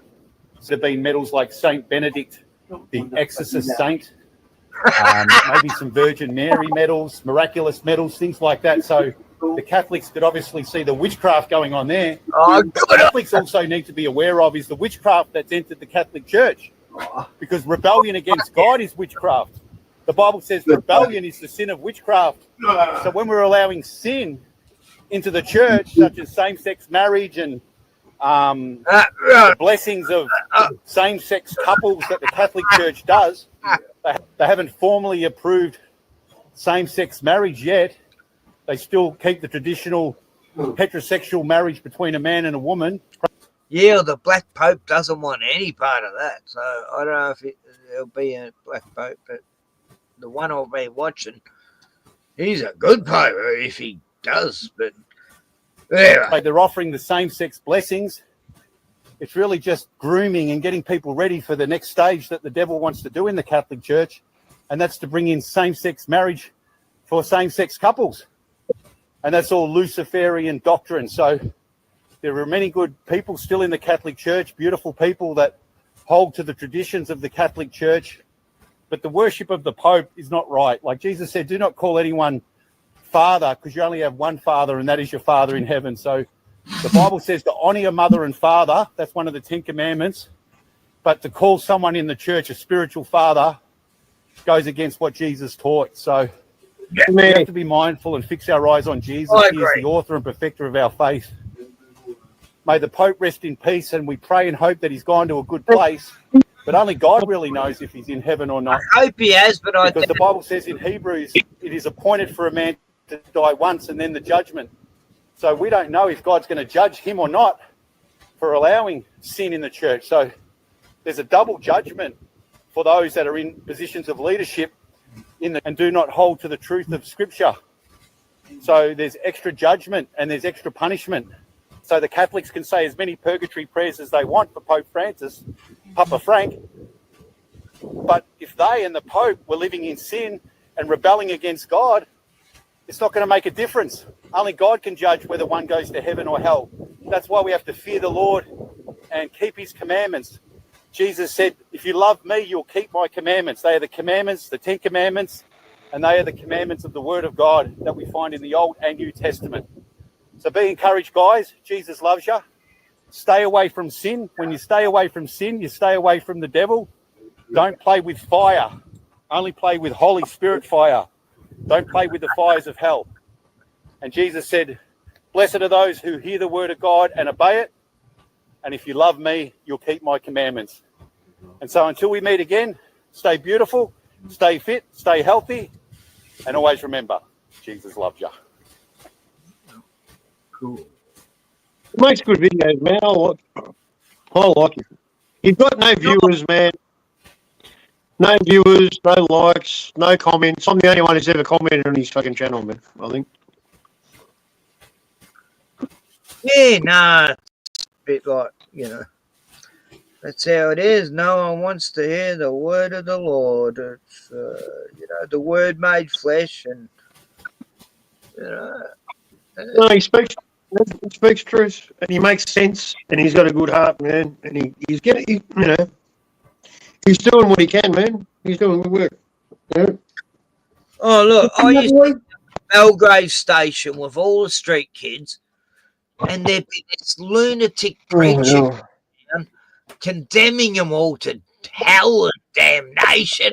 Did I miss it? Oh my God, because I knew my Bible, I gave that guy fucking hell, and he'd end up running away, going, you're demonized. I go, no, mate, you are, fuck off. Leave these kids alone, you bastard. Did you finish it? And run off. Ken. All the kids had clapped, going, hey, you can. Ken, did you finish the video? Yeah. Oh, I missed it. Oh. Drop the link for the Satanism in the second part, though. Yeah. Yeah, I missed the second part. Drop the link, Ken. Part too, but I was watching that. But I had to go see my cat. My cat was calling me. And then I had to go wash my face, and then I came back, and the video was over. Oh no! You know, sometimes you have to do things, you know, in the now. Oh yeah. Just drop the link in the chat, Ken, and then you can check it out for the video. Okay, yeah. I prefer watching it with you guys, but you know, I was enjoying that. But like I said, I can't help it. My cat's 15 years old. If he's calling for me, I'm gonna go see what he wants. You know. Oh, I'm the same with Bruno. I worry about him every day. You know, he's getting old. Oh, there he is on the bed. Oh, you got a bed? I just going senile in little bits here and there because he attacked me. He didn't recognize me. Then he snapped out of it, and then he started to calm down. He's yeah. No, I know. You know, my Annie, when she was in agony, she'd bite me. You know, and she didn't mean to. You know. Yeah, well, that's what he's doing right now. I don't give him shit for it. He's getting old. Yeah.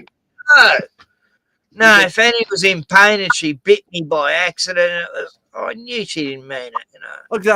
Exactly. He's bit me right through my hand almost one time, but it was my fault. So I didn't, say nothing. I pet him, and poor boy, you know. Oh God, my whole body's scarred with dog bites from separating dog fights. You know. Oh yeah. Every time I got bit, I you know. blamed him. I had a pit bull, and she had lockjaw.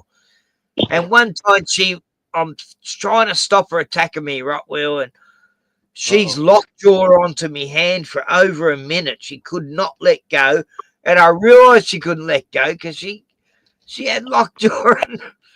So I just threw it and just let her until her jaw was able to relax, and she knew she'd done wrong, and I didn't hold it against her. My hand was. I had so many cuts where the blood's just gushing out of my hands, and I had this spray, this special spray, and I'd spray it on and stop the bleeding. That'll work, yeah. Yeah, I had a roommate. He was an asshole. He did jibbing, and whatever. He was bad, and he had a pit bull, and this pit bull bit 4 people, and I seen it beat all these people, and then all of a sudden one day I wasn't thinking, and I hit the roommate because he's a fucking idiot, and the dog bit my leg. I mean, it was clamped right onto my kneecap, and I held it within a headlock. Like, you're not gonna shake your head, dog. Because he was ready to start shaking, and I know you're not going to shake with my leg in your mouth. I still got bad scars from it, but still, I mean, it could have been worse, right? I had a pit bull.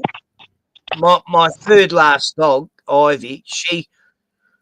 I used to have a few mates, put up, when they're going through bad times, and they be drinkers.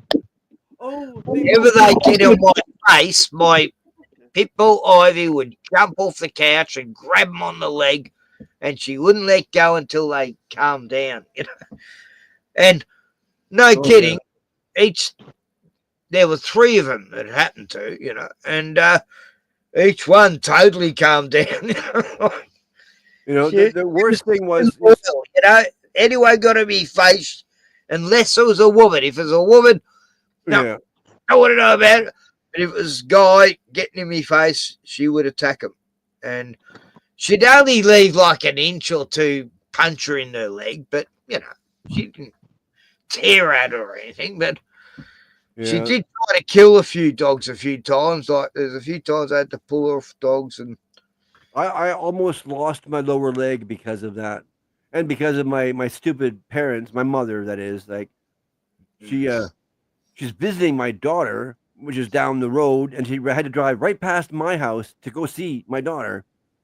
And meanwhile, I was sitting there a week without medication for my pit bull bite, and my leg got so infected it was like bigger than a football. My lower calf was huge and just oozing out this gross liquid. Yeah, like I said, I almost lost my leg because of, and I couldn't get there. How am I supposed to go to the pharmacy and hobble? I almost did.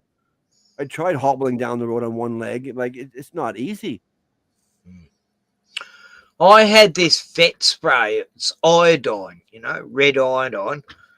That stuff that is brilliant. You know. Yeah, but it wouldn't work on something like that. Never That's got bad. an infected wound from a dog bite. I had like 45 stitches front and back of front and the back of my leg. Wow. Bad, man. That's a bad wound. Oh, it was bad. Yeah, like I said, like this big like scar where I think he took a chunk out of the back of my leg.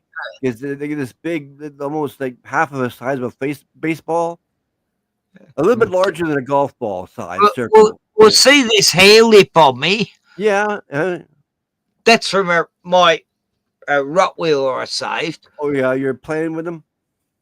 I'd only had her for like 2 days or 3 days, and I was just playing around with her, and she just suddenly lunged barked at you.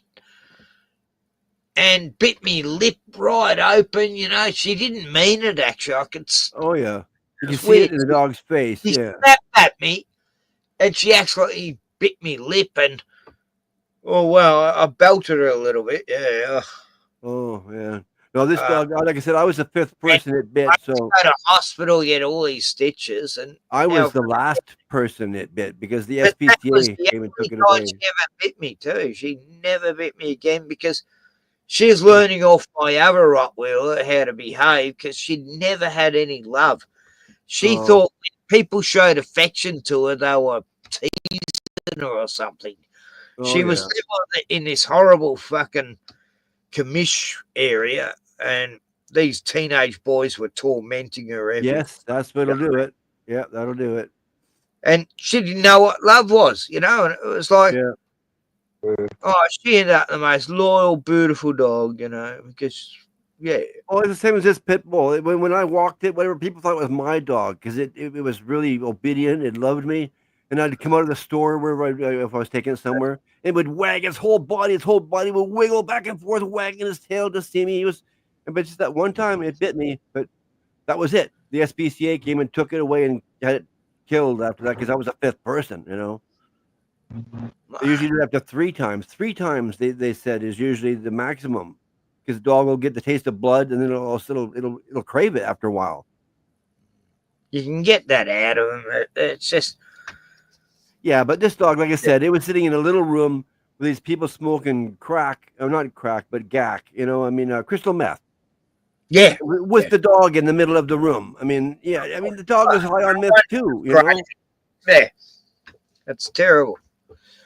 I hate seeing these gangster pit bulls. Okay, Glenn. Yeah, See you, good to see you, mate. Good day. See you, Splatter. What's that? Take it easy, mate. I gotta get a bed, mate. I gotta go. What are you saying, Glenn? He's going. He's got to go to work soon. Yeah. Okay. Take it easy, mate. Yeah, see you next time, Glenn. See you, mate. You have a good day. Yeah. You too, mate. Well, I just kicked Glenn out. He's got to go to bed. He's got to get up for work tomorrow. Yeah, well, I got to go too. Yeah. Sorry. But it's 4:30 in the morning here, and I got to get to bed before it's, 5:30. Yeah. Look, next time I'll try and get Jackie on. I've got to invite her to my channel, and we can have a great old discussion, and that'll be fun. If it's possible, that'd be interesting. And puck golf on there, and oh yeah, that I wouldn't want to miss that. If I missed that, I'd be so upset. I'm just curious to how they would react to each other. You know? I know. Look, he doesn't get along with many women. Some he simps to, but then he ends up always falling out with him, Oh my God. He's a classic. Oh, well. But for some reason, Jackie cracks me up. I don't know what. She's so aggressive and judgmental and arrogant. Yeah, she's. I find her hilarious because I think because I've known so many atheist friends over the years that everything she says I've heard before, right? And she's saying the exact same script as all these other atheists. They're all reading the same books, and they mock us because we read the Bible. That's a book. You go by a book, and yet they're all going by books, Yeah. It's hypocritical. Yeah, totally. Yeah.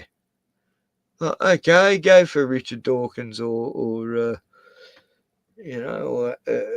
Martha Theory. Anyway, all these lunatics that wrote books, and everyone goes, "Oh, that's so wise," because we're in a decade where we're thinking that's good stuff and the shit. You can't say you're totally right about something, and then the next thing you know, she's saying, "I'm totally right about this." If you believe in God, you still don't know the absolutes of everything. Everything's still a mystery as far as things, because how is there ever an absolute on everything? Oh yeah, exactly. I'm so sick of experts. She said experts say this and you don't believe in experts. And I'm going, yeah, I'm so fucking sick of hearing experts say. Experts say water's wet and they get a $60 billion fucking grant for it. To make sure. Yeah, here, test that water over and over again to make sure it's still wet. These uni students in Melbourne prove that garlics can actually stop you getting COVID. They got like $5 million for that finding. A 3-year test to prove that garlic actually stops colds and flus and maybe COVID. And like you ask any Italian, they would have told you that fucking forever. But or anybody's grandmother or grandfather, for that matter, because everybody in the past knew that everything. Oh God, it's all I've ever heard since I was a baby from Italian friends. Garlic. No, Oh yeah, I've always been told. I mean, I do that when I feel a cold coming on. I'll go buy some garlic and eat a couple cloves. And these people got paid millions for saying that's real. Like we all knew it was. We all knew it was already. Yeah. I feel like doing a test to prove that water's wet, and maybe get $60 billion for proving that. Oh no, I got a better one for you. Let's prove that salt is salty. Yeah. I'm going to do a test to prove that you can't make sugar out of shit, Yeah. Maybe I'll get $1 million for that, What is the difference between sugar and salt? They look the same. You can do a test on any bullshit and make it sound intelligent, It's like, you should try to get a funding from your government by saying something like, "Can you please fund me? I'm going to try and test this here theory." Yeah. That's what we got to do. We got to put the government and science to the test, and we're going to do all these tests on the most stupidest, simplest things. And well, exactly, we're going to do a test and figure out the difference between salt and sugar. Hey, why is it that natural fruit goes moldy and rotten quicker than GMO food? And like this orange I got, it's rotten now after 2 weeks, but the GMO one, 6 months later, still going fine. Oh wow. It's like that, Like, fuck. Oh yeah. Okay. Yeah. I understand. Yeah. I can't find a good nectarine, a good plum, a good bloody peach, unless someone's given it to me off their tree. I haven't had a good peach in ages. They're all kind of flat tasting, like blech. They taste half ripe and they don't have taste. Oh man, I remember the old days when I was younger. We used to get these peaches from the Okanagan. Oh, they were the best. They were so sweet and juicy. You had to eat them over a sink because the drips would get everywhere. But it was they were so good. It's like fruit used to be so tasty. You wouldn't even think about having lollies, because when people have lollies, I think their subconscious is craving the fruit taste. Yeah, probably. But yeah, like I said, and then you go to the store, you buy a whole bunch of nectarines or peaches or whatever, and you bite into them. Like, what the fuck is this? And the real sugar here that you should be having is from fruit, and they go eat, mango flavored lollies, grape flavored lollies are the worst flavor ever. Oh no, that's a total myth as well. I mean, like natural sugar in fruits and stuff is actually good for you. It's not bad for you at all. Oh, I know. Yeah, that's what I mean. Fruit was our lollies in the old days. Like that. We didn't need. I got this fruit and vegetable stand by my house. That's where I always get all my fruit and vegetables. But sometimes, like I said, the fruit is just like blah. Yep. I got these blood oranges not too long ago. I thought, oh, blood oranges, these are really good. Like, oh, and they were gross. I've got these apples. I've had them in my fridge for like 6 weeks, and they're still looking fine. You know? I've been meaning to throw them out. But they look too good still, right? They look too good to throw out. They shouldn't be ripe still. You know? Like, what the hell? And these are from the supermarket. They're not off a tree. You should plant them. Mold is a thing that tells you that the food's starting to get rotten. Now they take away the genome that actually produces rottenness in your fruit, you know? Yeah, that makes you think of McDonald's food. I mean, they got that 27-year-old meal that still looks the same as day one. Yeah. The Big Mac I found when I painted McDonald's for 10 years, and I found a Big Mac 3 years old, and it looked perfect. It was hard as a rock, but yeah, it still looked like it. If you didn't know any better, yeah. No insect had touched it, you know. Nothing. Yeah, the bread doesn't mold. The only thing that'll fade is the pickle. I seen that on the cheeseburger, the 27-year-old cheeseburger. They opened it up, and the only thing that was gone was the pickle. You can see where the pickle was, but it was gone. Oh, yeah, they've done tests on it, haven't they? Yeah. I was like, this is the 80s. This is like 1986 or 7 when I discovered this McDonald's Big Mac that was 3 years old, and it was perfect. It was like those plastic pretend fruits. Yeah, exactly. Yeah. And the one I see, from a distance, you'd think it's just been made. Yeah, that's like the cheeseburger. Not one rat or insect had touched it, you know. And I showed the owner he owned 4 McDonald's. I'm going, look at this, man. This is what you're selling people, you know, like all the preservatives in this. I mean, how is it like this? And he was spun out. He was like, oh, wow. You know, everyone was spun out who looked at this thing, you know, go, that's it. Like all the preservatives are in this food. I wonder if all the preservatives are going to make people's stomachs never going to rot. The guy's dead, but his stomach is still there.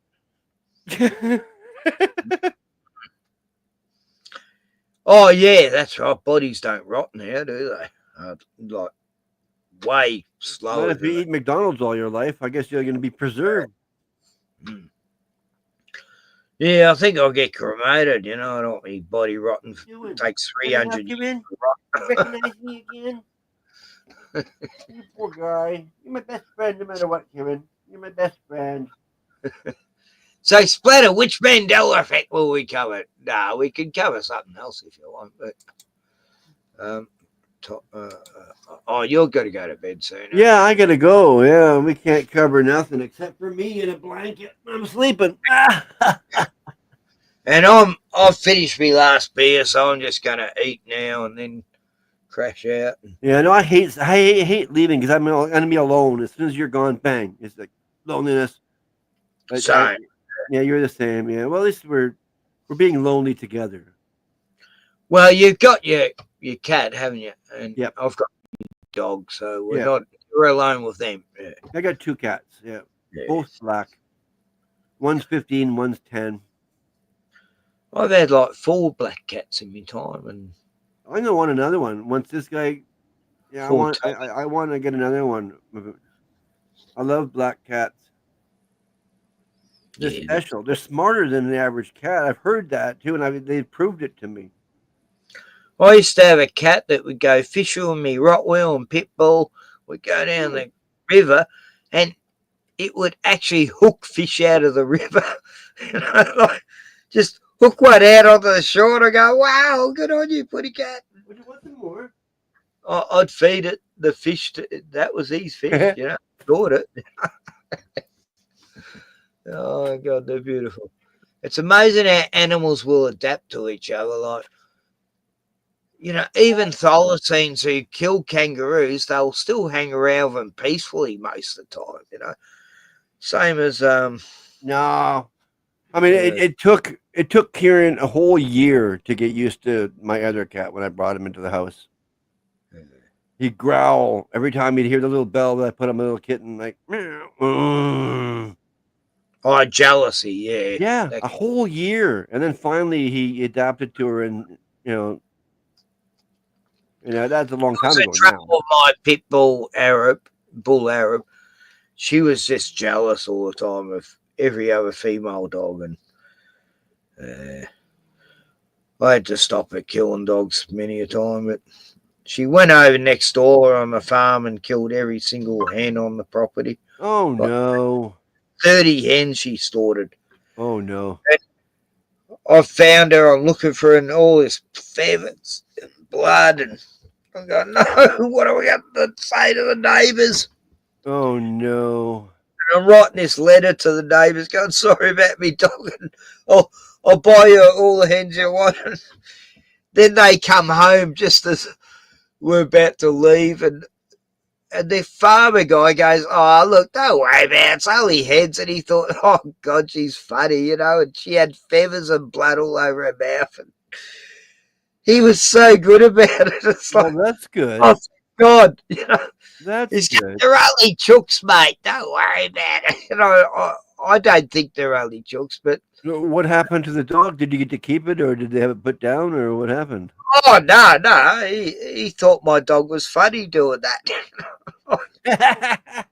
He was looking at her in the car with blood and feathers on her mouth, and he's going, she can't help it. She's just a dog, and they're only hens. Nah, don't worry about it, mate. And I go, look, I'll buy you some hens. And he's going, nah, look, I go, I can afford them more than you. Oh yeah, that's cool. Yeah, it's not like you did it on purpose. He was laughing about it, and I go, oh, thank God, it's someone who sees the funny side of it. I didn't at the time. Nah, it was a good neighbour to have, That's cool. That's cool. It's like, yeah, he had every right to ring up the dog pound. Oh, those dogs had killed all my hens. Yep. My stepdaughter's got a pit bull, and it was in jail for like 4 or 5 months because it attacked a dog and bit its tail off. Oh no! And it had to go through all these tests and through court and everything. And she only had all these videos of the dog getting along with other dogs, Oh my, dog rehab. And the jury was crying, going, oh, what a beautiful dog. And Zeke lived 2 of my 2 dogs for 3 years. And he had to have a muzzle on the whole time. He wanted to just slaughter Bruno. But he did like me Beagle. He liked that. They'd hang around together. No worries. He just wanted to kill Bruno. And, but he's been good. He hasn't been arrested since. And he's actually dying now. And he's got cancer. And oh no. He's the same age as Bruno. And it's sad. He gets on well with my stepdaughter's babies, and that's a good thing. People going, I don't know how you can have a pit bull around your babies, but she's had him since as a puppy, Yeah. Oh no, pit bulls have a bad name. That's all. But it all depends on how you raise them. It's the owners. It's always been about the exactly. owners. Like I said, that dog, that even the one that bit me, was a fine, but it would spend too much time in the meth room, getting all messed up with its owner. Oh yeah, that poor thing. And then it bit like those other people, and then it's totally absent-minded. I'm just this, you fucking idiot, and I smacked them, and the next thing I know, bang, I got this dog on my leg. Like, oh damn it! It's not the dog's fault, but but it's still, I was the last person that it bit. The SPCA came and took it away and had it euthanized right after that. Fuck. Well, because of these fuckwits. Yeah. Well, because of his stupid owner, yeah. Yep. I know. It's a shame. I've seen some dogs that are beyond help because they've had such mongrel owners, and it's just sad. Yeah. Oh, man. That's a long time ago now, but I still got the scars. Yeah. I'm glad I have my leg because like that was scary, and my leg was all puffed out and going green and ooze and oh, it was bad. You see in all these like gangster American movies, it's always these Hispanics that have the pit bulls, and they give them a bad name. They make it all Hispanics are into dog fighting and just making them guard attack dogs. Yeah, but the dog can turn on you, you idiots. Yeah, exactly. Like I saw a video of this guy. He treated his pit bulls like shit. He had about 7 of them. It was in America. Oh, I hope And they he ate went them. out one day and they just all attacked him, the whole 7 of them. Right on, right on. How about that? Did you hear about that old lady? An old lady that had a pit bull its whole life. It was like an older, it was, I guess, whatever, 15, 12, or whatever pit bulls get to grow to. But it got to that age and it attacked the old lady, even though she was its one owner and she loved it and treated it properly. It still turned on her in its older days because it went senile, like my cat's doing now, you know. But dementia. yeah, you get that with a pit bull and you got a weapon there that's gonna like hurt you. All those vaccinations and those chemtrails, dogs get dementia too. Yeah, I mean, like, she treated that dog like perfect. She loved it its whole life, and still, it did that to her. Like, it happens. Yeah, it does. Especially with a pit bull for some reason, because they got something in their head that'll short circuit. They got that tunnel vision. Yeah. Yeah, I know. They can be the most beautiful dog. Like, I've known pit bulls that just wouldn't attack any other dog ever. But yep. Then you know others that just they see another dog. Oh, I want to kill it. Oh yeah. Jealousy. They're jealous. I was offered one. I could have had one for free. The dog owner. When I took care of, like I said, my roommate's dog. Right. I was basically babysitting it, and the guy that gave him, well, whatever, he really appreciated the way I was taking care of that dog. I showed everything. I showed all the right things, and he goes, "Oh, you can come and get one anytime you want. You can come and have one of my dogs because I can trust you with it. I know you'll give it a good life." Like, but I never did because I was like bouncing around from home to home. I wasn't a good. Yeah, you got to be settled to do that. You can't be homeless. I see so many homeless people with dogs, and it's just the saddest thing, because dogs have a stable life, I was in homeless shelters and whatever else, and shared accommodation houses. You know what I mean? Yeah. Yep. Not a place to raise a dog. No, I met so many people with a dog who were homeless in the last few years. But you're right though. I walk down the street and all the homeless people I see, a lot of them have dogs or. Well, I was gonna say cats too. I see a couple with cats sometimes, but dogs mostly. I don't know where do they get the fucking dog? Well, a lot of times they rescue them. That's every dog I've had. I more or less saved. I never ever look at a dog. They just come to me. I don't know. SPCA makes you adopt them and stuff. They test you out before they give you an animal. It's weird.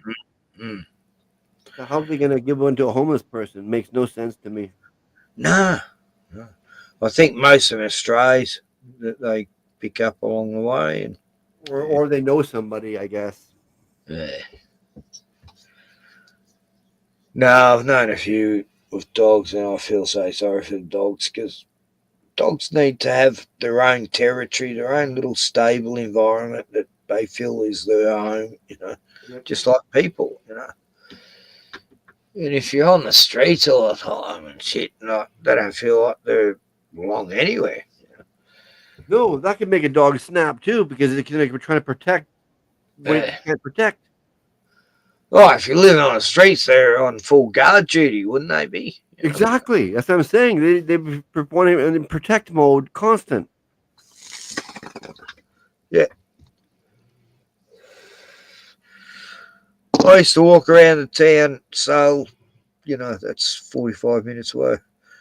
I used to live in that town for a while. And I'd go visit mates and drink, and then I'd be drunk on the way back, and I'd end up falling asleep under a tree in a park with my dog next to me. And he'd just stay by my side the whole time till I had a little nap and was able to walk. And he'd guide me home, you know. He'd know where to go. But that's terrible to put a dog through that. I feel horrible about that these days. But yeah, I gave him a good life at least. I finally found a home for him, and like we finally got a place. Oh, we got somebody in the chat trying to get your attention here. Dean HD. No. Yeah. Oh, that was 8:38. And then the last one was 411 or 811, I guess. Frank. Oh, that's Frank. That's a different guy. Yeah. From Florida. Crocodiles. I mean, alligators. Yeah, okay. Well, I'm gonna go, but in case you want to watch, like I said, the standoff is still going on. Yeah. Dad's gone live. It's called. Oh yeah. I'll write it here. But yeah, in the private chat. Dad. I didn't even check the private chat. Live. There we are. Dad's gone live. That's you. Just type that in, and you'll see what I'm seeing. This the back of a house with spotlights on it. It's wonderful. Going on for 7 hours now. God. It's like watching a NASA mission. You know, you watch the rocket there for fucking 8 hours. 8 hours. Mm.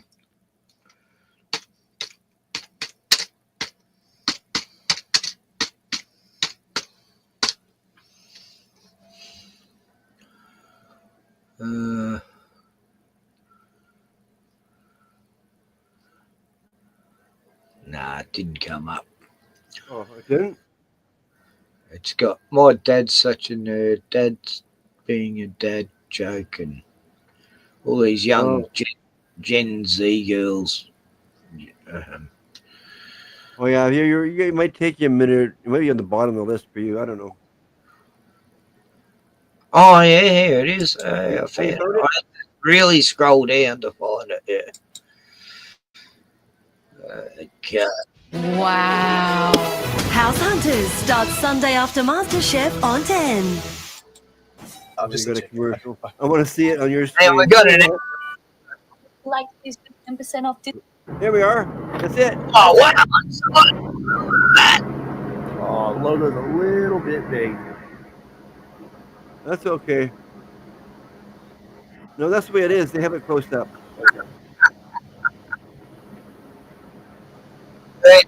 Yes, I'm cool with it. There we go. That's what I've been It's watching live for 8 hours. This has been happening for 8 hours. Yeah. Like, looks pretty easy to get through those windows, doesn't it? I don't know. Well, there's the cameras on the front of the house too, with a different live streamer. Oh, God. Hey, we got another angle. Hey. Isn't that hilarious? I know. It's just like, what? This is it? Yeah. Man, we got a different. Oh, no. Yeah, Slightly. you see the little guy moving? You see his head right there in front of that round thing? Yeah. That's the guy that keeps on shooting the tear gas in there. There he goes. He just shot tear gas. You see that? Oh, yeah. That's the exciting part. See? Yeah. That was the biggest action part of the video. Yeah, he's going to do another one here. Watch this. Here he goes. Andrew,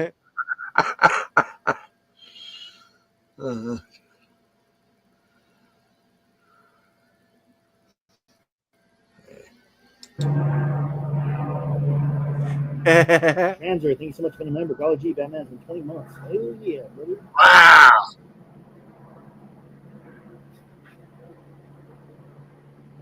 Isn't that hilarious? Why don't they just go in there? I said, what if the guy's not even in there? Yeah, it doesn't look like anyone's home, you know. No, they shut the power off. Oh, God. Oh, right. Yeah. So he's over to hide now. Yeah. That's California. He's not going to freeze. It's warm in California. Yeah. It's like a Waco, Texas standoff, but without Yeah, the with drama. one person. It was started with, like I said, it started with a car chase, and the guy just drove home, and I was in there. I'm not leaving my home. Oh God! So how hard is it for him to, push the door in and go in and shit? Like, Well, yeah, I mean, they slightly have the guy. They have him outnumbered. I mean, like big time. they got armor on, They're Yeah. always like SWAT teams, and Like I said, I mean, he could be up in the attic and got himself boarded up there where the tear gas won't even get him up there. yeah. Well, we'll find out tomorrow, I guess. Another 8 hours on, they'll might capture him. And It'll be fucking hilarious how I go to bed and wake up and it's still going. Oh no! This is the biggest drama standoff ever. Well, it's turning into the LA police. Apparently it's big time. The SWAT has got to be the laughing stock of LA at this point. They're afraid of one dude inside his house. And they got bulletproof vests and shit, like They got a helmets. fucking cannon. They got a fucking tank out the front. AK-47. Well, those armored vehicles, they might as well be a tank, No guns. No, what do you call it? Rail guns. Yeah.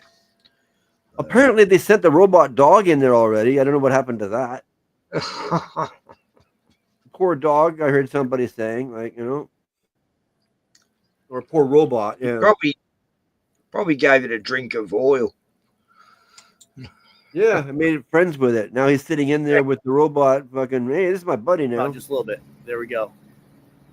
He's gonna reprogram it so it attacks the cops. Yeah.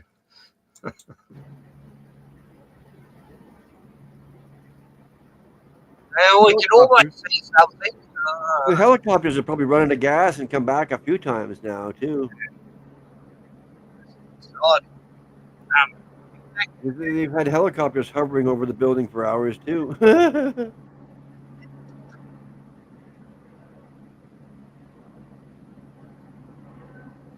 Alrighty then.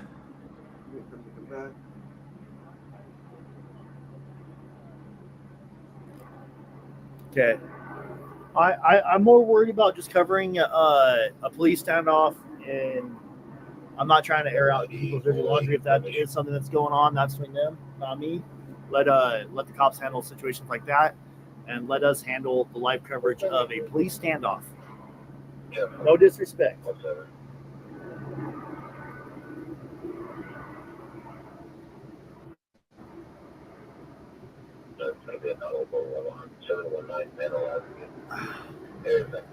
Appreciate you subbing. Appreciate you guys. So somebody is saying in the chat that they may have potentially made entry. Oh, they might have gone in.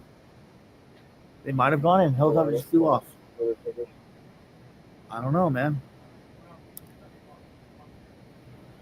We're not leaving until that SWAT unit moves.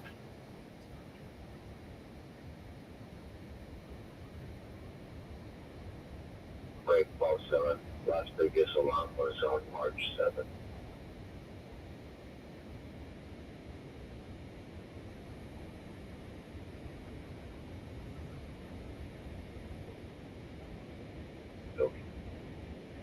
I don't know. I'm not hearing nothing else either, guys. I don't know if they made entry or not. I haven't heard anything on the scanner about them making entry. So.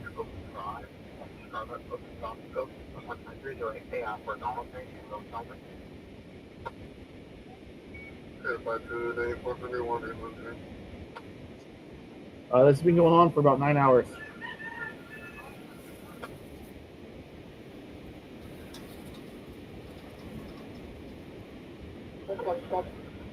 Where'd he go? Oh, maybe in the washroom.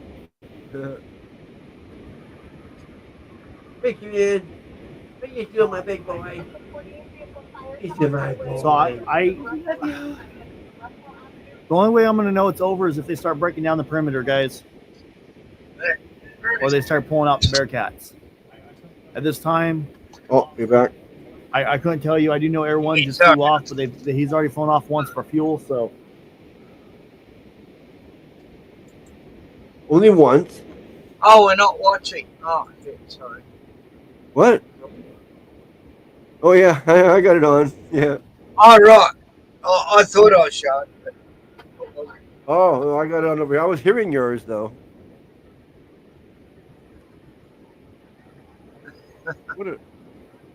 What a joke. Bring out the popcorn. The roosters are going off. Yeah, I heard that. Yeah. They're bored. They're going, what? This is boring. yes. Anyway. So the scan straight to. I don't know if I can watch that all night.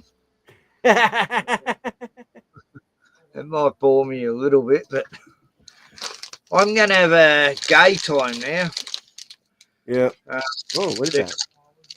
Golden Gay Times. We've had them for years. Ice cream? Yeah. I'll show you. We've had them since, 60s, I think. Oh. Okay. And, I think we got something like that here. It's just the name, Golden Gay Time. Was it like peanut? when gay meant happy when they first made them. Yeah. Is that peanuts on there?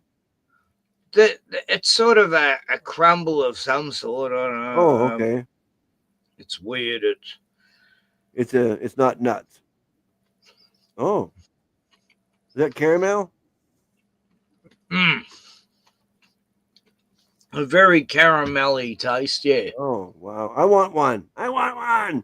They're pretty good. I want one. Always get them when they're on a special, and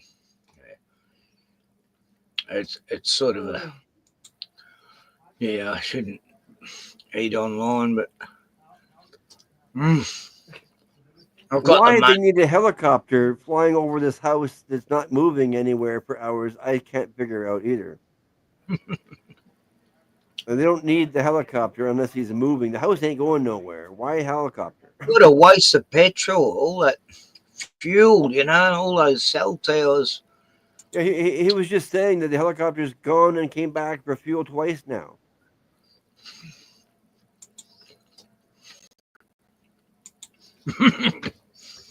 Yeah, they would have to, wouldn't they? Yeah, when you're watching a still house. I mean, look, what the fuck? These people have no brains at all. Worst of all, they're watching a house for 9 hours. They have a helicopter flying over a still house, like the house is going to run away or something. It's like the Virginia Gayfree case, the Epstein victim. They got Western Australian cops to investigate. Nah, nothing suspicious here. Oh, yeah. Not the hick cops. They wouldn't have a clue about doing a forensic of any sort, Oh, I mean, these guys have a clue apparently, but they've got the whole house surrounded. I mean, the guy's going to go nowhere. I mean, they don't need the helicopter for anything because they got too many foot soldiers around his house, for fuck's sakes. Yeah. It's no danger to the public. And what the fuck are they waiting for? Yeah. They're going to set something up. And apparently, like I said, they sent a robot in there already. That's what I heard in chat. It might not have been true, but I don't know.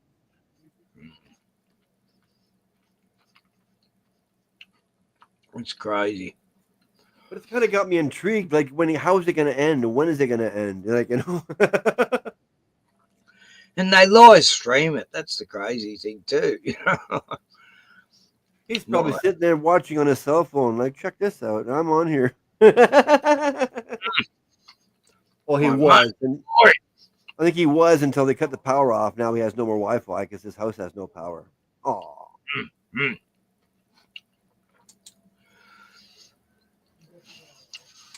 He's got to use his minutes then. his data.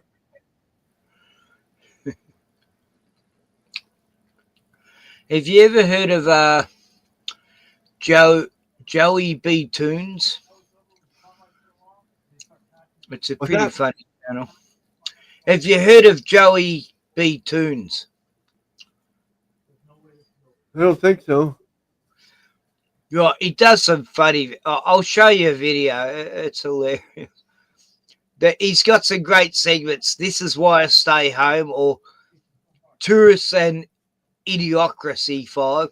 Yeah, I'll show you that one. It's people's interactions with animals. You know, it's just I love it. Now this should be good. Get out of the car and feed a grizzly bear like a pigeon. How many seconds you think this guy's got before it tries to wipe him off the face of the planet? Well, there's your answer. Here's another mental giant. Yeah, let me dangle a French fry in front of a grizzly bear with my arm filled with meat hanging out the window. Gee, I wonder which one he'll go for. Yeah. There we go. Give me that fucking arm. Where are these dopes going? Yeah, that's what you should be walking towards. A wild animal roaming the neighborhood.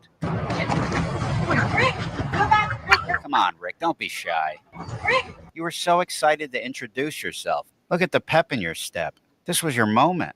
Now you're clamming up like you did on prom night back in '72. Look at this. You can't even cross the street anymore. The thing's like, who the f*** are you two? Oh, great, another human roadblock. I crossed this entire river just to get stuck in front of these weird-looking monkeys again, staring at me through their stupid little rectangle things they're just completely obsessed with. I mean, didn't their parents tell them it's rude to stare? Yeah, you done, Tubby? You get your little picture of me? What are you going to do with it? There's a million pictures of me online. You needed another one? Am I allowed to cross now? Are you done occupying my home here? Finally. Maybe I should just walk into their homes like they do mine. I'd like to see how they like it.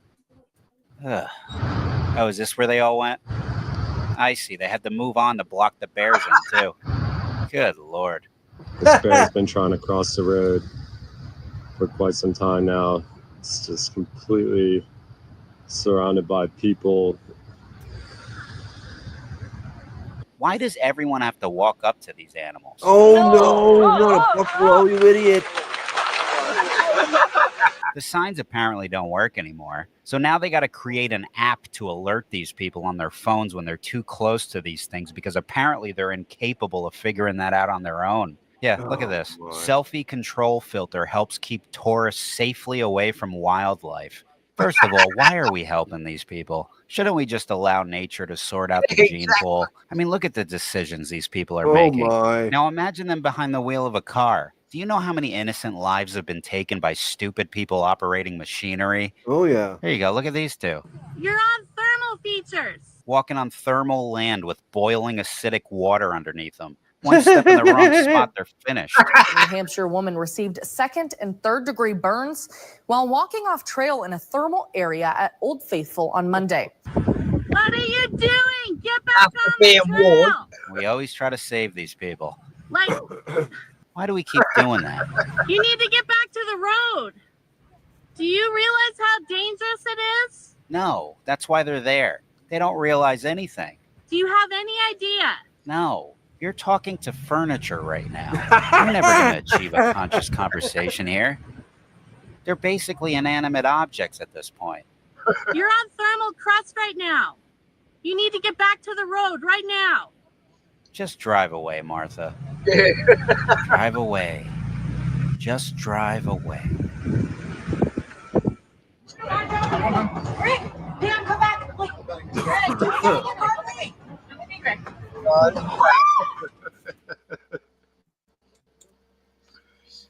I do love videos of tourists getting attacked by animals. It's cruel, I know, but oh yeah, you got to cheer for the. They deserve it. You got to cheer for the animals. Oh yeah, they're just there for clout, trying to put shit on animals, making out they're stupid or something, and animals go, "No, we're not actually that stupid. We know you're fucking mocking us." And I haven't seen this one. This is why I stay home. Oh, look, a new taco place. Oh boy, what they put in this guy's burrito? This will be the last time he asks for sour cream. Well, I guess I'll have to look for another food option here.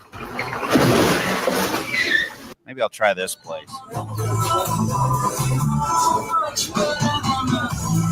Okay, guys, can I look at the menu too, or do I gotta wait for? Oh God, they're looking. Ooh. He makes out he's walking around, and this is what he comes across. It's great. He does it. Looking at me. I think I got a statue of this one sitting on the lawn. Hey, there's kids. Yeah. Have statues. Okay, guys, you're creeping me out here. What's with the demon sounds coming from inside this place? What is that? Oh, this must be one of their offspring. You know what? I'll just go to the grocery store and get food. All right, let's see here. What the hell is that now? Sounds like somebody's constipated over in the frozen meat section. I pooped. This poor lady. She's like, see, this is why I wear Depends. My Power Ranger pooped. You know what? Forget food. I lost my appetite. Maybe I'll go get a workout in or something. Oh, no, not her again. What am I walking into here? Is this a gym or a hospital? Oh, good Lord. Looks like Goro pulled a Bruce Jenner on us. That'll be quite a surprise in the next Mortal Kombat game.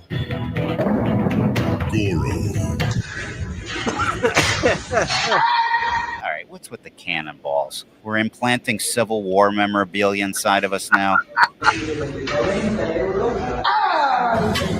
Oh, yeah. What the hell are you using a half rack for?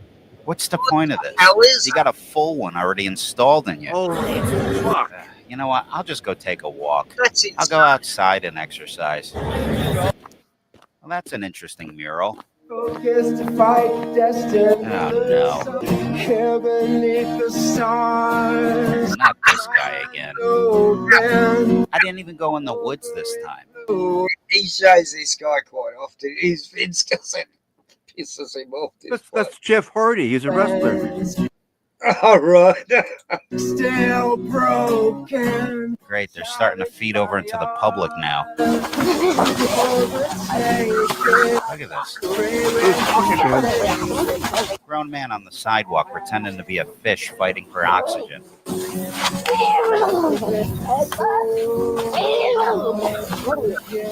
Yeah, this is somebody's son. You know what? Forget the streets, forget the woods. Maybe I'll just head into the mountains. Yeah. See, this is nice. Let's go for a hike. What are you going to find here? Now, this is actually a good idea. Oh, I guess it's not.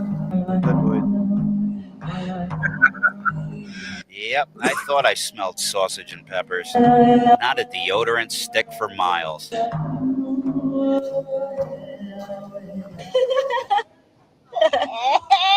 Yeah, it's going to take more than that to get rid of those onion fumes there, Moonbeam. Do I dare to keep climbing? How many Trustafarians you think are up here? Yeah, here we go.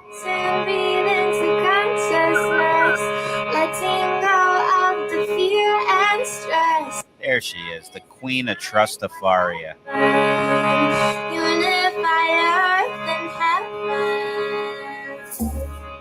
Left my earth in heaven?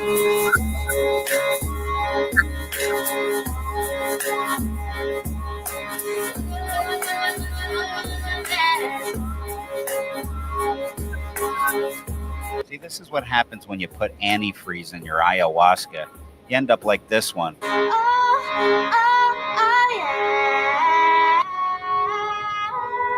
Where's a parasail when you need one?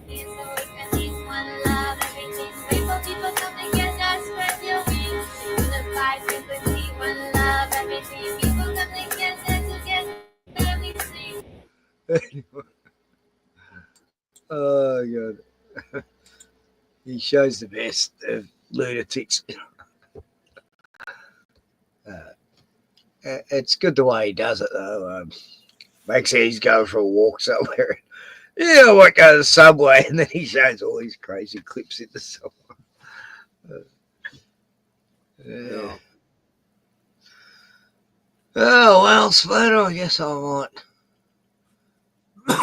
Yeah. I've ran out of booze. I just had my vaporizer bag. Oh yeah, I've got this thing at steroids, for breathing or something.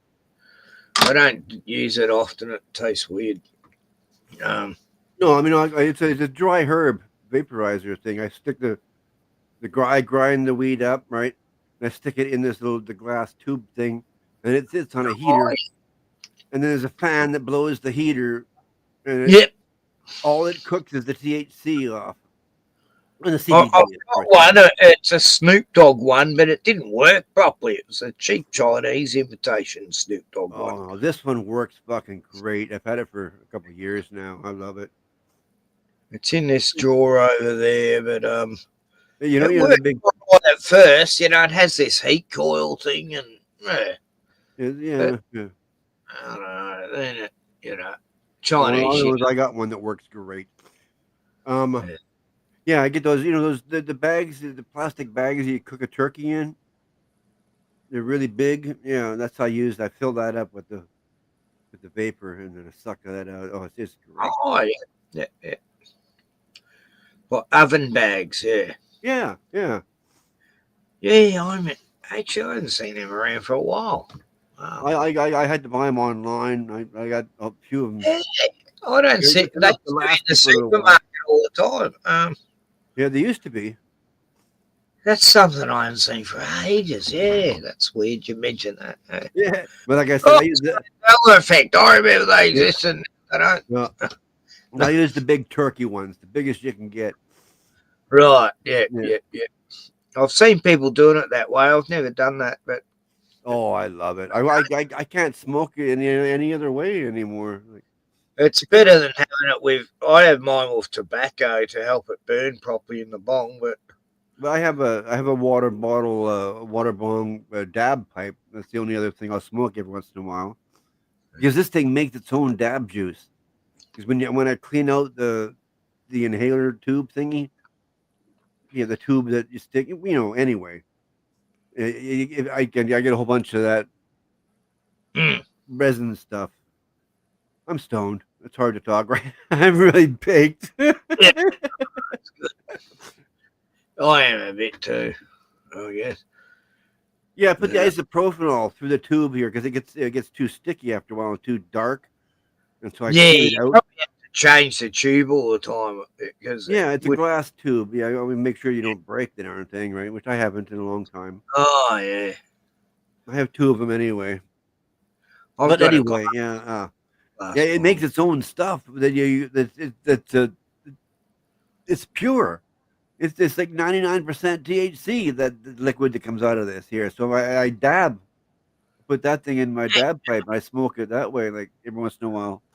Yeah, no, it sounds good. Oh, yeah. I'm due for my medical marijuana flower and gummy bears within the next 2 or 3 days. Gummies? Yeah. Would you get both? Or just? Yeah, both. Yeah, you get flour and gummies. Yeah, I think you just said that. I want to try the oil though. I'm more anxious about the oils and the gummies. Yeah. If I can find a way to give up smoking, then and still feel just as good, then. Oh, exactly. I forgot. Yeah. Because I do. I want to give up smoking bongs. I've done it for 30-something years. And yeah, like I guess it'd be quite a bit of money shipping from Canada to there. Because the one I use is it's made in Canada, and it's like I said, it's really good. I've had it for years. It doesn't break down. I've never had problems with it, except for my own dropping it on the floor and break. Yeah. And I got to order a new one. But other than that, it's great. We get ours from Tasmania. Yeah. It all comes from Tasmania.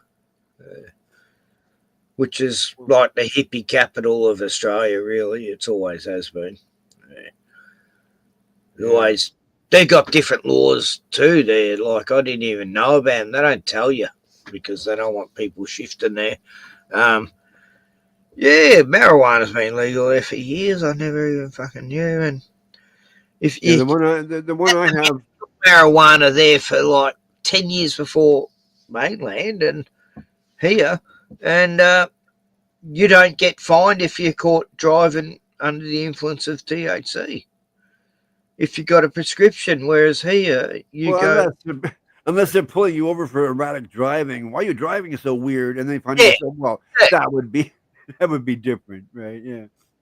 There are people who I wouldn't like to see drive on marijuana either, you know. But oh yeah, no doubt. Seasoned people, yeah. I haven't had a car accident for 35 years, you know. I started 35 years ago. Yeah. I got my dad so high one time. He said, "I can't drive now. What am I gonna do?" I had a mate. He had some hash cake I made, and I told him not to have it. And he tasted it. And he goes, "I can't taste anything." And I go, "No, don't, Les.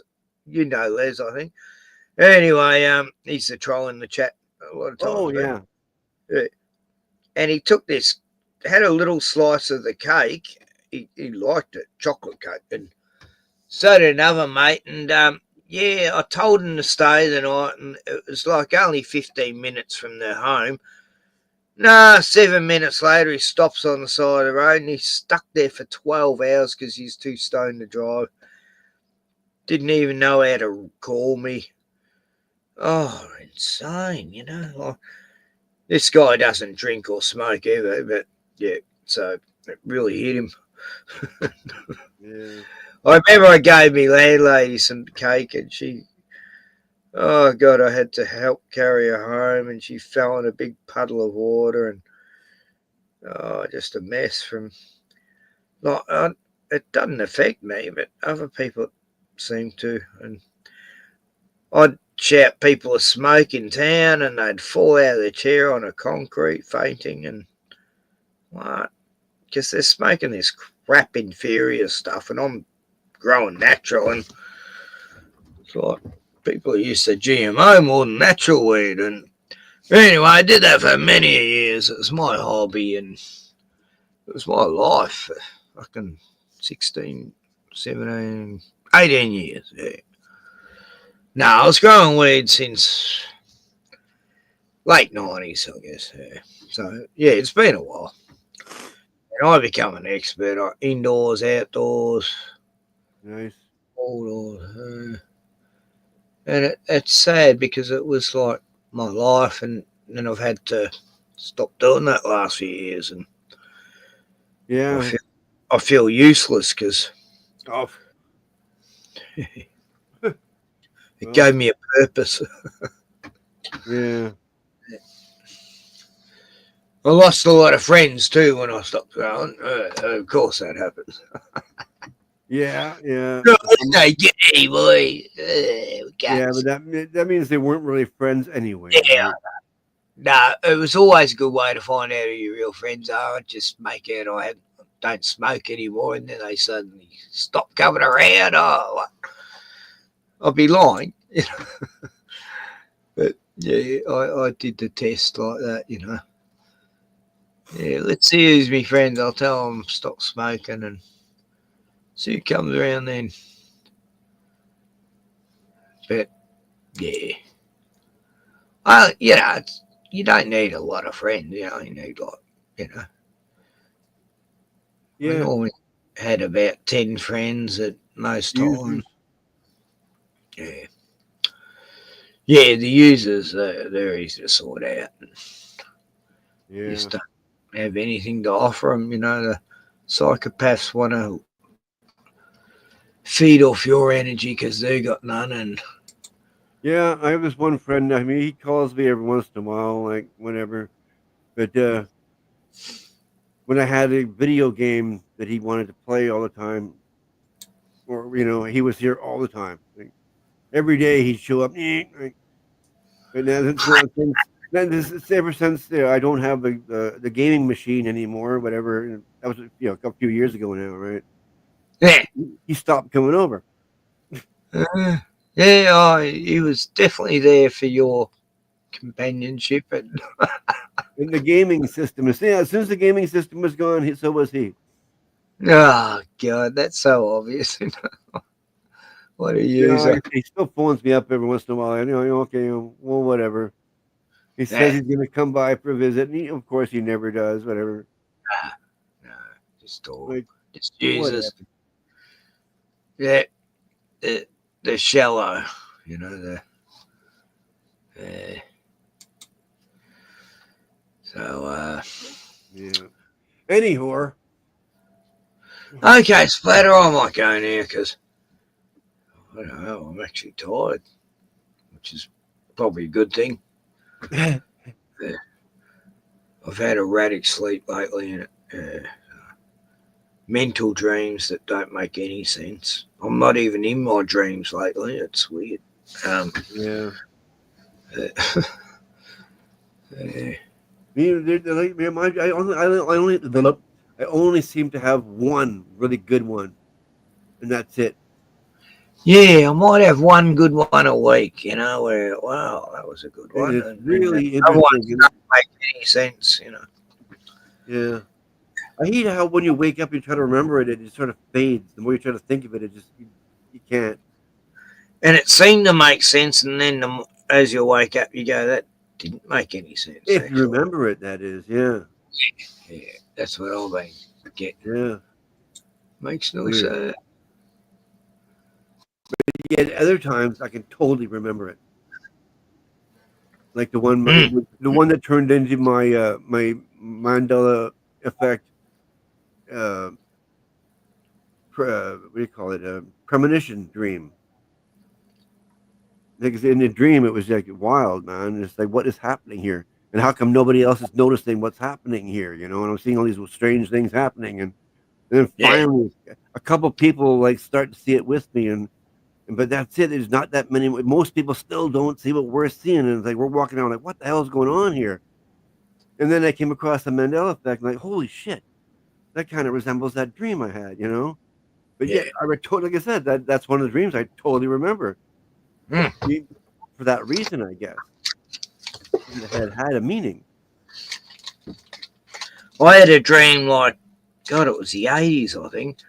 And I dreamt I was living down in this coastal town, which is 20 minutes down the coast from here. And I was watching this big world disaster, and I was watching a tsunami, and I was seeing buildings falling down and people dying. And I always, for 20 years, I wonder what that dream was about, And then suddenly in 2000, I'm living down in the exact town in me dream, Oh no. And then 9/11 happened, and everything changed. Oh, and then, okay. And then a few years later, the Indonesia tsunami happened, and that's what I saw in me dream too, And, You're right. Okay, I get it. Yeah, I thought something was going to happen to where you were there. Yeah. No, it was like I was seeing an event that would happen when I was living in that town, but I'd be seeing it from another place. And in the dream, I was at that town, but I was in a gigantic tower looking down like people like ants, like I was in the towers. Yeah, and then I couldn't work out the dream till like, God, the 80s, so it was 2000. Yeah, 20-something years later, and I was like, wow, now it all makes sense. Yeah. And I had dreams that were sort of cryptic, and then they totally made sense when they'd happen. Some would happen within a day or two, others years. Yeah. I'd have dreams about someone I know dying, and then they die, and it's like, fuck, I hate this. Because you can't change anything. There's nothing you can do to change it. And premonitions is one of the worst gifts you can have, I think. I hate it. I try not to tune in any of that now. Yeah, I've only had it like really recognizable twice in my life. Like one time was when I was like 18, and I've seen myself in the future. I didn't know it at the time, but I just had a vision of like this old guy sitting in this hotel or whatever, right? And then that day came along, and that was me. That it just hit me. Wow, that was me sitting in that hotel room because here I am, and this is what I saw in that. And that was one. That was the other one. That blew me away when that came to fruition. Like, whoa, I remember this. Me, the 18-year-old boy sitting there thinking of this moment. Like, how was that possible? Like, I seen my future. 8 years ago, I had a dream that I was old in the dream, right? And I was in this gigantic mall, like, it seemed to go on forever. Shopping. Yeah, things are like that in dreams, yeah. And I could not, for the life of me, remember my name. I didn't know where I'd come from, where I'd been. And I was totally lost in this gigantic complex. And I ended up going up to security guards going, I'm sorry, I'm lost. I'm not sure what my name is or where I'm from.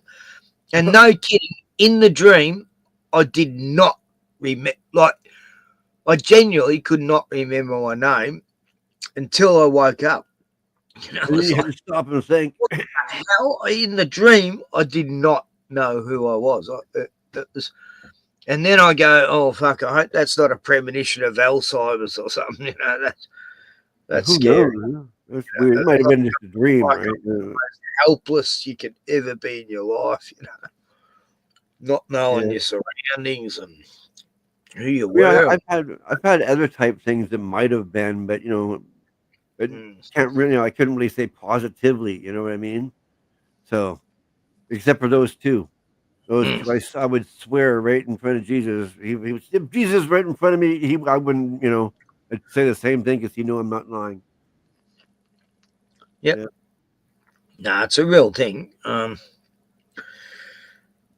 just hated it though because I'd see things that I even had a premonition about my best friend dying, and then she did, and it was like, I felt like I could have changed that because I sensed something like that was going to happen, and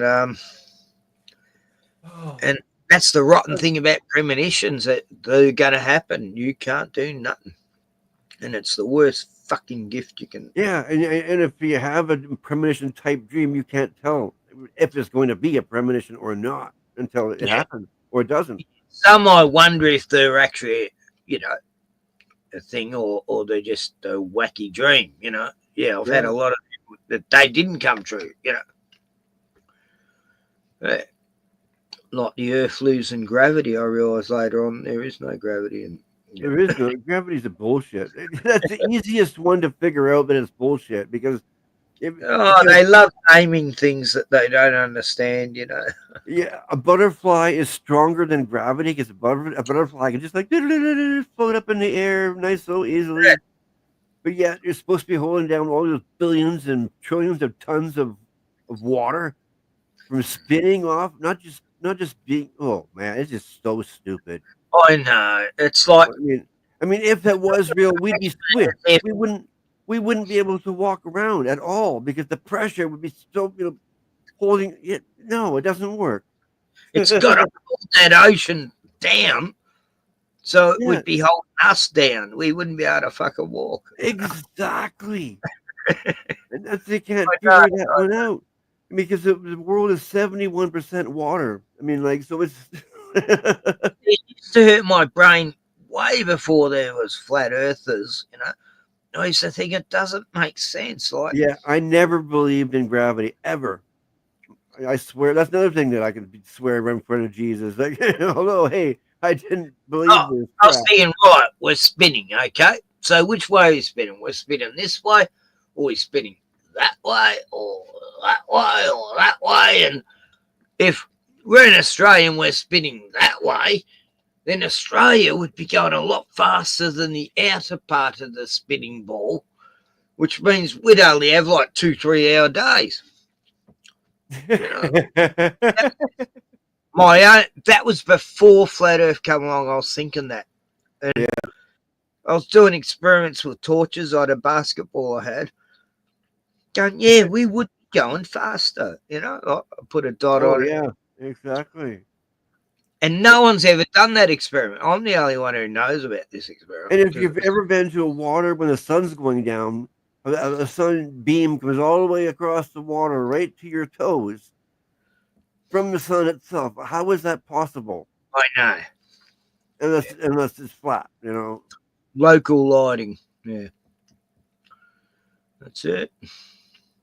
Yeah, the sunbeam walking across the water. There's the God on water right there. Like you just walked on water. Well, God's walking on water with the sun right there. Or yeah, the sun walking on. If the sun was that gigantic, it'd be covering the whole spans of what you could see. Crepuscular rays prove that wrong. They're because they're going on the angles, the 45-degree angle up to it from the ground. I mean, like, come on. Yeah, I know. It's just like crazy. No, I am such and when they're on the moon, you know, and they show the Earth from the moon, the Earth's the same size as the moon, but the moon's meant to be. That's another giveaway. The Earth should have been gigantic from the moon. Yeah, the Earth should be the whole sky in the background. Skyline, yes. Not just a little dot. No way. And then the astronaut come back and he's, I could hide the Earth behind my thumb. If I held my thumb up, I could not see the Earth behind my. Like, that was the main factor for me. I was thinking that when I was young in the 70s. I was going, hang on, like, the moon's small. So when they're on the moon, Earth's just as small as the moon. That doesn't make sense. You know, that was no sense. Thing I thought of myself when I was young. And they still haven't corrected that because they can't. They're stuck in that lie.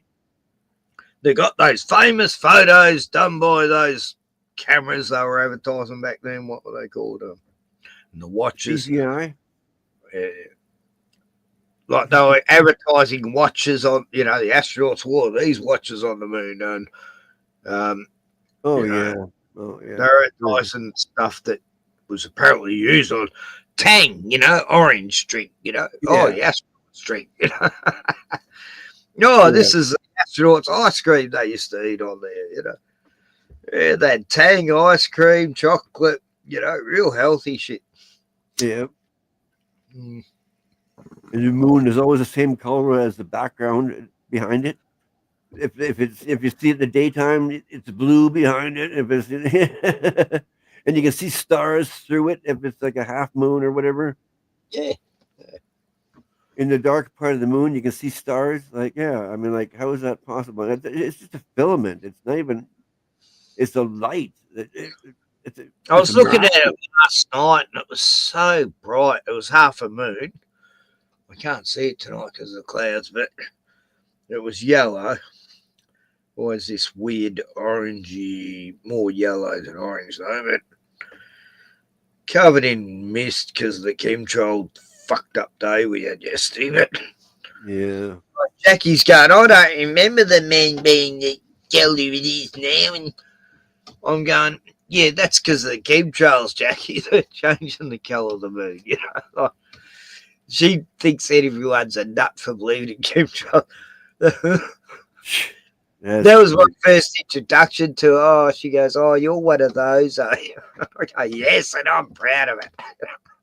Oh, yeah. I mean, I think most people here, you know, believe that too. That's why the sky is barely ever clear anymore. It's always got haze. It's always Jack, hazy. look up, for God's sake, you young baby. Yeah. Very rare is it a nice clear day anymore. I know, it's fucked. Operation Sunshield. I was doing videos called Operation Sunshield back in the 2015. Yeah. Oh, whoa. Now they're talking about it openly. It's just like, wow, conspiracy becomes fact and no one blinks. And... Excitement. They moved the camera a little bit. Oh, did they? Oh, you got a slight different angle. Like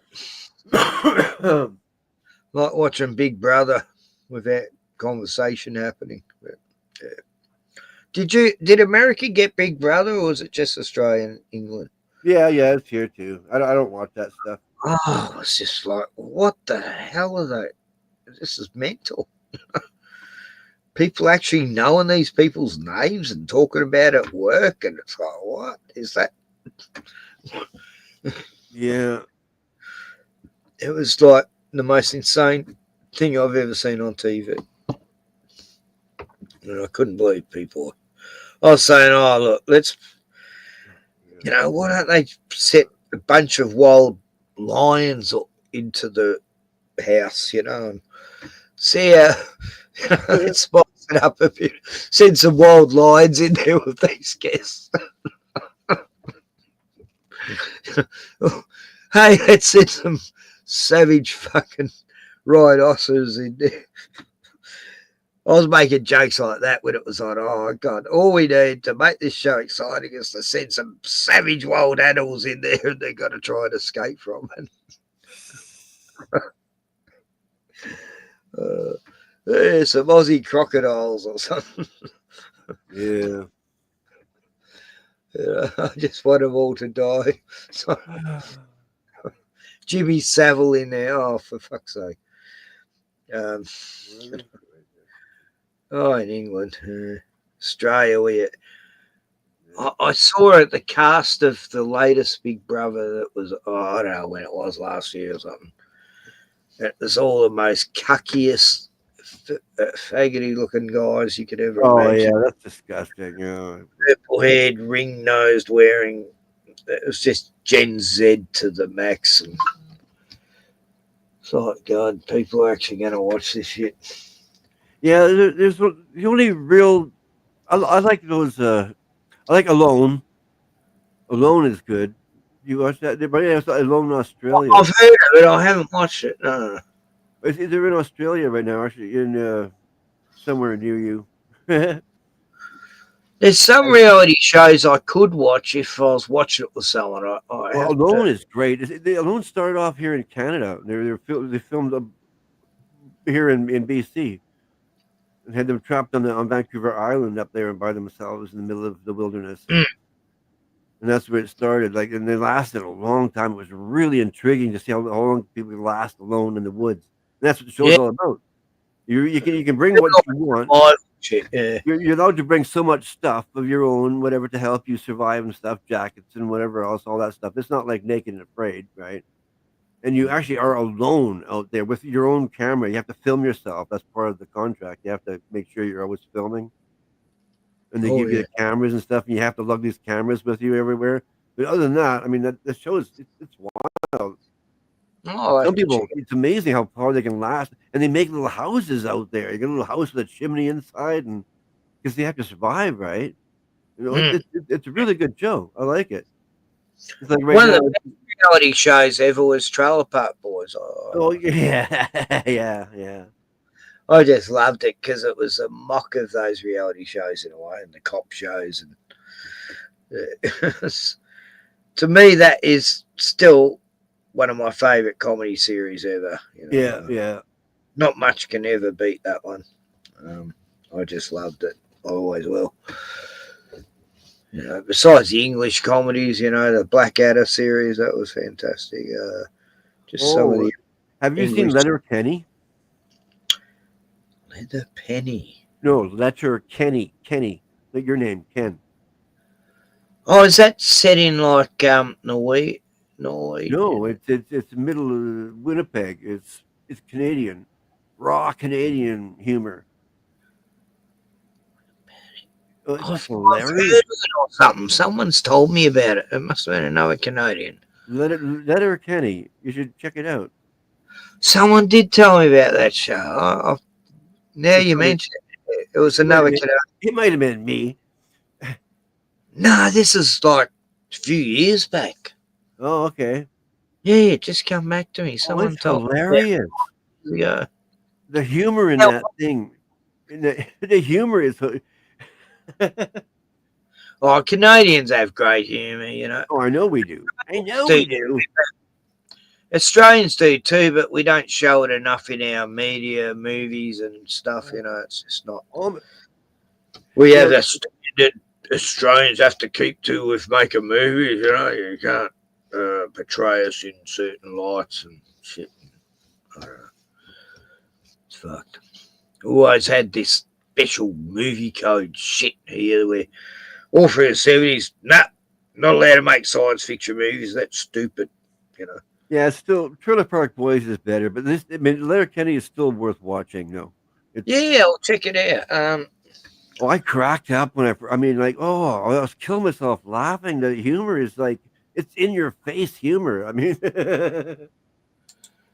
Yeah. especially the Amish guy. The Amish guy talks like, you know, oh, So what's it called? Larry Kenny. Letcher. Letcher, like the letter A, letter B. Lecture Kenny. Yeah.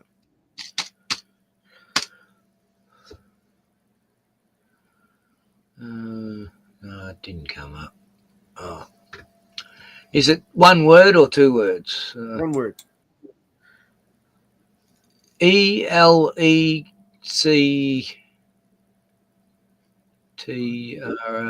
Kenny. Is that right? Letter. Letter.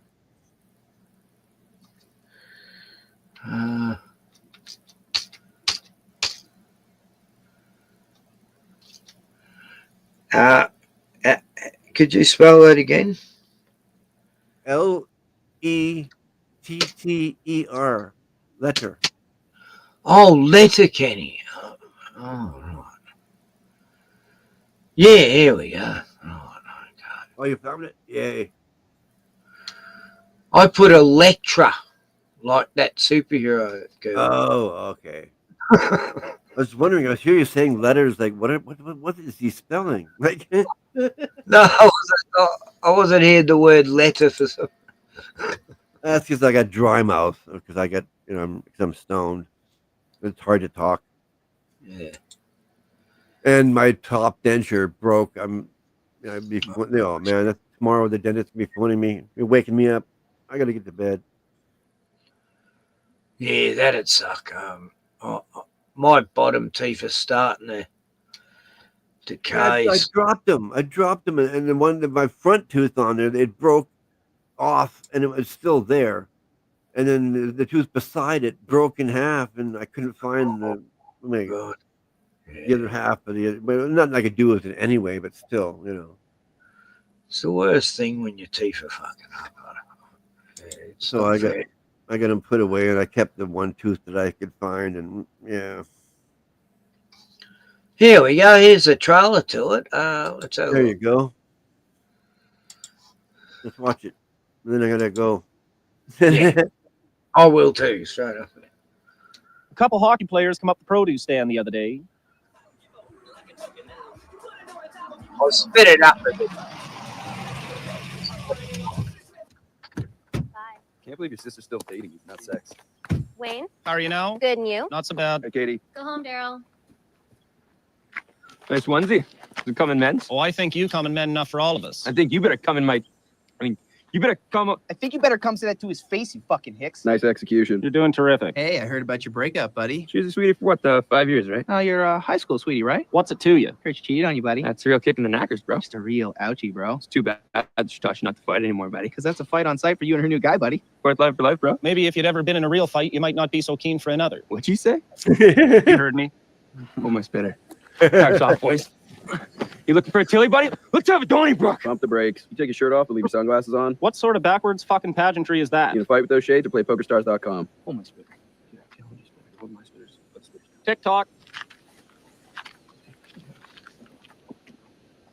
Go time! Go time! Look at that fucking treasure trail. What's up with your fucking body hair, Big Shoots? You look like a 12-year-old Dutch girl. Your esthetician coiffed that for you? You can kiss my esthetician. You guys do CrossFit? You can cross fuck off. Cross part. How many times you pulled your horn today, bud? What? Oh, she's bashful. Oh, come on, kitten. I won't tell anyone.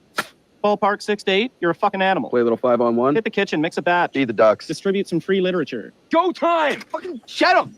Riley, Jonesy, put your fucking shirts on. Get out of here. This isn't over! Jenks, you owe me a Coke. Never buy you a Coke. It's a hard life picking stones and pulling teats, but sure as God's got sandals, it beats fighting dudes with treasure trails.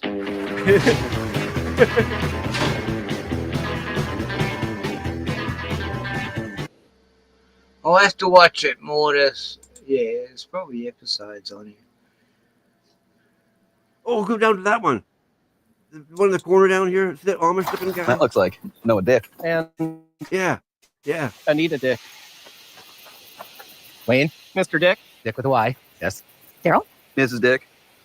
Wayne, feel free to call me Noah Dick. Daryl, please continue to call me Mrs. Dick. Brings you up the laneway. Wayne, your family's always been very good to our community, and we appreciate it once. You've used us right, and hopefully you feel as though we've used you right, too. Without question. We appreciate it once. Which is why I know I can count on your discretion, especially in a matter as sensitive as this one. Can confirm. Okay. This is not easy to say. Nor is it by any means an accusation. Where are our daughters? Anita Dick, now. Please. Our daughter, Charity. Charity Dick? And her sister, Chastity. Chastity Dick? Are on their gap year once. Isn't that called Rumspringa? Men are talking, Daryl. Anita Dick and I are concerned that our little dicks have been bitten by the good time bug. And while dicks have been known to slip out on occasion, our fear is that our dicks have been out longer than we're comfortable with once. Have you seen our dicks? Oh, yay tall ones. Strong nose like their father, strong-willed like their mother. I did see him at the bush party, actually. Dicks at a bush party, you say? I knew it. Shameful. Haven't seen him since, though, truth be told. Katie, you seen a dick or two? That's a loaded question, big brother. Hello, Katie. Noah, Anita, Catherine. Lovely day. what brings you guys by? We heard our daughters were here. And Charity and... We'll take all the Charity Dick you've got. All the Chastity Dick, too. we want Charity and Chastity home before they get swayed into a life of bad decisions once. They are free to decide whether the English world is for them. That is their right. But our dicks belong in the hands of the Mennonite community. And we would like to gently suggest to them that they return home with us before they've been too exposed. Well, the last I saw them, they were with hockey players. I offered to give them a ride home, but they said that they wanted to walk. We dicks can be hard-headed. Hockey players have quite the reputation for sticking their noses and other things where they don't belong. Can confirm. Oh, dear. My goodness. Good heavens. Heaven only knows.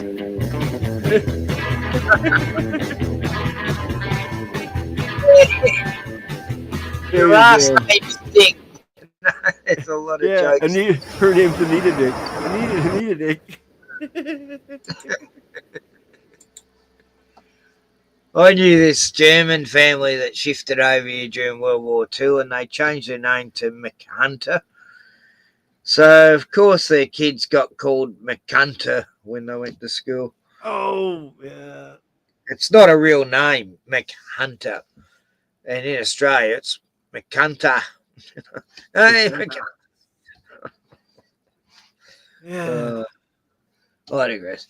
Okay, Splatter, I might go now, and I'll let you sleep. All right. I've got to get up and shop tomorrow. I don't need much, actually. I've still got a week's food in my fridge, so I think. Yeah, I know. I just gotta wake up and be an adult. That's all. When they call, I gotta see what they say, and if I can bring my dentures in, of course, I want to bring them in right away. So I have to get up and do it. Oh, Other it than sounds that, like that's all. heavy No duty big diet. deal. I can always come back and go to bed. It doesn't really matter. I have no life, right? So it doesn't matter. And it wasn't happening until the weekend when I do with a show with Sandy. Yeah, I'm like that. I got no one to impress, these days. I don't dress for any occasion. Who's to impress? Yeah. It's just how it is, but. Yeah, but at least Sandy gave me a reason something to do, something something to look forward to, or something.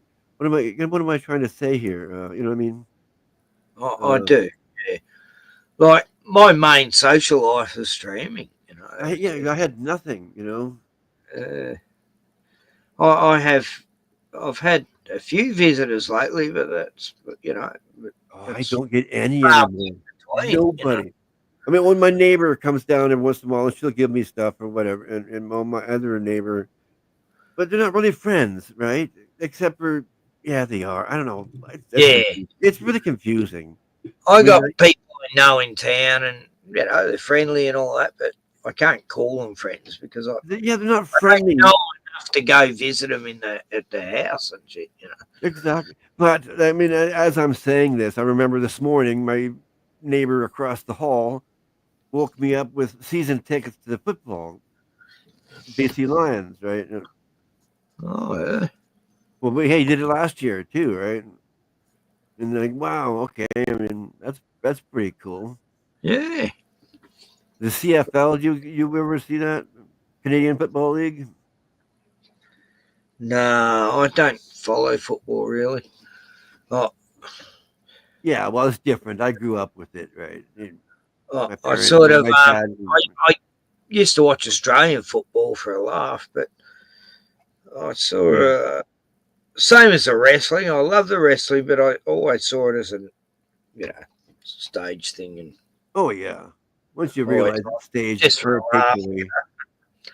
Watch how my younger brothers thought it was real. That was funny, and yeah, they had that one good time period with The Rock and Stone Cold, and other than that it died again. It went back to nothing. Yeah, Owen. What was his name? Hart. Yeah, Owen Hart. Yeah, the Harts, of course. Yeah, Bret Hart. The days I used to watch it back then with Mankind, Undertaker, and oh yeah, I was watching that before too. When Bret Hart was still with Stampede Wrestling, like before like Vince McMahon bought him out. I sort of lost interest by the early 2000s, Oh yeah, it's been quite a while. Yeah, 2003, 4. I didn't want to know about anymore. Yeah. I watched the beginning of AEW. I watched how it gave birth to itself and it's still going, but it's amazing how it's still going because I don't watch it anymore, and I was like watching it every episode when it first started just to see how it was going to be and who was going to be in there, right?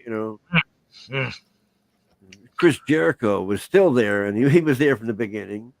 Oh, I remember him, yeah. And what the hell's his name? It's like watching a soapy, but a bit of action.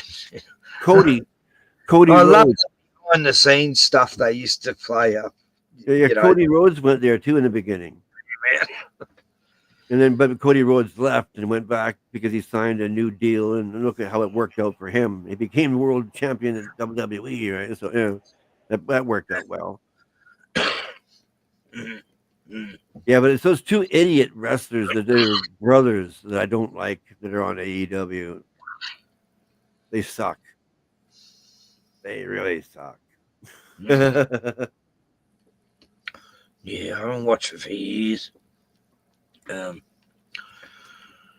like I said, that's all I watched, and I quit again because I just wanted to see how a new company with someone with as much money as Vince. This guy's a multi-millionaire. This guy that's running AEW, and he's just a son. His dad has even more money. They're Khan. What's his name? What's that? What's his name? I'm trying to remember that. Something Khan. Like the McMahons, he's getting like them, is he?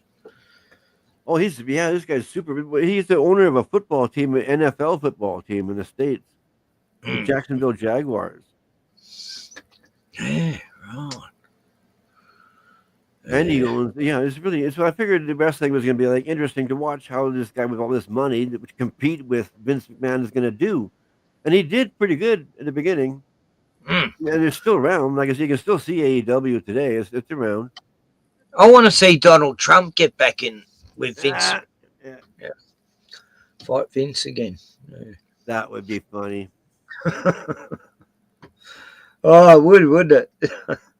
It wouldn't be funny if Joe Biden was in the ring because that'd be elder cruelty. No, that'd be like senior.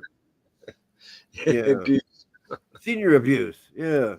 Elder abuse. Yeah. The whole thing was elder abuse. Oh, speaking of elder abuse, there's a film out called The Rule of Jenny Penn, and it's got John Lithgow. You know John Lithgow. Oh yeah.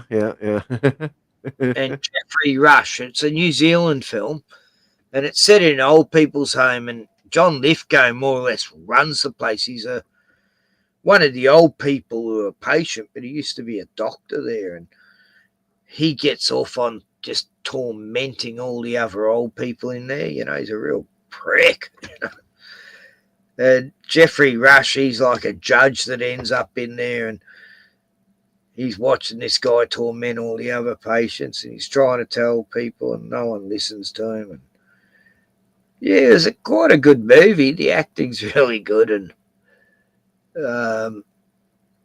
yeah, it's a slow burner, but yeah, it has a good ending, nice ending. You know, I love the ending. It was a happy ending.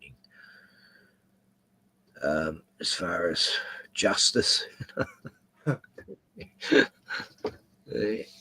worth watching. The Rule of Jenny. It's a stupid name, The Rule of Jenny. But yeah, the Jenny pen or whatever is a puppet that John Lithgow has, and he talks to everyone with this puppet. You know? Oh, weird. Heretic, that's another good one. That's about two Mormon girls who going around knocking on doors, and they knock on the wrong door. They get invited in, and that's the worst thing they could have done. And it's who is it? Hugh Grant. Hugh Grant. He plays this guy who hates religion. You know, he wants to test their faith to the absolute limit. You know. Oh well. Oh well. Anyway. Yeah, gotta go. That's my movie review anyway. Yeah. Those two films. Yeah. Probably the best ones this year so far, but yeah, anyway. Okay, good night. I'm gonna. Hey, come on tomorrow night again if you want. Like, I'll be on with you. Yeah. Let me. Yeah, I'll have some booze tomorrow. I can celebrate that I'm. Or tonight, I should say. You know, my time. Yeah. Anyway.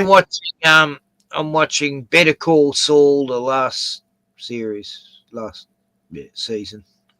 Oh yeah. Well, now you know, if you want to laugh, you can start watching the series, Letter Kenny. There. Yeah. You can see you're gonna laugh for sure. Nah, it looks cool. They just run a gross joint on the side of the road. Yeah. Corner Gas, that's another good one. Yes. Yeah, that was my favorite until Trailer Park Boys. Yes. Yeah, it's still top 10. Yeah. Me mate Gordon introduced me to that show. I started watching it. I go, yeah, I like this. I like the simplicity of it. You know, I like shows that aren't trying to be too, you know, super duper. They try to keep it simple. You know. Yeah, a simple Saskatchewan town. Not much going on.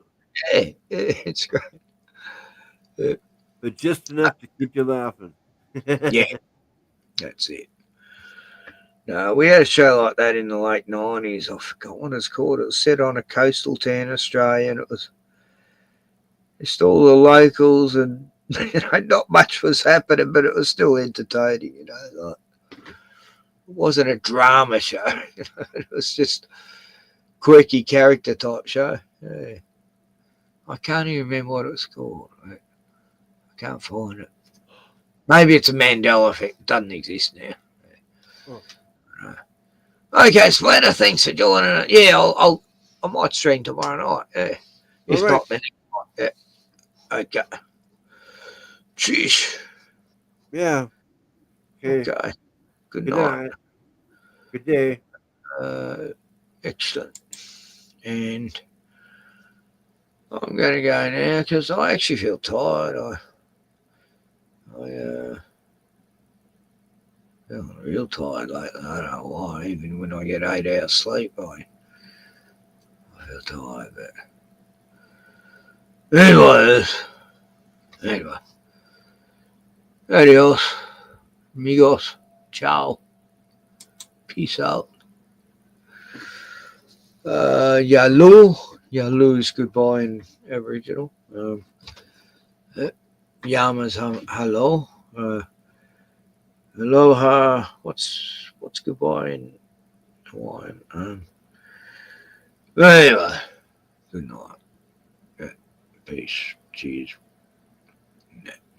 stuff.